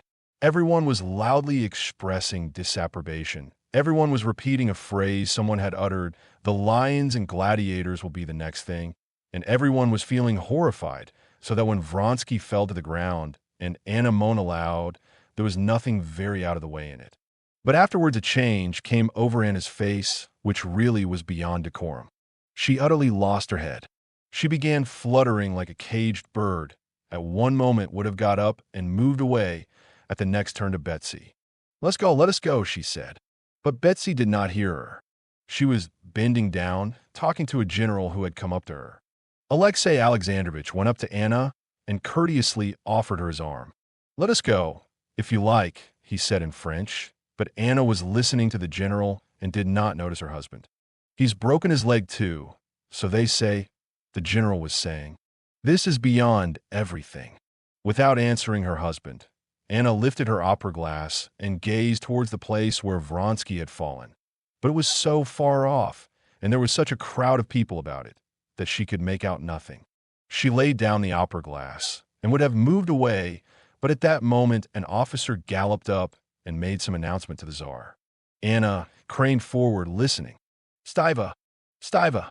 she cried to her brother. But her brother did not hear her. Again she would have moved away. "Once more I offer you my arm if you want to be going," said Alexei Alexandrovich, reaching toward her hand.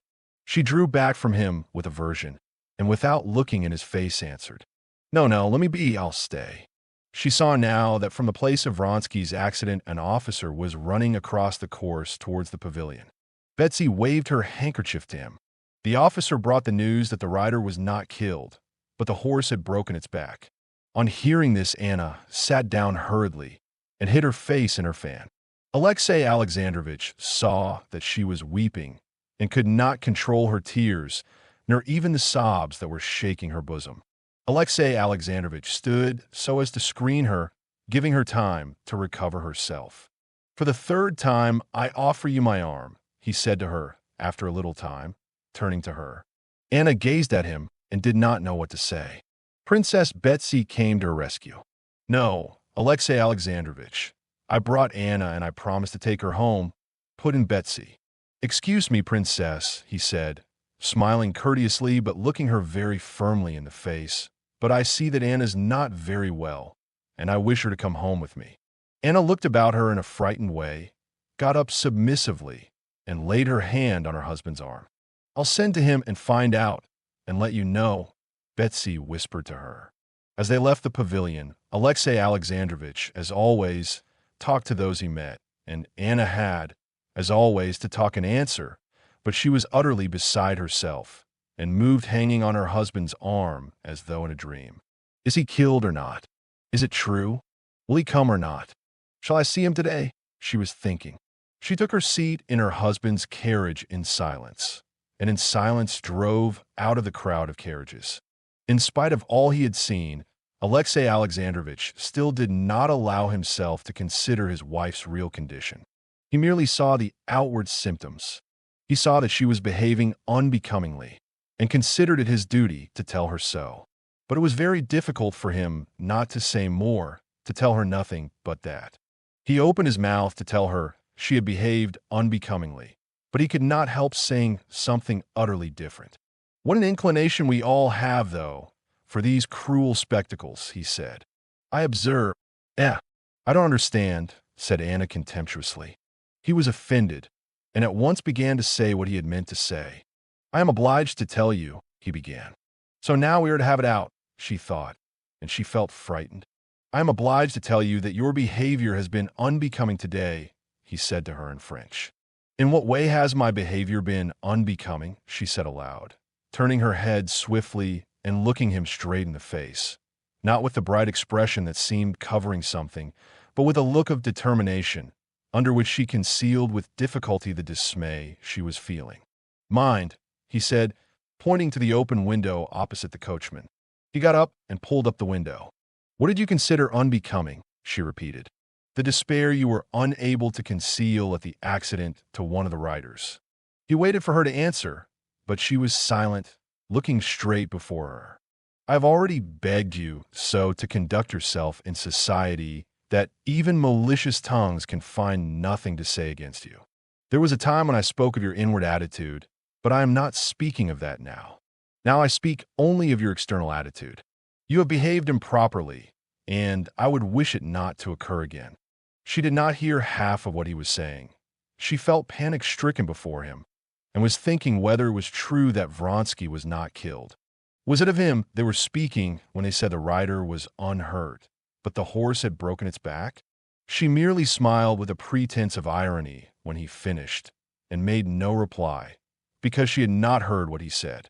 Alexei Alexandrovich had begun to speak boldly, but as he realized plainly what he was speaking of, the dismay she was feeling infected him too. He saw the smile, and a strange misapprehension came over him. "She is smiling at my suspicions. Yes, she will tell me directly what she told me before, that there is no foundation for my suspicions, that it's absurd." At that moment, when the revelation of everything was hanging over him, there was nothing he expected so much as that she would answer mockingly as before that his suspicions were absurd and utterly groundless. So terrible to him was what he knew that now he was ready to believe anything. But the expression of her face, scared and gloomy, did not now promise even deception. "Possibly I was mistaken," said he. "If so, I beg your pardon." "No, you were not mistaken," she said deliberately, looking desperately into his cold face. "You were not mistaken. I was, and I could not help being in despair. I hear you, but I am thinking of him. I love him. I am his mistress. I can't bear you. I'm afraid of you, and I hate you. You could do what you like to me." And dropping back into the corner of the carriage, she broke into sobs, hiding her face in her hands. Alexei Alexandrovich did not stir, and kept looking straight before him. But his whole face suddenly bore the solemn rigidity of the dead, and his expression did not change during the whole time of the drive home. On reaching the house, he turned his head to her, still with the same expression. "Very well, but I expect a strict observance of the external forms of propriety till such time," his voice shook, "as I may take measures to secure my honor and communicate them to you." He got out first and helped her to get out. Before the servants, he pressed her hand, took his seat in the carriage, and drove back to Petersburg. Immediately afterwards, a footman came from Princess Betsy and brought Anna a note. I sent to Alexei to find out how he is, and he writes me he is quite well and unhurt, but in despair. So he will be here, she thought. What a good thing I told them all. She glanced at her watch. She had still 3 hours to wait, and the memories of their last meeting set her blood in flame. My God, how light it is! It's dreadful, but I do love to see his face, and I do love this fantastic light. My husband. Oh, yes. Well, thank God. Everything's over with him. Chapter 30. In the little German watering place, to which the Shtcherbatskys had betaken themselves, as in all places indeed where people are gathered together, the usual process, as it were, of the crystallization of society went on, assigning to each member of that society a definite and unalterable place. Just as the particle of water in frost, definitely and unalterably, takes the special form of the crystal of snow, so each new person that arrived at the springs was at once placed in his special place. First Shtcherbatsky, samt Jimelin Undi by the apartments they took, and from their name and from the friends they made, were immediately crystallized into a definite place marked out for them.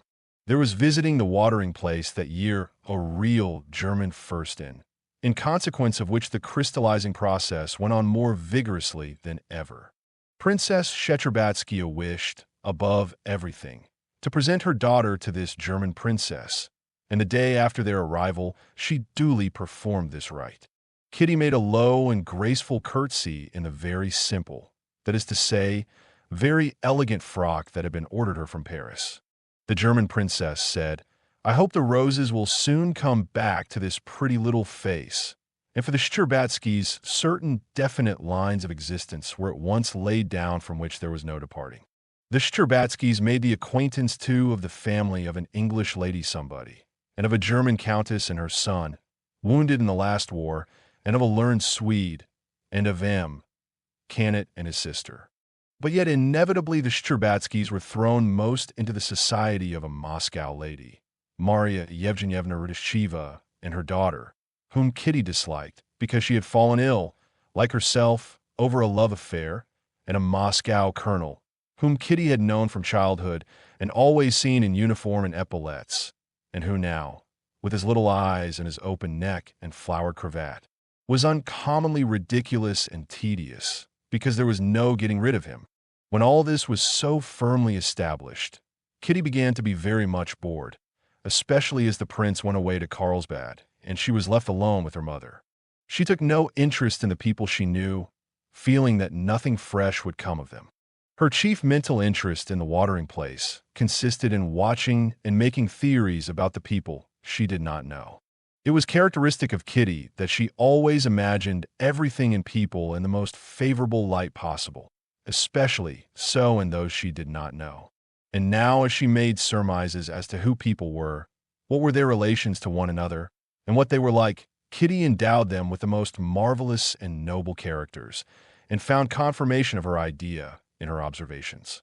Of these people, the one that attracted her most was a Russian girl who had come to the watering place with an invalid Russian lady, Madame Stahl, as everyone called her. Madame Stahl belonged to the highest society, but she was so ill that she could not walk, and only on exceptionally fine days made her appearance at the springs in an invalid carriage. But it was not so much from ill health as from pride, so Princess Shtcherbatskaya interpreted it, that Madame Stahl had not made the acquaintance of anyone among the Russians there. The Russian girl looked after Madame Stahl, and besides that, she was, as Kitty observed, on friendly terms with all the invalids who were seriously ill, and there were many of them at the springs, and looked after them in the most natural way. This Russian girl was not, as Kitty gathered, related to Madame Stahl, nor was she a paid attendant. Madame Stahl called her Varenka, and other people called her Mademoiselle Varenka. Apart from the interest Kitty took in this girl's relations with Madame Stahl and with other unknown persons, Kitty, as often happened, felt an inexplicable attraction to Mademoiselle Varenka, and was aware when their eyes met that she too liked her. Of Mademoiselle Varenka, one would not say that she had passed her first youth, but she was, as it were, a creature without youth. She might have been taken for 19 or for 30. If her features were criticized separately, she was handsome rather than plain, in spite of the sickly hue of her face. She would have been a good figure, too, if it had not been for her extreme thinness and the size of her head, which was too large for her medium height. But she was not likely to be attractive to men. She was like a fine flower, already past its bloom and without fragrance, though the petals were still unwithered.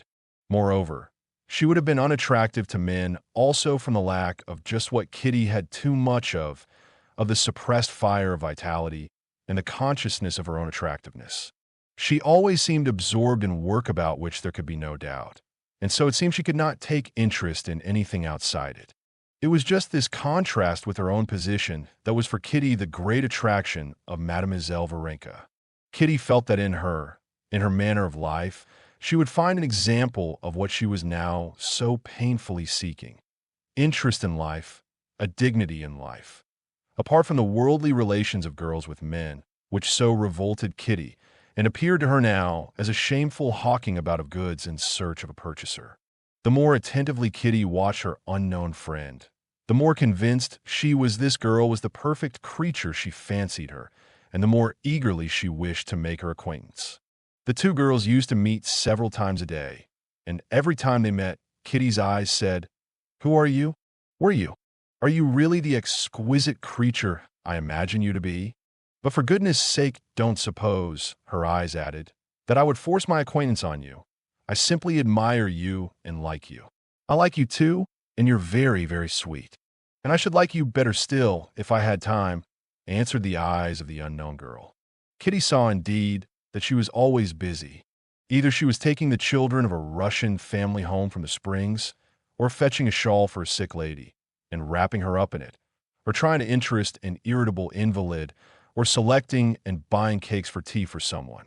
Soon after the arrival of the Strabatskys, there appeared in the morning crowd at the Springs two persons who attracted universal and unfavorable attention.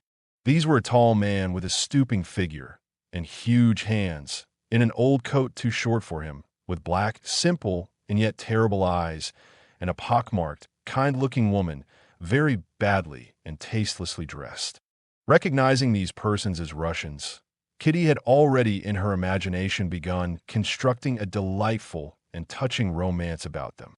But the princess, having ascertained from the visitors' list that this was Nikolai Levin and Maria Nikolaevna, explained to Kitty what a bad man this Levin was, and all her fancies about these two people vanished.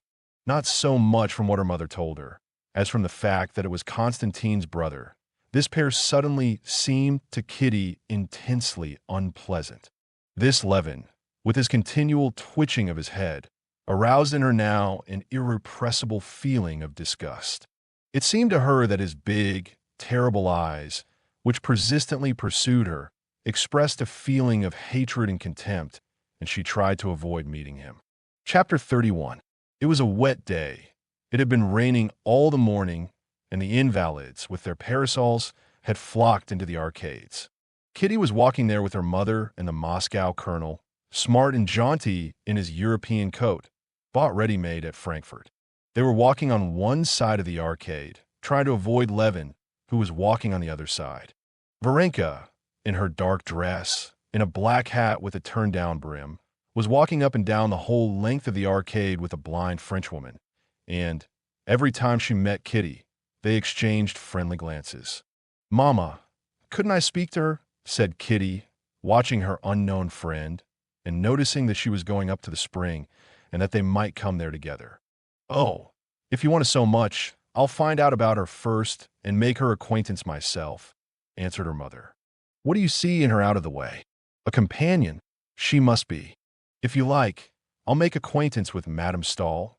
I used to know her belle sœur," added the princess, lifting her head haughtily. Kitty knew that the princess was offended that Madame Stahl had seemed to avoid making her acquaintance. Kitty did not insist. "How wonderfully sweet she is," she said, gazing at Varenka just as she handed a glass to the Frenchwoman. "Look how natural and sweet it all is." "It's so funny to see you're in Gummins," said the princess. "No, we'd better go back. she added, noticing Levin coming towards them with his companion and a German doctor, to whom he was talking very noisily and angrily.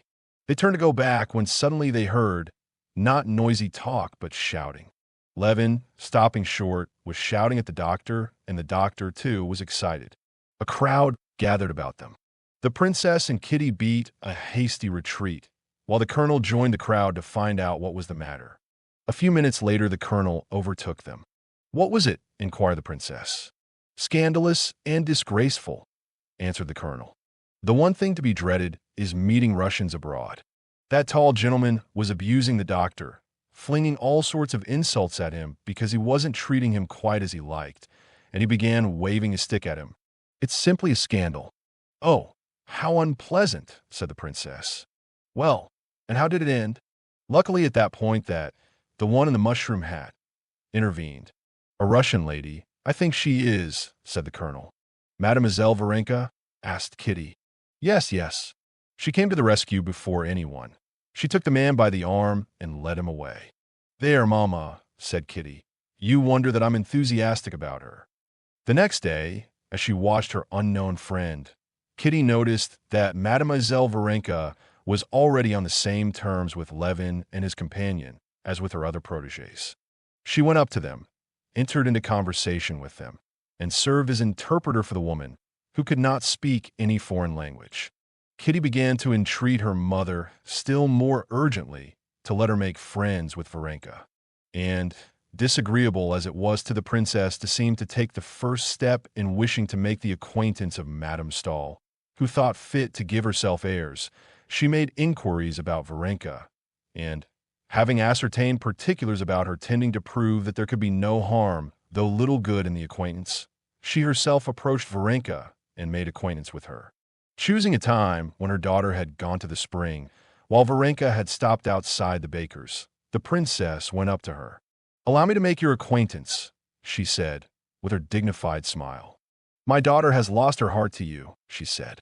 "Possibly you do not know me. I am. That feeling is more than reciprocal, Princess," Varenka answered hurriedly. "What a good deed you did yesterday to our poor compatriot," said the princess. Varenka flushed a little. "I don't remember. I don't think I did anything," she said. "Why, you saved that Levin from disagreeable consequences." "Yes, his companion called me, and I tried to pacify him. He's very ill and was dissatisfied with the doctor. I'm used to looking after such invalids." "Yes, I've heard you live at Mentone with your aunt. I think, Madame Stahl. I used to know her belle sir." "No, she's not my aunt. I call her Mama, but I'm not related to her. I was brought up by her," answered Varenka, flushing a little again. This was so simply said, and so sweet was the truthful and candid expression of her face, that the princess saw why Kitty had taken such a fancy to Varenka. "Well, and what's this Levin going to do?" asked the princess. "He's going away," answered Varenka. At that instant Kitty came up from the spring beaming with delight that her mother had become acquainted with her unknown friend. "Well, see, Kitty, your intense desire to make friends with Mademoiselle Varenka put in smiling. "That's what everyone calls me." Kitty blushed with pleasure and slowly, without speaking, pressed her new friend's hand, which did not respond to her pressure, but lay motionless in her hand. The hand did not respond to her pressure, but the face of Mademoiselle Varenka glowed with a soft, glad, though rather mournful smile that showed large but handsome teeth. "I have long wished for this too," she said. "But you are so busy." "Oh no, I'm not at all busy," answered Varenka. But at that moment she had to leave her new friends because two little Russian girls, children of an invalid, ran up to her. "Varenka, Mama's calling," they cried.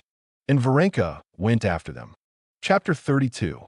The particulars which the princess had learned in regard to Varenka's past and her relations with Madame Stahl were as follows. Madame Stahl, of whom some people said that she had worried her husband out of his life, while others said it was he who had made her wretched by his immoral behavior, had always been a woman of weak health and enthusiastic temperament. When, after her separation from her husband, she gave birth to her only child, the child had died almost immediately, and the family of Madame Stahl, knowing her sensibility, and fearing the news would kill her, had substituted another child, a baby born the same night and in the same house in Petersburg, the daughter of the chief cook of the imperial household. This was Varenka. Madame Stahl learned later on that Varenka was not her own child, but she went on bringing her up, especially as very soon afterwards Varenka had not a relation of her own living. Madame Stahl had now been living more than 10 years continuously abroad, in the south, never leaving her couch. And some people said that Madame Stahl had made her social position as a philanthropic, highly religious woman. Other people said she really was at heart the highly ethical being, living for nothing but the good of her fellow creatures, which she represented herself to be. But one fact was indubitable. She was in amicable relations with the highest dignitaries of all the churches and sects. Varenka lived with her all the while abroad, and everyone who knew Madame Stahl knew and liked Mademoiselle Varenka, as everyone called her. Having learned all these facts, the princess found nothing to object to in her daughter's intimacy with Varenka, more especially as Varenka's breeding and education were of the best. She spoke French and English extremely well, and what was of the most weight, brought a message from Madame Stahl expressing her regret that she was prevented by her ill health from making the acquaintance of the princess. After getting to know Varenka, Kitty became more and more fascinated by her friend, and every day she discovered new virtues in her. The princess, hearing that Varenka had a good voice, asked her to come and sing to them in the evening. Kitty plays, and we have a piano, not a good one, it's true, but you will give us so much pleasure, said the princess with her affected smile, which Kitty disliked particularly just then, because she noticed that Varenka had no inclination to sing. Varenka came, however, in the evening and brought a roll of music with her. The princess had invited Marya Yevgenyevna and her daughter and the colonel. Varenka seemed quite unaffected by there being persons present she did not know, and she went directly to the piano. She could not accompany herself, but she could sing music at sight very well. Kitty, who played well, accompanied her. "You have an extraordinary talent," the princess said to her after Varenka had sung the first song extremely well. Marya Yevgenyevna and her daughter expressed their thanks and admiration. "Look," said the colonel, looking out of the window, "what an audience has collected to listen to you." There actually was quite a considerable crowd under the windows. "I'm very glad it gives you pleasure," Varenka answered simply. Kitty looked with pride at her friend. She was enchanted by her talent, and her voice, and her face, but most of all by her manner, by the way Varenka obviously thought nothing of her singing and was quite unmoved by their praises. She seemed only to be asking, "Am I to sing again, or is that enough?" If it had been I, thought Kitty, how proud I should have been, how delighted I should have been to see that crowd under the windows. But she's utterly unmoved by it. Her only motive is to avoid refusing and to please Mama. What is there in her? What is it gives her the power to look down on everything, to be calm independently of everything? How I should like to know it and to learn it of her, thought Kitty, gazing into her serene face. The princess asked Varenka to sing again, and Varenka sang another song, also smoothly, distinctly, and well, standing erect at the piano and beating time on it with her thin, dark-skinned hand. The next song in the book was an Italian one. Kitty played the opening bars and looked round at Varenka. "Let's skip that," said Varenka, flushing a little. Kitty let her eyes rest on Varenka's face with a look of dismay and inquiry. "Very well, the next one," she said hurriedly, turning over the pages, and at once feeling that there was something connected with the song. "No," answered Varenka with a smile, laying her hand on the music. "No, let's have that one." And she sang it just as quietly, as coolly, and as well as the others. When she had finished, they all thanked her again and went off to tea. Kitty and Varenka went out into the little garden that adjoined the house. "Am I right that you have some reminiscences connected with that song?" said Kitty. "Don't tell me," she added hastily. "Only say if I'm right." "No, why not? I'll tell you simply," said Varenka, and without waiting for a reply, she went on. "Yes, it brings up memories, once painful ones. I cared for someone once, and I used to sing him that song. Kitty, with big, wide-open eyes, gazed silently, sympathetically at Varenka. I cared for him, and he cared for me, but his mother did not wish it, and he married another girl. He's living now not far from us, and I see him sometimes. You didn't think I had a love story too, she said, and there was a faint gleam in her handsome face of that fire which Kitty felt must once have glowed all over her. I didn't think so. Why, if I were a man, I could never care for anyone else after knowing you. Only I can't understand how he could, to please his mother, forget you, and make you unhappy. He had no heart. Oh no, he's a very good man, and I'm not unhappy. Quite the contrary, I'm very happy. Well, so we shan't be singing any more now, she added, turning towards the house. How good you are! How good you are! Cried Kitty, and stopping her, she kissed her. If I could only be even a little like you. Why should you be like anyone? You're nice as you are, said Varenka, smiling her gentle, weary smile. No, I'm not nice at all. Come, tell me. Stop a minute. Let's sit down, said Kitty, making her sit down again beside her. Tell me, isn't it humiliating to think that a man has disdained your love, that he hasn't cared for it? But he didn't disdain it. I believe he cared for me, but he was a dutiful son. Yes, but if it hadn't been on account of his mother, if it had been his own doing, said Kitty, feeling she was giving away her secret, and that her face, burning with the flush of shame, had betrayed her already. In that case he would have done wrong, and I should not have regretted him, answered Varenka, evidently realizing that they were now talking not of her, but of Kitty. But the humiliation, said Kitty, the humiliation one can never forget, she said, remembering her look at the last ball during the pause in the music. Where is the humiliation? Why, you did nothing wrong. Worse than wrong, shameful. Varenka shook her head and laid her hand on Kitty's hand. Why, what is there shameful, she said. You didn't tell a man who didn't care for you that you loved him, did you? Of course not. I never said a word, but he knew it. No, there are looks, there are ways. I can't forget it if I live 100 years. Why so? I don't understand. The whole point is whether you love him now or not, said Varenka, who called everything by its name. I hate him. I can't forgive myself. Why, what for? The shame, the humiliation. Oh, if everyone were as sensitive as you are, said Varenka. There isn't a girl who hasn't been through the same. And it's all so unimportant. Why? What is important? Said Kitty, looking into her face with inquisitive wonder. Oh, there's so much that's important, said Varenka, smiling. Why, what? Oh, so much that's more important, answered Varenka, not knowing what to say. But at that instant they heard the princess's voice from the window. Kitty, it's cold. Either get a shawl or come indoors. It really is time to go in, said Varenka, getting up.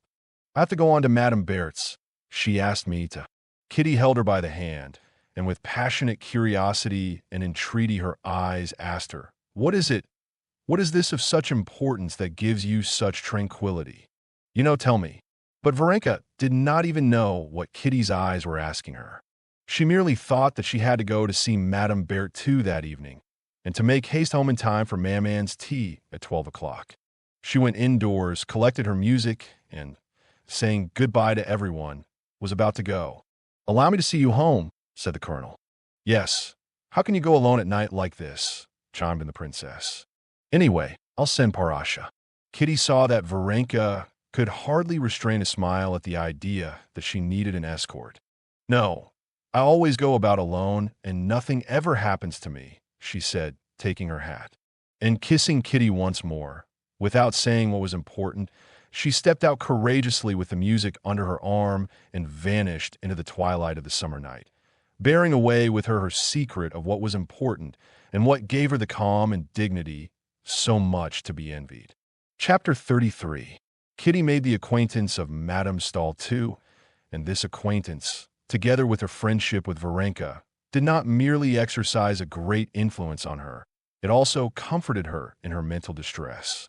She found this comfort through a completely new world being opened to her by means of this acquaintance, a world having nothing in common with her past, an exalted, noble world from the height of which she could contemplate her past calmly.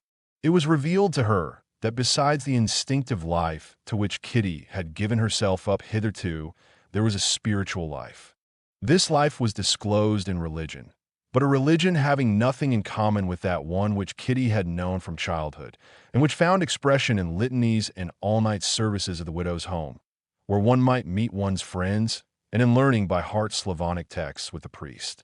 This was a lofty, mysterious religion connected with a whole series of noble thoughts and feelings, which one could do more than merely believe, because one was told to, which one could love.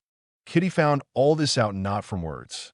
Madame Stahl talked to Kitty as to a charming child that one looks on with pleasure as on the memory of one's youth, and only once she said in passing that in all human sorrows nothing gives comfort but love and faith, and that in the sight of Christ's compassion for us no sorrow is trifling, and immediately talked of other things. But in every gesture of Madame Stahl, in every word, in every heavenly, as Kitty called it, look, and above all in the whole story of her life, which she heard from Varenka, Kitty recognized that something that was important, of which, till then, she had known nothing. Yet, elevated as Madame Stahl's character was, touching as was her story, and exalted and moving as was her speech, Kitty could not help detecting in her some traits which perplexed her. She noticed that when questioning her about her family, Madame Stahl had smiled contemptuously, which was not in accord with Christian meekness. She noticed, too, that when she had found a Catholic priest with her, Madame Stahl had studiously kept her face in the shadow of the lampshade and had smiled in a peculiar way. Trivial as these two observations were, they perplexed her, and she had her doubts as to Madame Stahl. But on the other hand, Varenka, alone in the world, without friends or relations, with a melancholy disappointment in the past, desiring nothing, regretting nothing, was just that perfection of which Kitty dared hardly dream. In Varenka, she realized that one has but to forget oneself and love others, and one will be calm, happy, and noble. And that was what Kitty longed to be.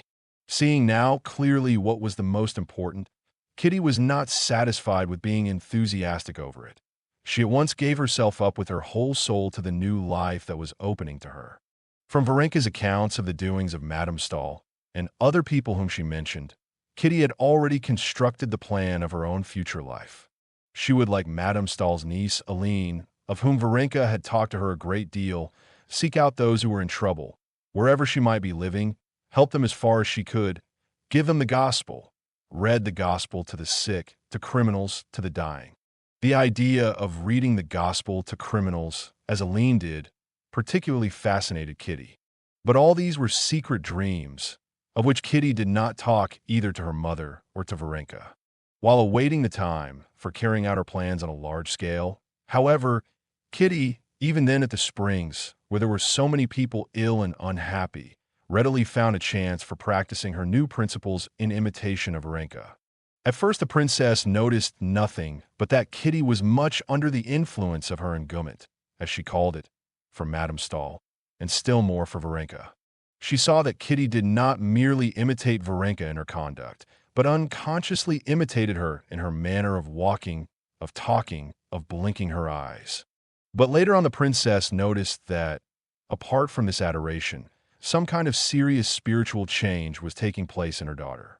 The princess saw that in the evenings Kitty read a French testament that Madame Stahl had given her, a thing she had never done before, that she avoided society acquaintances and associated with the sick people who were under Varenka's protection, and especially one poor family, that of a sick painter, Petrov. Kitty was unmistakably proud of playing the part as Sister of Mercy in that family. All this was well enough, and the princess had nothing to say against it, especially as Petrov's wife was a perfectly nice sort of woman, and that the German princess, noticing Kitty's devotion, praised her, calling her an angel of consolation. All this would have been very well if there had been no exaggeration. But the princess saw that her daughter was rushing into extremes, and so indeed she told her. "Il n'y faut jamais rien trahir," she said to her. Her daughter made her no reply. Only in her heart she thought that one could not talk about exaggeration where Christianity was concerned. What exaggeration could there be in the practice of doctrine wherein one was bidden to turn the other cheek when one was smitten, and give one's cloak if one's coat were taken. But the princess disliked this exaggeration, and disliked even more the fact that she felt her daughter did not care to show her all her heart. Kitty did in fact conceal her new views and feelings from her mother. She concealed them not because she did not respect or did not love her mother, but simply because she was her mother. She would have revealed them to anyone sooner than to her mother. How was it Anna Pavlovna's not been to see us for so long? The princess said one day of Madame Petrova. I've asked her, but she seems put out about something. No, I've not noticed it, man, said Kitty, flushing hotly. Is it long since you went to see them? We're meaning to make an expedition to the mountains tomorrow, answered Kitty. Well, you can go, answered the princess, gazing at her daughter's embarrassed face and trying to guess the cause of her embarrassment. That day Varenka came to dinner and told them that Anna Pavlovna had changed her mind and given up the expedition for the morrow. And the princess noticed again that Kitty reddened. Kitty, haven't you had some misunderstanding with the Petrovs? Said the princess when they were left alone. Why has she given up sending the children and coming to see us? Kitty answered that nothing had happened between them, and that she could not tell why Anna Pavlovna seemed displeased with her. Kitty answered perfectly truly. She did not know the reason Anna Pavlovna had changed to her, but she guessed it. She guessed at something which she could not tell her mother, which she did not put into words to herself. It was one of those things which one knows, but which one can never speak of even oneself. So terrible and shameful would it be to be mistaken. Again and again she went over in her memory all her relations with the family. She remembered the simple delight expressed on the round, good-humored face of Anna Pavlovna at their meetings. She remembered their secret confabulations about the invalid, their plots to draw him away from the work which was forbidden him and to get him out of doors, the devotion of the youngest boy, who used to call her my Kitty and would not go to bed without her. How nice it all was. Then she recalled the thin, terribly thin figure of Petrov, with his long neck and his brown coat, his scant, curly hair, his questioning blue eyes that were so terrible to Kitty at first, and his painful attempts to seem hearty and lively in her presence. She recalled the efforts she had made at first to overcome the repugnance she felt for him, as for all consumptive people, and the pains it had cost her to think of things to say to him. She recalled the timid, softened look with which he gazed at her, and the strange feeling of compassion and awkwardness, and later of a sense of her own goodness, which she had felt at it. How nice it all was! But all that was at first. Now, a few days ago, everything was suddenly spoiled. Anna Pavlovna had met Kitty with affected cordiality, and had kept continual watch on her and on her husband. Could that touching pleasure he showed when she came near be the cause of Anna Pavlovna's coolness? Yes, she mused. There was something unnatural about Anna Pavlovna, and utterly unlike her good nature, when she said angrily the day before yesterday, "There, he will keep waiting for you. He wouldn't drink his coffee without you, though he's grown so dreadfully weak." Yes, perhaps, too, she didn't like it when I gave him the rug. It was all so simple, but he took it so awkwardly, and was so long thanking me that I felt awkward too. And then that portrait of me he did so well. And most of all, that look of confusion and tenderness. Yes, that's it, Kitty repeated to herself with horror. No, it can't be, it oughtn't to be. He's so much to be pitied, she said to herself directly after. This doubt poisoned the charm of her new life. Chapter 34. Before the end of the course of drinking the waters, Prince Shcherbatsky, who had gone on from Carlsbad to Baden and Kissingen to Russian friends, to get a breath of Russian air, as he said, came back to his wife and daughter. The views of the prince and of the princess on life abroad were completely opposed. The princess thought everything delightful, and in spite of her established position in Russian society, she tried abroad to be like a European fashionable lady, which she was not, for the simple reason that she was a typical Russian gentlewoman, and so she was affected, which did not altogether suit her.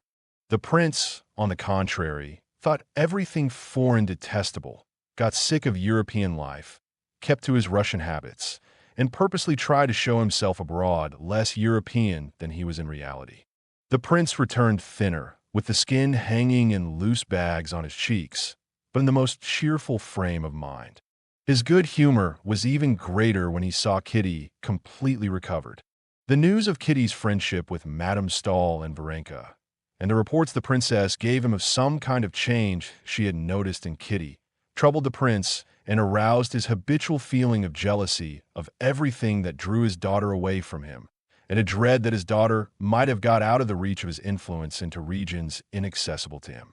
But these unpleasant matters were all drowned in the sea of kindliness and good humor which was always within him, and more so than ever since his course of Carlsbad waters. The day after his arrival, the prince, in his long overcoat, with his Russian wrinkles and baggy cheeks propped up by a starched collar, set off with his daughter to the spring in the greatest good humor. It was a lovely morning.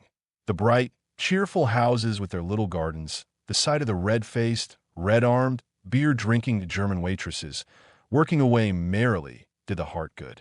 But the nearer they got to the springs, the oftener they met sick people, and their appearance seemed more pitiable than ever among the everyday conditions of prosperous German life. Kitty was no longer struck by this contrast. The bright sun, the brilliant green of the foliage, the strains of the music were for her the natural setting of all these familiar faces, with their changes to greater emaciation or to convalescence, for which she watched. But to the prince the brightness and gaiety of the June morning, and the sound of the orchestra playing a gay waltz then in fashion, and above all, the appearance of the healthy attendants, seemed something unseemly and monstrous, in conjunction with these slowly moving, dying figures gathered together from all parts of Europe.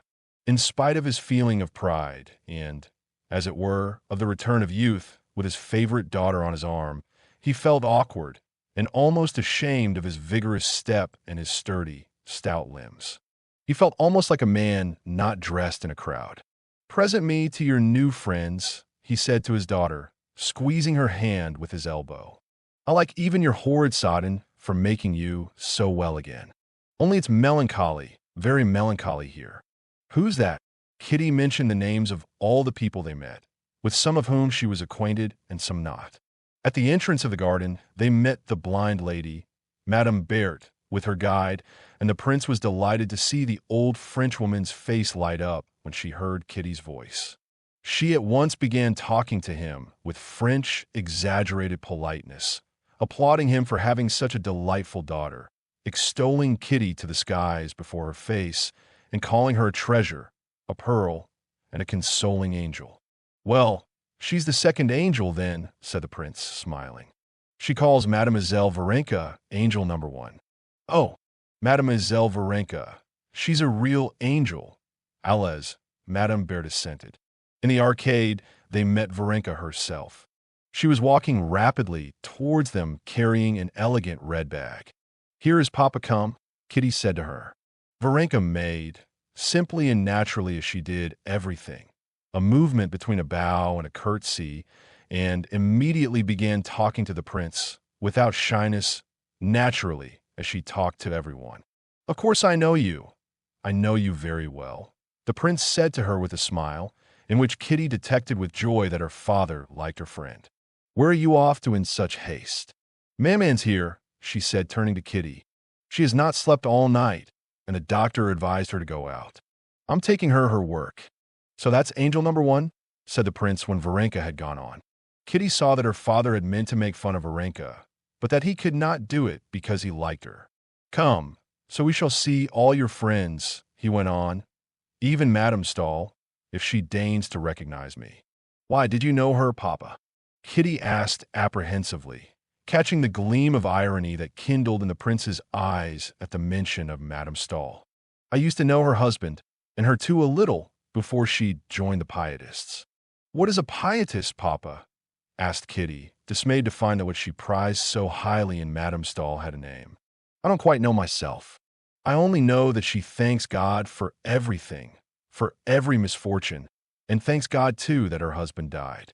And that's rather droll, as they didn't get on together." "Who's that? What a piteous face," he asked, noticing a sick man of medium height sitting on a bench, wearing a brown overcoat and white trousers that fell in strange folds about his long, fleshless legs. This man lifted his straw hat, showed his scanty curly hair and high forehead, painfully reddened by the pressure of the hat. "That's Petrov, an artist," answered Kitty, blushing. "And that's his wife," she added, indicating Anna Pavlovna, who, as though on purpose, at the very instant they approached, walked away after a child that had run off along a path. "Poor fellow! And what a nice face he has," said the prince.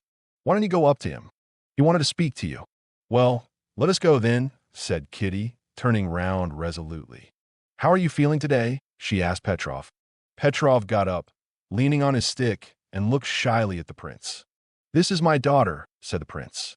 "Let me introduce myself." The painter bowed and smiled, showing his strangely dazzling white teeth. "We expected you yesterday, Princess," he said to Kitty. He staggered as he said this, and then repeated the motion, trying to make it seem as if it had been intentional. "I meant to come, but Varenka said that Anna Pavlovna sent word you were not going." "Not going," said Petrov, blushing and immediately beginning to cough, and his eyes sought his wife. "Anita, Anita," he said loudly, and the swollen veins stood out like cords on his thin white neck. Anna Pavlovna came up. "So you sent word to the princess that we weren't going," he whispered to her angrily, losing his voice. "Good morning, princess," said Anna Pavlovna, with an assumed smile utterly unlike her former manner. "Very glad to make your acquaintance," she said to the prince. "You've long been expected, prince. What did you send word to the princess that we weren't going for?" The artist whispered hoarsely once more, still more angrily, obviously exasperated that his voice failed him so that he could not give his words the expression he would have liked to. "Oh, mercy on us. I thought we weren't going," his wife answered crossly. "What when—" He coughed and waved his hand. The prince took off his hat and moved away with his daughter. He sighed deeply. "Oh, poor things." "Yes, Papa," answered Kitty. "And you must know they've 3 children, no servant, and scarcely any means. He gets something from the academy," she went on briskly, trying to drown the distress that the queer change in Anna Pavlovna's manner to her had aroused in her. "Oh, here's Madame Stahl," said Kitty, indicating an invalid carriage, where, propped on pillows, something in gray and blue was lying under a sunshade. This was Madame Stahl. Behind her stood the gloomy, healthy-looking German workman who pushed the carriage. Close by was standing a flaxen-headed Swedish count, whom Kitty knew by name. Several invalids were lingering near the low carriage, staring at the lady, as though she were some curiosity. The prince went up to her, and Kitty detected that disconcerting gleam of irony in his eyes. He went up to Madame Stahl and addressed her with extreme courtesy and affability in that excellent French that so few speak nowadays. "I don't know if you remember me, but I must recall myself to thank you for your kindness to my daughter," he said, taking off his hat and not putting it on again. "Prince Alexander Shcherbatsky," said Madame Stahl, lifting upon him her heavenly eyes, in which Kitty discerned a look of annoyance. "Delighted. I have taken a great fancy to your daughter. You are still in weak health." "Yes, I'm used to it," said Madame Stahl, and she introduced the prince to the Swedish count. "You are scarcely changed at all," the prince said to her. "It's 10 or 11 years since I had the honor of seeing you. Yes, God sends a cross and sends a strength to bear it. Often one wonders what is the goal of this life. The other side," she said angrily to Varenka, who had rearranged the rug over her feet, not to her satisfaction. "To do good, probably," said the prince with a twinkle in his eye. "That is not for us to judge," said Madame Stahl, perceiving the shade of expression on the prince's face. "So you will send me that book, dear Count? I'm very grateful to you," she said to the young Swede. "Ah!" cried the prince, catching sight of the Moscow colonel standing near, and with a bow to Madame Stahl, he walked away with his daughter and the Moscow colonel, who joined them. "That's our aristocracy, Prince," the Moscow colonel said with ironical intention. He cherished a grudge against Madame Stahl for not making his acquaintance. "She's just the same," replied the prince. "Did you know her before her illness, Prince?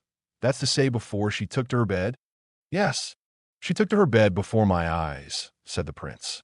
"They say it's 10 years since she has stood on her feet. She doesn't stand up because her legs are too short. She's a very bad figure. Papa, it's not possible, cried Kitty.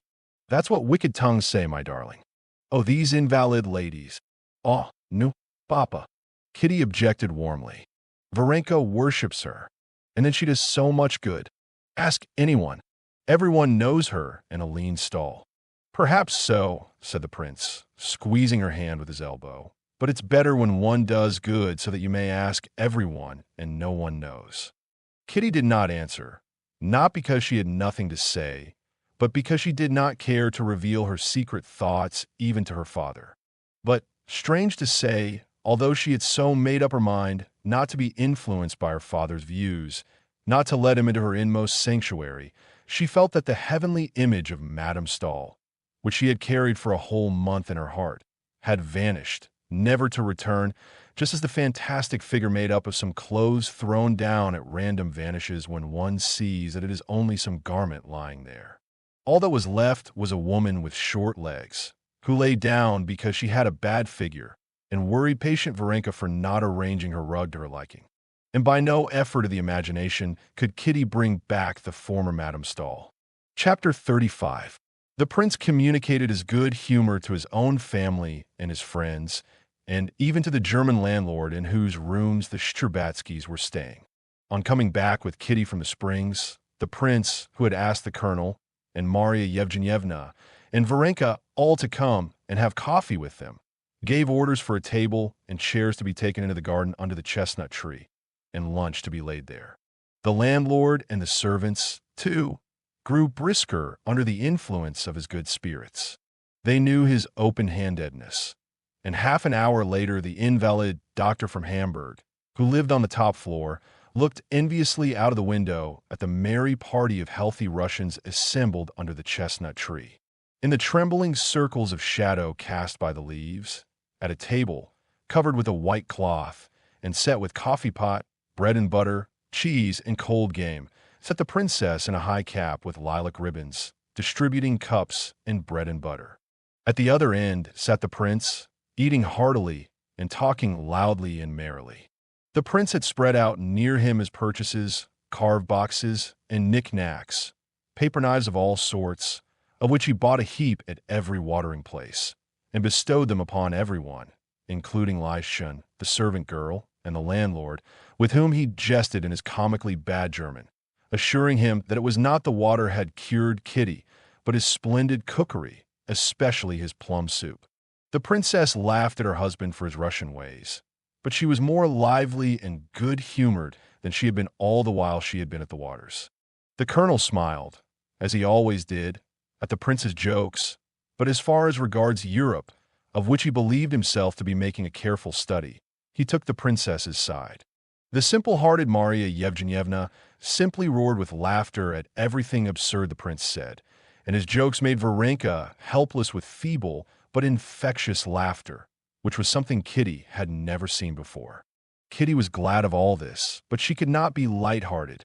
She could not solve the problem her father had unconsciously set her by his good-humored view of her friends and of the life that had so attracted her. To this doubt, there was joined a change in her relations with the Petrovs, which had been so conspicuously and unpleasantly marked that morning. Everyone was good-humored, but Kitty could not feel good-humored, and this increased her distress.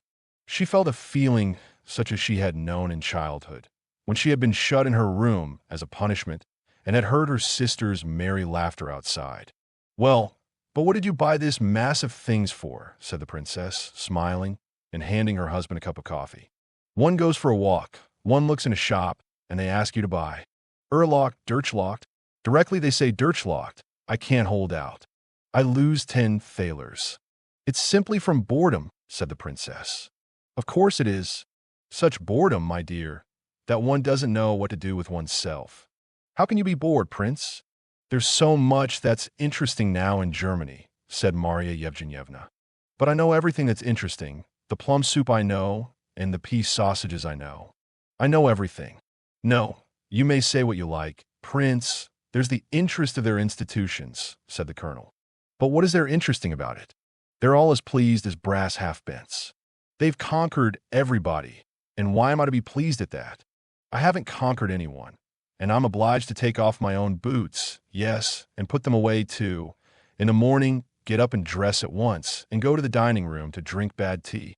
How different it is at home. You get up in no haste, you get cross, grumble a little, and come round again. You time to think things over, in no hurry. But time's money. You forget that, said the colonel. Time, indeed, that depends. Why, there's time one would give a month of for 6 pence, and time you wouldn't give half an hour of for any money. Isn't that so, Katinka? What is it? Why are you so depressed? I'm not depressed. Where are you off to?